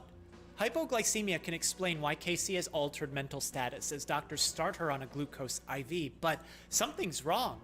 If Casey had eaten almost 30 bananas before presenting to the emergency room, and bananas are well known to have a lot of sugar, then how could she have low sugar presence in blood? A blood test finds that she has vitamin deficiencies. Doctors and her parents still don't know that she ate 10 pounds of bananas after fasting for a week because she couldn't tell them as she drifts in and out of consciousness. In her hospital bed, the nurse begins to administer the vitamins to Casey. As doctors continue her IVs, they find that she's also dehydrated for some reason. But very quickly, Casey starts to become agitated. Her muscles start twitching and her kidneys stop making urine, and then her blood pressure started dropping. Her heart rate would change from slow to fast and back, while parts of her heart would skip beats. And another blood test gives everyone some more clues as to what could be happening. Doctors find that Casey now has hyperglycemia, high sugar presence in blood. This could make sense because they've been giving her sugar in her IV, but the test also shows that she has hypokalemia, low potassium presence in blood. But why would potassium be low in her blood? She ate a lot of bananas and those have potassium. Casey's kidneys don't produce any more urine, so the potassium couldn't have been urinated out. She hasn't had a bowel movement in the one day that she's been in the hospital, so she didn't lose any there either. You can't breathe potassium out, meaning that that potassium must have exited her blood and entered somewhere else inside of Casey's body. And if most of the body's potassium is already inside the cells, then it means something must have caused even more potassium from the blood to get shoved into the cells. And this happened during the time that she was in the hospital, because when she presented to the emergency room, her blood potassium level and other electrolytes were mostly normal. So how could this happen? The medical team takes a closer look at the blood test and finds that it's not just potassium that's low in Casey's blood. She also has hypocalcemia, low calcium presence in blood, hypomagnesemia, low magnesium presence in blood, and hypophosphatemia, low phosphate presence in blood. And if there's been more things going into her body rather than coming out of her body during the time that she's been in the hospital, then why would all of these have low presence in blood? You see, in a fasted state, the body becomes sensitive to insulin, which is a hormone that's released after you eat a meal, and the amounts of insulin released can vary depending on the kind of food that you eat. Carbohydrates tend to spike insulin levels, while proteins and fats get a response too. This brings us to the idea of cell signaling. Hormones are the body's way of sending signals inside. In the case of insulin, it's a signal to tell the cells that new nutrients are here, time to absorb them in and use their resource. When the body doesn't get a lot of new nutrients in very often, like when you're fasting, the cells want to be more alert for the signal when there are new nutrients available, so they become more sensitive to insulin. In Casey's case, she knew to start eating slowly when breaking her fast, to eat a little and then build up more over time.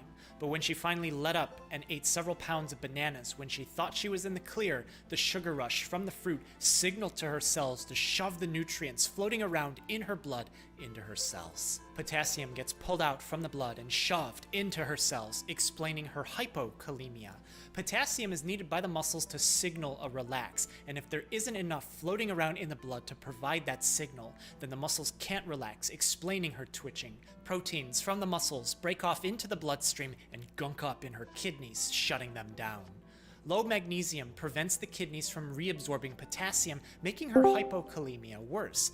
But that's not the only thing that happened here. Even though she has low phosphate presence in blood, her body's stores of phosphate may have been depleted because she kept repeating her fasts, and her actual body weight was less than 70% of her ideal body weight. So as a clinical measure, this could indicate a degree of malnutrition. The reason why phosphate is a problem here is because the body uses ATP for energy, adenosine triphosphate.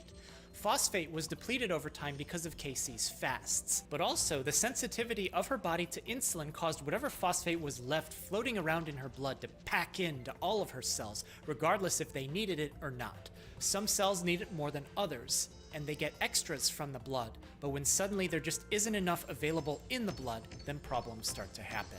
And if vitamins are needed to properly use ATP for energy, then this brings us to Casey's next problem. Do you remember her vitamin deficiency and doctors started her on an IV of vitamins? Well, being chronically deficient in B vitamins can cause mental status changes just like low blood sugar does. And unfortunately, starting her on an IV of glucose was absolutely the wrong thing to do in Casey, given that sugar spikes insulin levels and Casey's body was very sensitive to insulin. The 10 pounds of bananas she ate did her in, and because she couldn't tell anyone and her blood levels when she presented to the emergency room hadn't caught up to what was happening, things just kept getting worse for Casey. Fasting is popular now in fitness and diet circles, and there's a lot more talk about refeeding syndrome now than in 2005. But the reason why doctors may not think of it right away is because it historically didn't happen all that often here in the United States. If it does happen, it's not always immediately obvious. Refeeding syndrome you might see in people who can't eat or don't eat for some reason. Those people might have a tumor in their mouth or their neck, or they have a severe mouth sore, or they have stomach disease and they don't eat for several days. Then they become critically ill for some reason, maybe or maybe not related to the fact that they haven't been eating for a couple of days. In the hospital, these people get sedated and a tube is stuck down their throat so that a machine can breathe for them. You can't eat when you have a tube like that in your mouth, so the medical team feeds you intravenously. If they don't know that you haven't eaten for 5 days because it might not be that obvious, sugar and amino acids and fats are sent intravenously, causing an insulin increase, causing everything to get shoved into the cells in the setting of insulin sensitivity, and causing organs to shut down because there aren't enough nutrients in the blood for them to use. If electrolytes in Casey are low, then the answer is to replace them with care and constant monitoring as to not go overboard and cause high electrolyte presence in blood, which can be just as deadly as the opposite. This could have been avoided if Casey started refeeding slowly and not eaten 10 pounds of bananas so quickly after breaking her fast, or just not fasted in such an extreme manner. For weight loss, fasting can be a great tool, but with every great tool always comes a safety precaution. With careful monitoring and support of family and friends with her afterwards, Casey was able to make a full recovery. Thank you so much for watching. Take care of yourself and be well.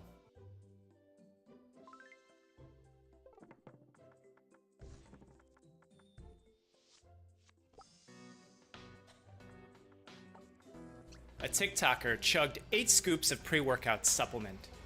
This is what happened to his brain. J.A. is a 25-year-old man presenting to the emergency room unconscious. His mother, Karen, tells the admitting nurse that she found her son unresponsive on the floor. You see, J.A. was a fitness TikToker who was just trying to make it. He recently found out about dry scooping pre-workout supplement. This was a hot new trend where people would dump powder directly into their mouth in an effort to bypass the water and allow the body to digest it as soon as possible so that the pre-workout would hit harder. Clearly, this was nonsense intended to sensationalize an unnecessary class of supplement, but JA was determined. He was going to dry scoop pre-workout for a video to post and get 100,000 followers. After putting 2 scoops of pre-workout directly into his mouth, JA felt like he was choking. He felt the powder immediately coat his tongue and everything became dry. In an effort to not breathe in any powder, he closed his eyes tight and tried to swallow. The video he posted gained him so many likes and new followers that he knew he had to push it further to get his follower gains. He was going to do 4 scoops next and have the biggest workout of his life, all documented in the biggest video that he's made yet. Immediately after putting 4 scoops of pre-workout supplement in his mouth, JA had instant regret. He knew he was going to choke on it, and if he didn't do anything, he would breathe it in. He thought it'd be funny for the video to just chase it down with 4 more scoops already mixed in with water as he washed everything down and got ready for his workout. At the gym now, JA didn't feel well. The pre-workout he took was loaded with caffeine, creatine, and a Focus Energy blend made of a variety of things. He started sweating before he even started touching the weights. He felt jittery during his sets. He could feel his heart beating in his neck as his eyes started bulging out of his head. He knew he was wired, but it was hard to actually get anything done. And while he was doing one of his sets, he felt an instant headache break through. He posted his video online, but didn't follow any of the comments because he couldn't follow any of the comments. At home now, JA wasn't exactly sure what was happening as he stumbled around. And as his mom came up to see what the commotion was, she found her son huddled over on the floor as she calls for 911, and he's brought to the emergency room where we are now.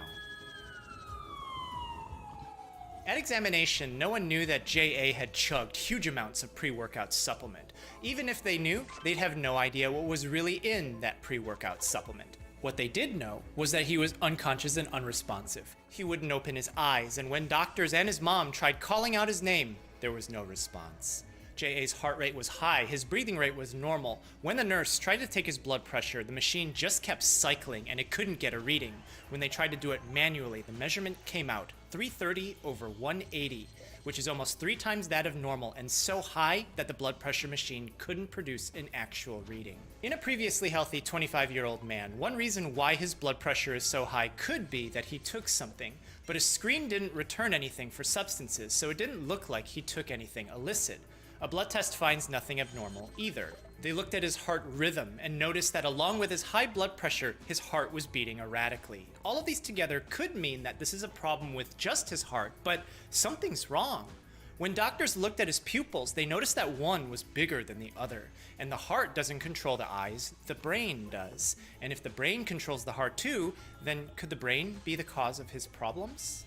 Doctors send JA to get a scan of his head. The images suggest that parts of his brain have been bleeding.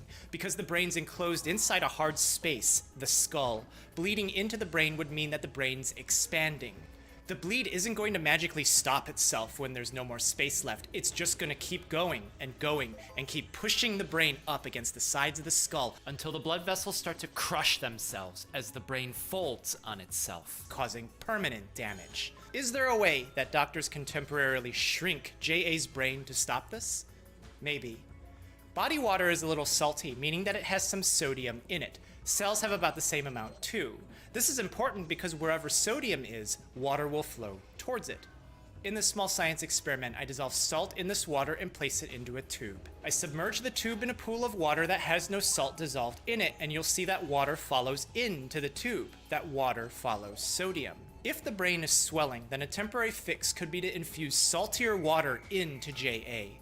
If the body water is saltier than the brain, then it would temporarily suck water from the brain to relieve the pressure because it's quickly expanding. But this is only a quick fix for now, as he's sent into the intensive care unit. Doctors still don't know that JA had chugged 8 scoops of pre-workout because there isn't anything in that supplement that anyone in a hospital would test for, except his mom pulls up his phone and finds the latest video that he posted. She showed the doctors, and while it gives them some clues as to what could have happened, their main priority is to see if there's anything that they can do to relieve the pressure that's been building up in his skull. Looking at the ingredients of the pre-workout supplement, 2 things immediately stood out. A single scoop has 200 milligrams of caffeine, which is around 2 cups of coffee. The recommended daily maximum for caffeine is 400 milligrams. If JA swallowed 8 scoops of pre-workout in just a few seconds, it means that the caffeine content that he took was equal to chugging 17 cups of coffee, and equal to 4 times the recommended daily limit.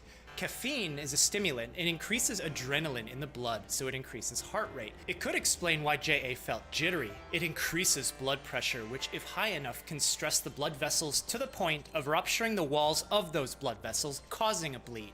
But is caffeine alone enough to cause a blood pressure so high that the machine can't even read it? On the ingredients list was another listing named beta-phenylethylamine.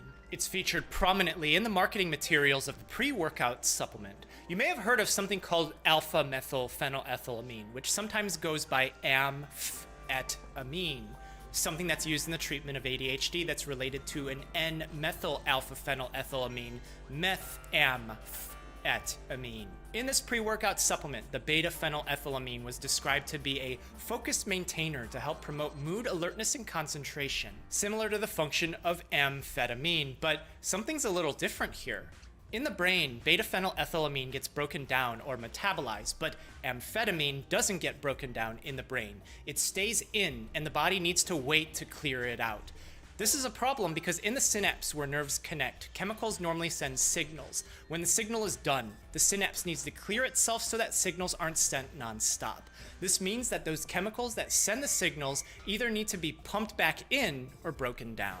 If a lot of amphetamine is present, the synapse doesn't get cleared. It keeps forcing more chemical out, sending signals non-stop, continuously stimulating the nerve. This is why we call it a stimulant.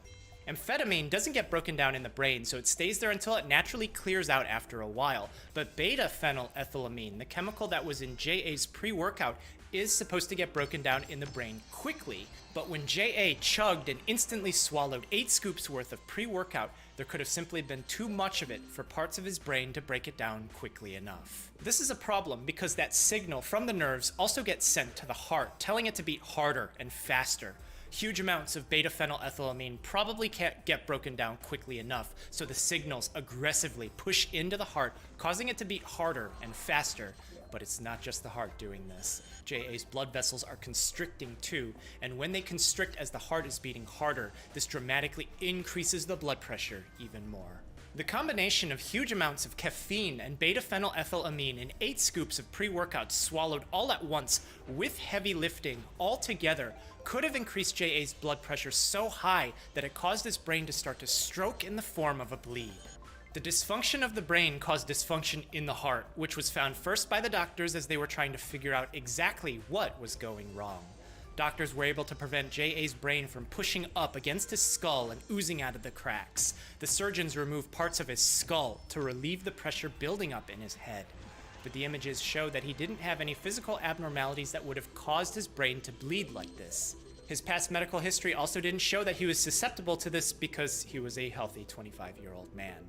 Despite the doctors and surgeons at this point really only caring to fix the problems caused by his brain bleed, the reality is, despite evidence strongly suggesting that caffeine and beta-phenylethylamine are documented to cause hemorrhagic strokes when taken inappropriately, there's always a little bit of doubt that it was absolutely those two alone that caused JA's problems. You can't set up an experiment to test on people by giving them huge amounts of these things and waiting until their brains start to bleed because you're intentionally harming people. And you might not be able to fix the problems that you're going to cause to them by doing that. Which brings us to the final problem of JA's case. Supplements sometimes tell you on the label to consult a physician before taking it, that you should consult a physician before starting any exercise program. And the reason why you're probably going to be told to not take it is that we don't really know what's in here. Some of the brands might change the ingredients. We don't really know what's in these complexes and these blends and change the amounts of those ingredients, and they don't have to tell you about it. These complexes and blends might be sourced differently depending on what state or country that you're from. And some of these might be based off of herbal ingredients that interact with your liver and cause problems with actual medicines that you could be taking for an actual medical condition. This is coming from someone who is in medicine and also spent like 15 years of my life in powerlifting circles. I stepped on the platform to compete. I used to take supplements, and when I was competing, pre-workouts like this were just becoming a thing. Not many of us took it where I was, and we certainly didn't dry scoop it. There's no such thing as bypassing water to digest it faster. There is such thing as bypassing the liver, but that would imply that the pre-workout is being absorbed into your blood directly through your cheeks and under your tongue, which for granular powder like this isn't happening. You're voluntarily creating a choking hazard for yourself by doing this. It's a troll.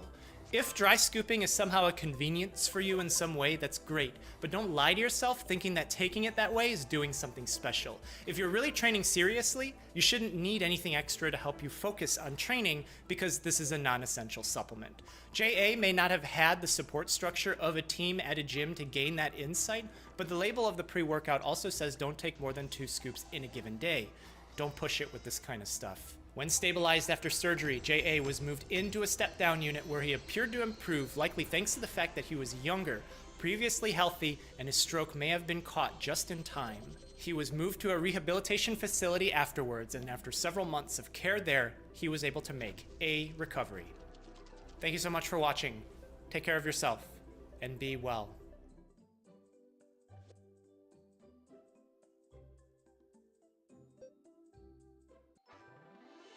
Hey everyone, Dr. Bernard here. Cough syrup is for coughs. The over-the-counter stuff can have particularly nasty effects, just like what happened to this patient. Don't do it. A student chugged 2 bottles of over-the-counter cough medicine. This is what happened to her brain. Gigi is a 21-year-old woman presenting to the emergency room unconscious. Her dad, Jeff, tells the admitting nurse that he saw her legs shaking before she had at least 2 seizures in the last 10 minutes. You see, Gigi was a college student on summer break, but something was wrong. When she was younger, she experienced random bouts of low energy.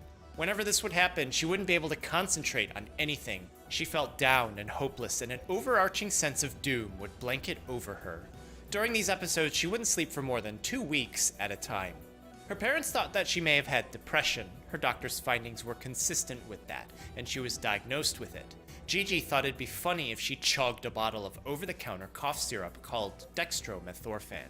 She heard her friends talk about it. She felt like she didn't have anything to lose, so why not just wash it all away with some syrup, she thought. Immediately after finishing a bottle of over-the-counter cough medicine, Gigi felt a burn on the way down into her stomach. She felt the muscles in the back of her head pull on her forehead as she started smiling with her eyes. She felt like there was a soft wind blowing in her hair, even though she was sitting inside, knees to her chest in the dark. She felt a positive mood and the sense of doom washed away.